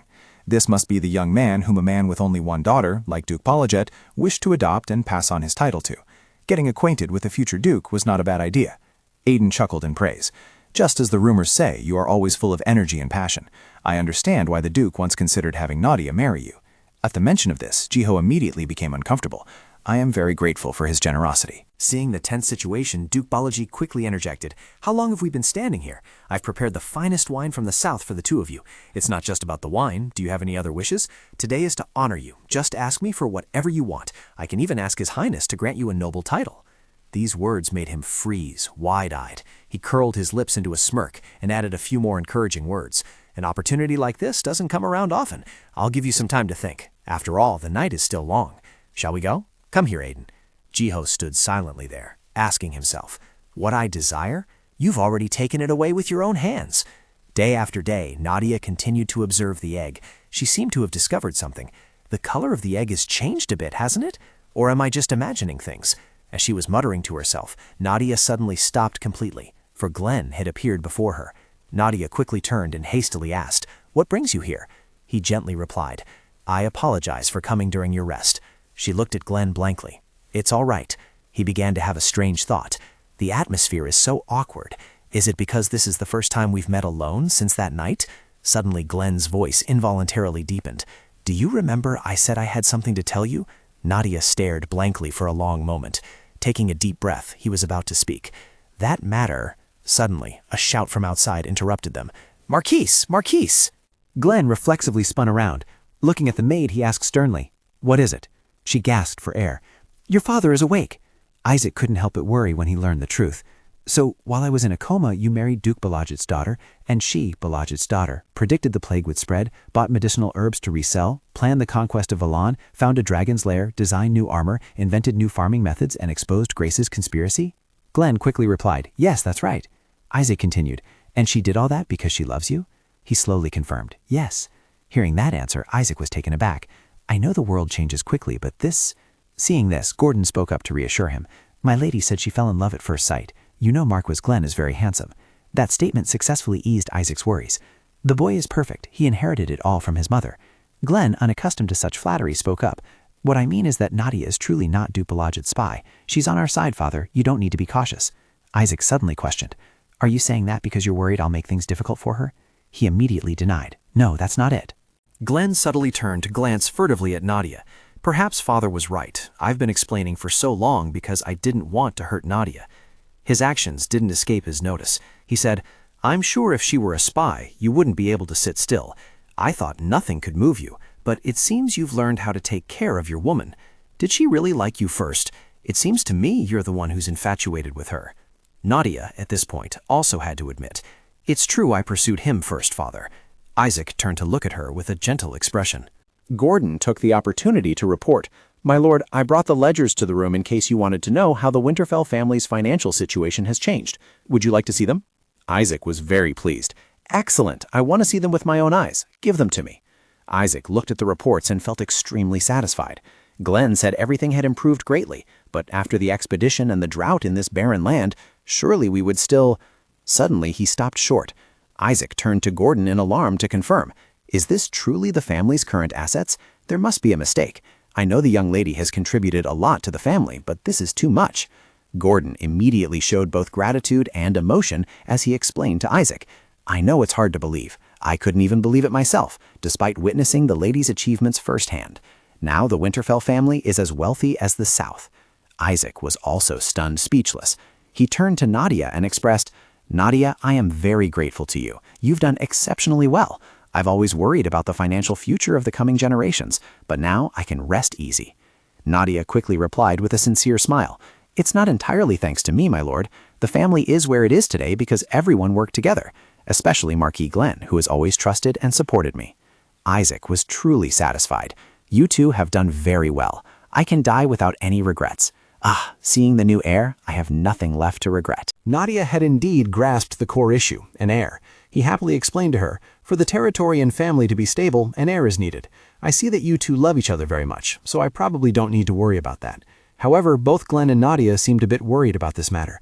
Noticing the uneasy atmosphere, Isaac spoke up, asking, What's wrong? Why aren't you two saying anything? At this, she timidly spoke up. She secretly worried as she thought, Have a child? No way. It's true that I've grown closer to Glenn, but I've already planned to leave Winterfell. Later, when Glenn finds the person he truly loves, I can't be that person. Thinking this, Nadia turned to Isaac. Father, he quickly replied, I'm listening, my daughter. Speak. She boldly uttered a shocking statement. Glenn said he has no intention of sleeping with me. Hearing this, he was startled. What are you talking about? Suddenly, Glenn remembered that he had indeed said something like that before. I will never have children with a daughter of the Blodgett family.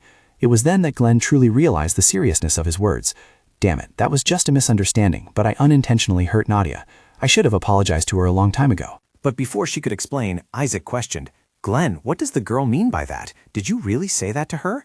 Nadia, seeing the situation was not good, quickly explained, Father, it's not his fault. I begged him to marry me because I love him. It's just unrequited love.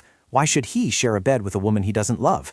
I know I've put him in a difficult position, so it's only natural that father wants a grandson. For a noble family, having an heir is very important. I can only do one thing to avoid sharing a bed with Glenn without hindering the future of this family until I divorce him. Why do we let him marry a concubine? This statement successfully stunned Glenn. Huh? Not only him, but Isaac was also shocked. Why would he need to find a concubine to bear an heir when he already has a wife? Moreover, don't you want to raise your own child to be the heir? Nadia continued, It's truly shameful, but if Glenn wants it, I will accept. He had only just woken up and hadn't fully recovered, yet he was already hit with this shock. Nadia, you may leave. You too, Gordon. I think I need to speak with Glenn alone. And so both of them left. At this moment, Isaac anxiously asked, What's wrong? Why did you say those things to the girl? I can clearly see you care deeply for her, which is why you protected her when I first woke up, wasn't it? Glenn, with a headache, recounted the incident. At that time, I had no other choice. I thought she was a spy sent by Duke Balajit. I didn't think she would still care about that. Realizing there might be a misunderstanding, Isaac asked for clarification. But now you feel differently about her, right? He shyly replied, Yes. Understanding the hidden circumstances, he immediately instructed, Then go tell the girl immediately. That way there will be no more misunderstandings and you can ease her worries. She is a good person. Glenn immediately complied, Yes, I will do that. Night fell, and the moon was high, but Nadia still couldn't find sleep. I can't sleep. What should I do now? Suddenly, she recalled Glenn's reaction at the time. Why don't we let him marry a concubine? Huh? Back then, I was just trying to escape that situation, but now things are different. Glenn completely trusts me. If he truly confessed his feelings and wanted to sleep with me, I would have no reason to refuse him. Moreover, Nadia also thought of Isaac's words. Why would he need to find a concubine to bear an heir when the boy already has a wife? Furthermore, don't you want to raise your own child to become the heir? She suddenly became curious. What would happen if Glenn had a child with another woman? I said it myself, but I don't even dare to imagine that scene. No, my plan will fall apart if I keep hesitating like this. Think about your past life, Nadia. If I stayed with the Winterfell family, I would continue to be embroiled in family politics, and I would never forget my ultimate goal. But her train of thought was interrupted by a knock at the door. It turned out Glenn wanted to see Nadia. May I come in? She quickly welcomed him in. Please do, Your Grace. The two of them walked until they stood before each other. Glenn gently spoke. I want to apologize to you. Back then, I shouldn't have said those things to you just because I thought you were a spy. I didn't think and just made wild guesses. I'm sorry. Nadia's eyes widened in surprise at what she had just heard. She recalled the countless times she had been mocked and insulted, yet no one had ever apologized to her. He was completely unlike anyone she had ever met. Nadia softly replied, It's all right. But Glenn continued, and what I was going to tell you before was... Suddenly, he leaned down, making the already close distance between them even closer, which momentarily stunned Nadia. Realizing his unconscious action, Glenn paused for a moment. He then gently touched her cheek, and Nadia instinctively felt the warmth from Glenn's palm. He then leaned down a little further, seemingly about to place a kiss somewhere, but suddenly Nadia pushed him away. Wait! The unexpected action startled Glenn a little. At this moment, she was secretly resolved. No, I've already decided. I must not hesitate. I should confess. I will tell him about using marriage to escape my father's control. Glenn, still not understanding what was happening, asked worriedly, Nadia, are you all right? She looked up at him for a moment, as if to gather courage. Then Nadia began to speak. Glenn, there's something I need to tell you, sir. I'm sure he'll be furious. He might even demand a divorce immediately. I had no other choice. I deceived him for my own purposes, so I must take responsibility. He seemed a little uneasy, but still asked with concern, What is it? Nadia was still thinking, but perhaps if it were Glenn, if I told him how desperate I was, would he understand me? Sir, could you please listen to me? At this moment, the two of them were out walking in the garden. Glenn spoke first to break the silence. So many flowers are blooming. Nadia agreed, responding, Yes, I never knew the north was so warm in summer. She thought again. Was I too hasty just now? I should have told him my feelings first, but I couldn't control myself. Her pensive expression, caught by Glenn's eye, became incredibly endearing, making him blush slightly and not know where to look. This time, Nadia spoke first. Time flies, doesn't it? It feels like we just got married, but it's actually been a few months already. Glenn added, Now that I think about it, this is our first walk together since the wedding. As he said this, he blamed himself. I've been too distant with her. She came all this way to the north for me, and then I even tried to kiss her first. Damn it, Glenn Winterfell, how pathetic can you get? Glenn's train of thought was suddenly interrupted by Nadia's soft voice. Glenn, do you trust me? He replied with a hint of surprise. I once misunderstood you, but of course, now I trust you. Why would she suddenly ask me that? Finally, she gathered enough courage to reveal the truth hidden in her heart. There's something I need to tell you. Can you promise me that no matter what it is, you won't get angry? Glenn was unconsciously drawn in by Nadia's serious demeanor. Then he suddenly knelt down. Glenn didn't say much, only concisely stated, I swear, no matter what you say, I will believe you. Hearing these words, she was a little moved and closed her eyes tightly. Nadia involuntarily thought back to past memories, when Glenn first spoke to her, when he taught Nadia archery, or when he placed absolute trust in her. Nadia was very afraid that if she told the truth, Glenn would be disappointed in her. Even though she hadn't been sincere at first, she truly cherished the moments they spent together. Suddenly, Nadia felt something. She gently touched her chest. But it's so strange. Why is my heart suddenly beating so fast? What's wrong with me? Glenn could no longer wait. He spoke up. What you wanted to tell me, that you married me out of love, was a lie, wasn't it? At this moment, Nadia's mind was filled with doubt. How did he know? He continued, I guess I was right, wasn't I? I don't doubt your dedication to Winterfell. Thanks to you, Winterfell has prospered, and I too have changed a great deal. But thinking about it, I find it even harder to believe that someone as intelligent as you could fall in love with me at first sight, especially when we hadn't even met before. Even if everything was a lie, it doesn't change the fact that I've fallen in love with you. Now, can you tell me the truth? Nadia was still stunned by his words. She paused for a moment, preparing to reveal the whole truth. Nadia began to speak. Actually, I hate my family. After hearing the story, Glenn exclaimed in shock. So the Duke and your sister tried to murder you? Nadia calmly replied as if it wasn't her own story. Yes, after they used me as a pawn, they tried to kill me in the most brutal way, if I had stayed with the Balajit family. I was certain to die. At any cost, I had to leave that place to avoid being killed. That's when I saw you, someone who hated the Balajit family as much as I did, someone with enough status and power to confront the Balajit family, and also someone I could use for revenge. Glenn listened anxiously to her voice. Finally, Nadia could only express helplessly, I apologize for deceiving you all this time, but I have planned to help the Winterfell family prosper more to confront the Balajit family. I am sure that will also benefit you. Then one day, when the Balajit family is completely fallen, I will quietly leave Winterfell. He asked, as if in disbelief, You will leave? Though very sad, Nadia still tried to explain further. Yes, I promise to agree to a divorce. I know you don't want to continue a marital relationship with someone you don't love. I'm sorry, it's all my fault. Once everything is settled, you can divorce me and find a new wife. Glenn was still half believing, half doubting, unable to believe it. He had suspected she had a secret, but this was far more terrible than he had imagined.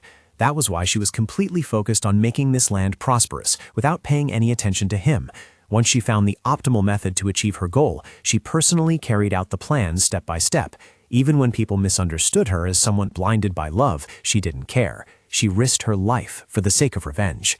Nadia saw Glenn covering his face with his hands and asked with concern, Are you very angry, my lord? Hearing his wife's question, he asked himself, Am I angry? If he thought about this fairly, he shouldn't be angry. Her hatred for Duke Balajit was a godsend for him. He couldn't stop thinking. She brought unimaginable prosperity to the land of Winterfell. He would never meet anyone else as intelligent and capable as her. Nadia could exact her revenge, and he could destroy his sworn enemy, Balajit. Both benefited. Wasn't such a relationship perfectly reasonable and ideal? Glenn's heart trembled slightly. He knew that, but why did he feel as if a cold wind was blowing strongly into his heart? She looked intently at her husband. Then Nadia gently lowered her gaze. It's terrible, isn't it? You must be very disappointed in me. Glenn immediately objected. No, that's not it. He thought to himself, Glenn, be rational. It's true that it's a bit embarrassing that Nadia told everyone she was madly in love with him, but what would happen if she had never helped the land of Winterfell? Winterfell would be in a much worse state than it is now. That's right, don't think about emotions anymore. He must focus on the benefits and prestige his family would gain. After thinking it through, Glenn let out a soft sigh. Then he spoke his mind. You're right, that's also very beneficial for me. Thanks to you, the land of Winterfell is becoming more prosperous, and I also want to overthrow the Balajit family, no matter the cost. You probably had no other choice then. I don't blame you for pretending to love me. Nadia felt a sense of relief when she saw that he understood her perfectly. I thought you wouldn't understand me. Thank you very much, Glenn. Hearing that, he smiled faintly and added, This information will clarify our cooperative relationship. You also don't need to pretend to be deeply in love with me anymore. Seeing him like that, she brightened up considerably. Yes, this is very good. As he said, now we are just partners. From now on, I will not do anything that could affect either of our feelings. At the archery practice ground, Glenn was furiously practicing, venting his anger on the poor arrows. Sweat drenched him completely, but it couldn't wash away the frustration in his heart. His eyes couldn't hide his resentment. Since when could he not take his eyes off her whenever she smiled? He was annoyed when she told him he should have an heir with another woman. The powerful arrows flew straight into the target. Glenn tiredly ran a hand through his hair. Fabian exclaimed in a panic, Marquise, you're bleeding. Glenn threw the bow towards him and walked away. I'm fine. Don't overreact. He walked towards the mansion, his heart heavy. There was still a thought he couldn't express to his wife. He wanted to tell her to stay by his side as she once did. At this moment, Glenn suddenly recalled Nadia's words. I promise to agree to the divorce. I know you don't want to continue a marital relationship with someone you don't love. I'm sorry. It's all my fault. As soon as he remembered that, Glenn suddenly burst into laughter as if it were a good harvest. Hearing this, Fabian became a little worried. Marquise, but Glenn was still lost in his own thoughts. So that's it. Now I understand. The one who fell in love wasn't her, but me. Seeing him like that, Fabian immediately realized something was amiss. He was acting so strangely. Had something else happened between him and Lady Nadia? Lisa said that the lady hadn't been in the mood to eat lately, nor did she have any energy. While both were lost in thought, someone suddenly called out, interrupting them. Marquise. Glenn saw a servant running towards him and asked, What's wrong? Lisa stammered for a long time, unable to answer. Lord Winterfell said. Hearing this, he asked again, My father? Finally, she managed to say, He said to make sure that tonight you sleep in Lady Nadia's room. He froze, unable to fully process this new information. Night enveloped every corner around them. Nadia sat alone, waiting on the cold bed, her heart constantly restless. Nadia remembered Yuri's words. Marquise Glenn will be there tonight. His father told him he must sleep in the same room as you. As if on cue, the person she was thinking of arrived. Just as she was thinking of her husband, a voice suddenly echoed from outside the door. "May I come in?" Nadia walked towards him, overwhelmed with shyness. Then she suddenly spoke first. "I know you're here because your father forced you. Don't worry, I won't misunderstand. You can sleep on the bed, and I'll sleep on the sofa." Just as Nadia was about to rush away, Glenn managed to firmly grasp his wife's hand. She turned in surprise, looking at her hand. Meanwhile, he stared intently at his wife with a resolute gaze. He looked at her carefully and said, "No need, I'll sleep on the sofa." Nadia awkwardly waved her hand. "No, you shouldn't. Or perhaps—" She then looked at the large bed behind them. "Would you be uncomfortable if we shared the bed? The bed is very spacious, so I think sharing it would be fine." Hearing Nadia's words, Glenn's eyes widened in surprise. In the end, the two still sat on the bed, the atmosphere now extremely awkward. He thought to himself, "Calm down, Glenn Winterfell. Nadia doesn't have any feelings for me." Suddenly, Glenn broke the silence. Living with the ducal family must have been very difficult. Hearing this, she remained silent. Memories of humiliation and pain clearly surfaced in Nadia's mind. She clutched the blanket tightly, bowed her head, and softly replied, "Yes, it was." Noticing Nadia's troubled expression, he immediately worried. "Damn it, I shouldn't have brought that up. Glenn Winterfell, you idiot." Suddenly, she hesitated before continuing. "But I'm fine now. I'm here now, aren't I?" Nadia turned to look at Glenn. "I'm in Winterfell, the place my father can least reach. And besides, if anything happens to me, you'll help me, won't you?" Hearing those words, and then seeing her smile, he immediately blushed. Immediately, Glenn shot up, startling Nadia. I will protect you." Nadia was slightly surprised by this statement and asked again, "What? He will protect me?" Glenn stammered an explanation. "Because you and I are partners with the same goal, so as long as we are together, I will ensure your safety. I won't let you be in danger." Nadia was surprised. She seemed unable to comprehend it. "I told him I don't love him and that it was all an act before. Yet he says he will protect me? Even those of my own blood and the people I trusted most have betrayed me. So why would he?" Immediately after, he braced his hands on the bed, pinning Nadia down, one hand gently placed on her cheek. Glenn wondered if asking Nadia to stay here would be too greedy. Suddenly, a pillow hit his face, shattering the atmosphere. It turned out she was the one who did it. Nadia shyly turned away. "What are you doing, sir? What if I change my mind and decide to stay here?" She felt a little guilty. "He's so kind, yet I took advantage of him, even becoming his wife. I can't be by his side. I'm sure Glenn will find someone better." Nadia set the pillow down and continued, "I'm sorry. Glenn, when my plan succeeds, I will leave Winterfell for your sake." Hearing these words, Glenn was speechless. Then he gave a bitter smile. Glenn replied, "I understand. I promise." As he spoke, he took Nadia's hand. "No matter what happens, I will help you fulfill your wish." On a beautiful sunny day, Nadia was strolling with her mates. She looked at the surrounding trees and said, "I didn't know the north could be so hot. Perhaps that's why all the flowers are blooming?" But when Nadia turned around, her maids were nowhere to be seen. She frantically looked around, searching, "Lisa, Yuri, Aiden, where are you all?" Suddenly a shout rang out. "Oh my, look at those knights, they're amazing!" At this moment, Glenn was practicing sword fighting with someone else. The maids continued, "The weather is hot, so they don't have to wear too much." Seeing the maids' infatuated expressions, Nadia realized that this was the real reason they wanted to go for a walk. At this moment, he swung his sword, creating a picturesque scene. Suddenly, Lisa spoke up. "Madam, isn't Marquis Glenn as handsome as a dream? Do you know that he wins the sword fighting tournament every year against the greatest warriors of the Empire?" Aiden also added admiringly, "He also won the archery competition. He is clearly the best knight on this continent."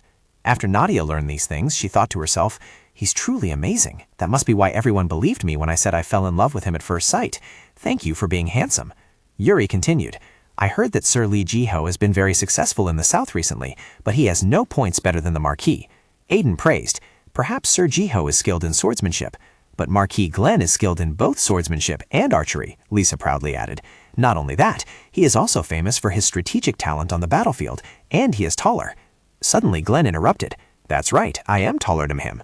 Seeing him nearby, the maids flinched. "Marquis." He stroked his chin, turned to Nadia and asked, "Do you think my shoulders are also a bit broader than his?" She awkwardly replied, "What are you talking about, my lord?" Glenn gazed intently at his wife, recalling her words from the bedroom yesterday. "I'm sorry, Glenn. When my plan succeeds, I will leave Winterfell." He also remembered his own words, "I understand, don't make promises." Looking at the beautiful woman in front of him, Glenn thought to himself, "I told her I understood, but I didn't say I would respect her wishes. I regret saying those terrible things to her. It's driving me crazy." Glenn would never have children with a daughter of the Balajit family. She must have had a very difficult time after being betrayed by her own family. He didn't need to be too harsh on her. After thinking it over, Glenn spoke to Nadia. If you have time, please continue practicing archery, Nadia. He didn't want her to give up. He couldn't turn back time. Finally, the two rode horses together. He would create new opportunities to make her change her mind. Upon arrival, Glenn offered his hand to help Nadia dismount carefully. As she stepped down, she asked, "Glenn, why are we going into the forest to practice archery here?" He quickly explained, "The fastest way to develop a skill is to use it in a real-life situation." Hearing this, Nadia panicked. "A real-life situation? But I can't even draw the bowstring anymore." Glenn smiled reassuringly. "Don't worry, I will teach you in detail. We will take it one step at a time." Nadia then asked, "But aren't the knights coming? It's strange, deep in the forest like this. We need protection, don't we?" Glenn immediately blushed. He avoided Nadia's gaze and replied, "I didn't bring them along because they are still training." But that was a lie. A few hours earlier, the brown-haired knight asked him surprise, how to win back the lady's heart.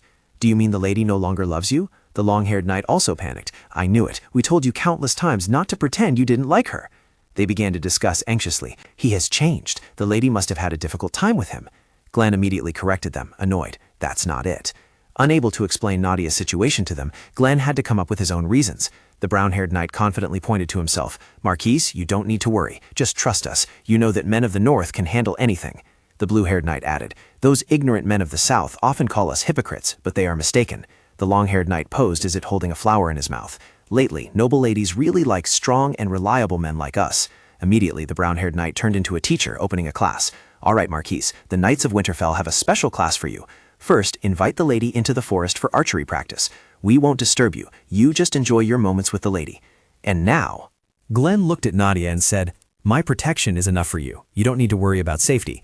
Phase 1, creating an opportunity to be alone with her, is complete." He held the bow in one hand and reached behind his back for an arrow with the other. "Now let's practice a bit. Phase 2, showing her how amazing I am." Glenn drew his bow just as a target approached. Nadia, startled by his words, asked, "What? What target?" Suddenly, a white monster appeared in front of them. This was the monster the knights had purchased. Immediately, Glenn shot an arrow directly at the monster in front, making Nadia exclaim in admiration. Just one shot! Phase 2, showing her how amazing I am, is complete. She turned to look at him admiringly. "I've heard that you are the best archer in the Empire, but this is truly amazing." Praised, Glenn immediately put on a cool demeanor. "Would you like a try?" Nadia replied, "Yes, but I left my bow on the horse." Hearing that, he immediately handed her the bow. "Here, I made a special bow just for you. Phase 3, prepare a special gift. Complete." Nadia shyly replied, "Thank you, sir. When did you find the time to prepare this gift for me? Am I mistaken, or is Glenn really a bit strange today?" Suddenly, she heard a strange sound. Immediately, she spotted a tuft of hair peeking out from behind a rock. Nadia instantly recognized it and understood what was happening. They were alone together, and an unexpected objective had appeared, thanks to the knights. The brown-haired knight, seeing the two happily standing there, said, "The lady looks happy." The blue-haired knight also happily replied, "Our plan succeeded." She thought to herself, "I heard that northern men don't know how to pursue women, but they're so adorable." After that, Glenn pointed at the tree in front of them. She aimed for the center of that tree. Nadia gently replied, "Yes." Then she drew her bow and shot an arrow. The arrow went off course, embedding itself in the grass, making Nadia blush with embarrassment. He immediately comforted her. "You're doing much better. Phase 4, give her lots of praise. Complete." Suddenly, Nadia lowered her head. Then she looked up and burst out laughing. Glenn still didn't understand what was happening, asking, "Why are you laughing?" Nadia wiped away her tears and replied, "You make me laugh. At first, I thought he was cold and scary, but now I realize he's just a little shy." She added, "Glenn, you are very kind." Her words immediately stunned him. Suddenly, it started to rain, and heavy raindrops unexpectedly poured down. Nadia immediately asked in a panic, "Glenn, is this part of the plan too?" Glenn asked back, "What did you say?"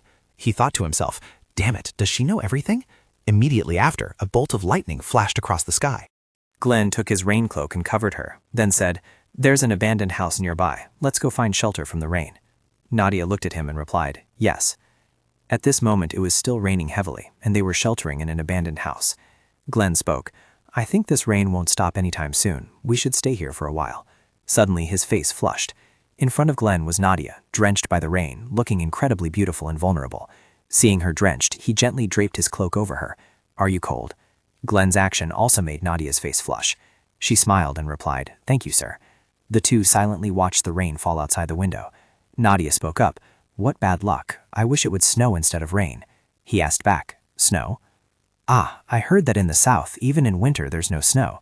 She replied, "That's right. Since I was little, I've dreamed of building a really big snowman, but sadly, where I live, there isn't enough snow to build one." Glenn listened, then indulgently replied, "I understand. In winter here, the snow can be waist deep. I've never built a snowman myself either, but it would be wonderful if we built one together." She happily replied, "Yes, we'll make a really big snowman." Nadia knelt down, thinking to herself, "So much has happened recently that I've been thinking a lot, but experiencing a peaceful day like this, listening to the rain, makes me feel truly comfortable." Suddenly, he spoke to her. "If you're tired, you can lean on me." Nadia thought to herself, "He's so sweet, always like this." Then she gently leaned against Glenn. Catching a glimpse of Nadia leaning on him, Glenn blushed. The two knights were currently searching for their Marquis and Marchioness. The brown-haired knight held his head. "I can't believe it suddenly started raining. We've lost track of the Marquis." The long-haired knight glanced around and wondered, where could they have gone? Suddenly, the brown-haired knight spotted an abandoned house and spoke up, "There's a house over here." The long-haired knight pushed the door open. "Marquis." Seeing their Marchioness and Marquis sleeping soundly next to each other, the knight whispered, "I think we should come back later." At this moment, tea was being carefully poured. Glenn held the hot teacup and said, "The newly provided farming tools are working very effectively. The last time I inspected the territory, the feedback from the people was very good." Hearing this, Nadia also smiled and replied, "That's good news. I guess we can look forward to a bountiful harvest this year." He praised, "The farmers who just moved to the new territory are also adapting very well, all thanks to your efforts." She humbly replied, "I'm very happy you say that, but it's not just my doing. Lately, I feel like I'm living in a dream and my plans are slowly progressing." The servants gradually came into view. Compared to her previous life, everything was truly peaceful. Everyone was also very kind. Nadia thought to herself, "I know I'm very greedy, but I wish time could stop like this." Suddenly, she turned her head. Glenn flinched, startled at being discovered. He immediately blushed and turned his head away. Seeing Glenn's adorable reaction, Nadia couldn't help but laugh. Suddenly, a servant rushed in. "Lord Marquis, there's urgent news. A wave of monsters has just appeared." Immediately, he convened a meeting. Voices echoed throughout the room. It was only a matter of time. The bearded man spoke up. The villages near the northern border suffered some losses, but nothing too serious. A man with slicked back hair added, "However, the monsters will quickly move towards more populated towns." Glenn firmly ordered, "Is there anything left to discuss? Immediately prepare for the expedition. Once ready, we will depart at once." Hearing this, Nadia immediately suggested, "Glenn, why don't we test out the new weapons right away? We can use this expedition as a field test." The gray-haired man crossed his arms in agreement. "I agree with Lady Nadia. Very few people live around the Yarras mountain range, where we will be on expedition, so we can keep the new weapons a secret." He calmly pointed, "All right, let's do that. First, we should scout the terrain." She suddenly interrupted Glenn. "Oh, one more thing. May I join the expedition?" He was startled and asked again, "What?" The bearded man exclaimed in alarm, "But no woman has ever participated in a monster hunting expedition before." The man with slick back hair also tried to dissuade her. "He's right, it's too dangerous." Nadia frowned slightly, thinking to herself, "I know they'll object, but I have to go with them to complete my mission." Suddenly Glenn spoke up. "Why not? She's not like other ordinary women. She is Nadia, and considering what she has achieved for the family, no one is more qualified than her to break traditions." He strongly defended his wife's idea. "And she won't face any danger. I will protect her." Hearing these words, she looked at him touched. Immediately, they mounted their horses and set off, beginning the expedition against the monster wave. Throughout this event, monsters invaded the human world through gates formed between realms. What triggered the formation of these gates was still unknown, so the best way to combat the wave was to react swiftly. Glenn shouted orders, "Everyone attack, keep your distance." Hearing the command, everyone simultaneously drew their bows and shot arrows straight at the monsters. But because their skin was too tough, no arrow fired could injure the monsters. Seeing this, Glenn said, "I knew it. Normal arrows are useless against them." The armored soldier next to him immediately asked, "Should we order a retreat?" He replied, "No, not yet." The monsters began to charge furiously towards Glenn's soldiers. Noticing this, he shouted, "Now, retreat, retreat quickly." The soldiers, receiving the order, spurred their horses to gallop. The armored soldier immediately reported, "Just as you said, Marquis, the monsters are chasing the archers we used as bait. Their forces are in complete disarray now." Glenn explained, "The monsters are numerous, but they are just an untrained, foolish mob. It won't be difficult to defeat them if we use a little strategy. Order the cavalry to attack." Then he drew the sword from his side and said, "Now, it's time for us to hunt down these cornered rats." He shouted, "Attack!" All the soldiers immediately charged forward. Glenn decisively swung his sword, wounding a monster with just one strike. As he continued, Glenn slew an increasing number of monsters. At this moment, Nadia stood on a rocky ledge, looking down and observing the battle. She anxiously followed his every move. Sometime later, all the monsters had been killed. Nadia spoke. It's unbelievable. I can't imagine how great the losses would be if these monsters advanced into our territory. Fabian immediately reassured her, taking the opportunity to praise his Marquis. My lady, please don't worry. With Marquis Winterfell and us here, we won the battle without any casualties. The North is truly fortunate to have such a prodigy as him. Nadia smiled and replied, Indeed, even before I married Glenn, I had heard he was a magnificent warrior, but he is even more capable than his renown suggests. Glenn had successfully completed the mission, and now it was her turn. After thinking it over, Nadia immediately called Glenn. Glenn, I have something I'd like to discuss with you. He replied, What is it? She looked at Glenn seriously and said, I want to use the remaining monsters to create a special product. Upon hearing this, he looked a bit skeptical and asked, Why? The man with slick back here, hearing Nadia's words, replied, Madam, in the past we also tried to utilize the monsters remaining after each wave, but they truly couldn't be used. The bearded man also agreed. He's right, it's best to burn them before they become a greater danger. Hearing this, Nadia merely smiled faintly and replied to them, What if I knew exactly how to utilize them? Both men were surprised. That? Glenn immediately asked, Nadia, can you elaborate on what that use is? She must have a plan already. Nadia had always helped Winterfell with her extensive knowledge.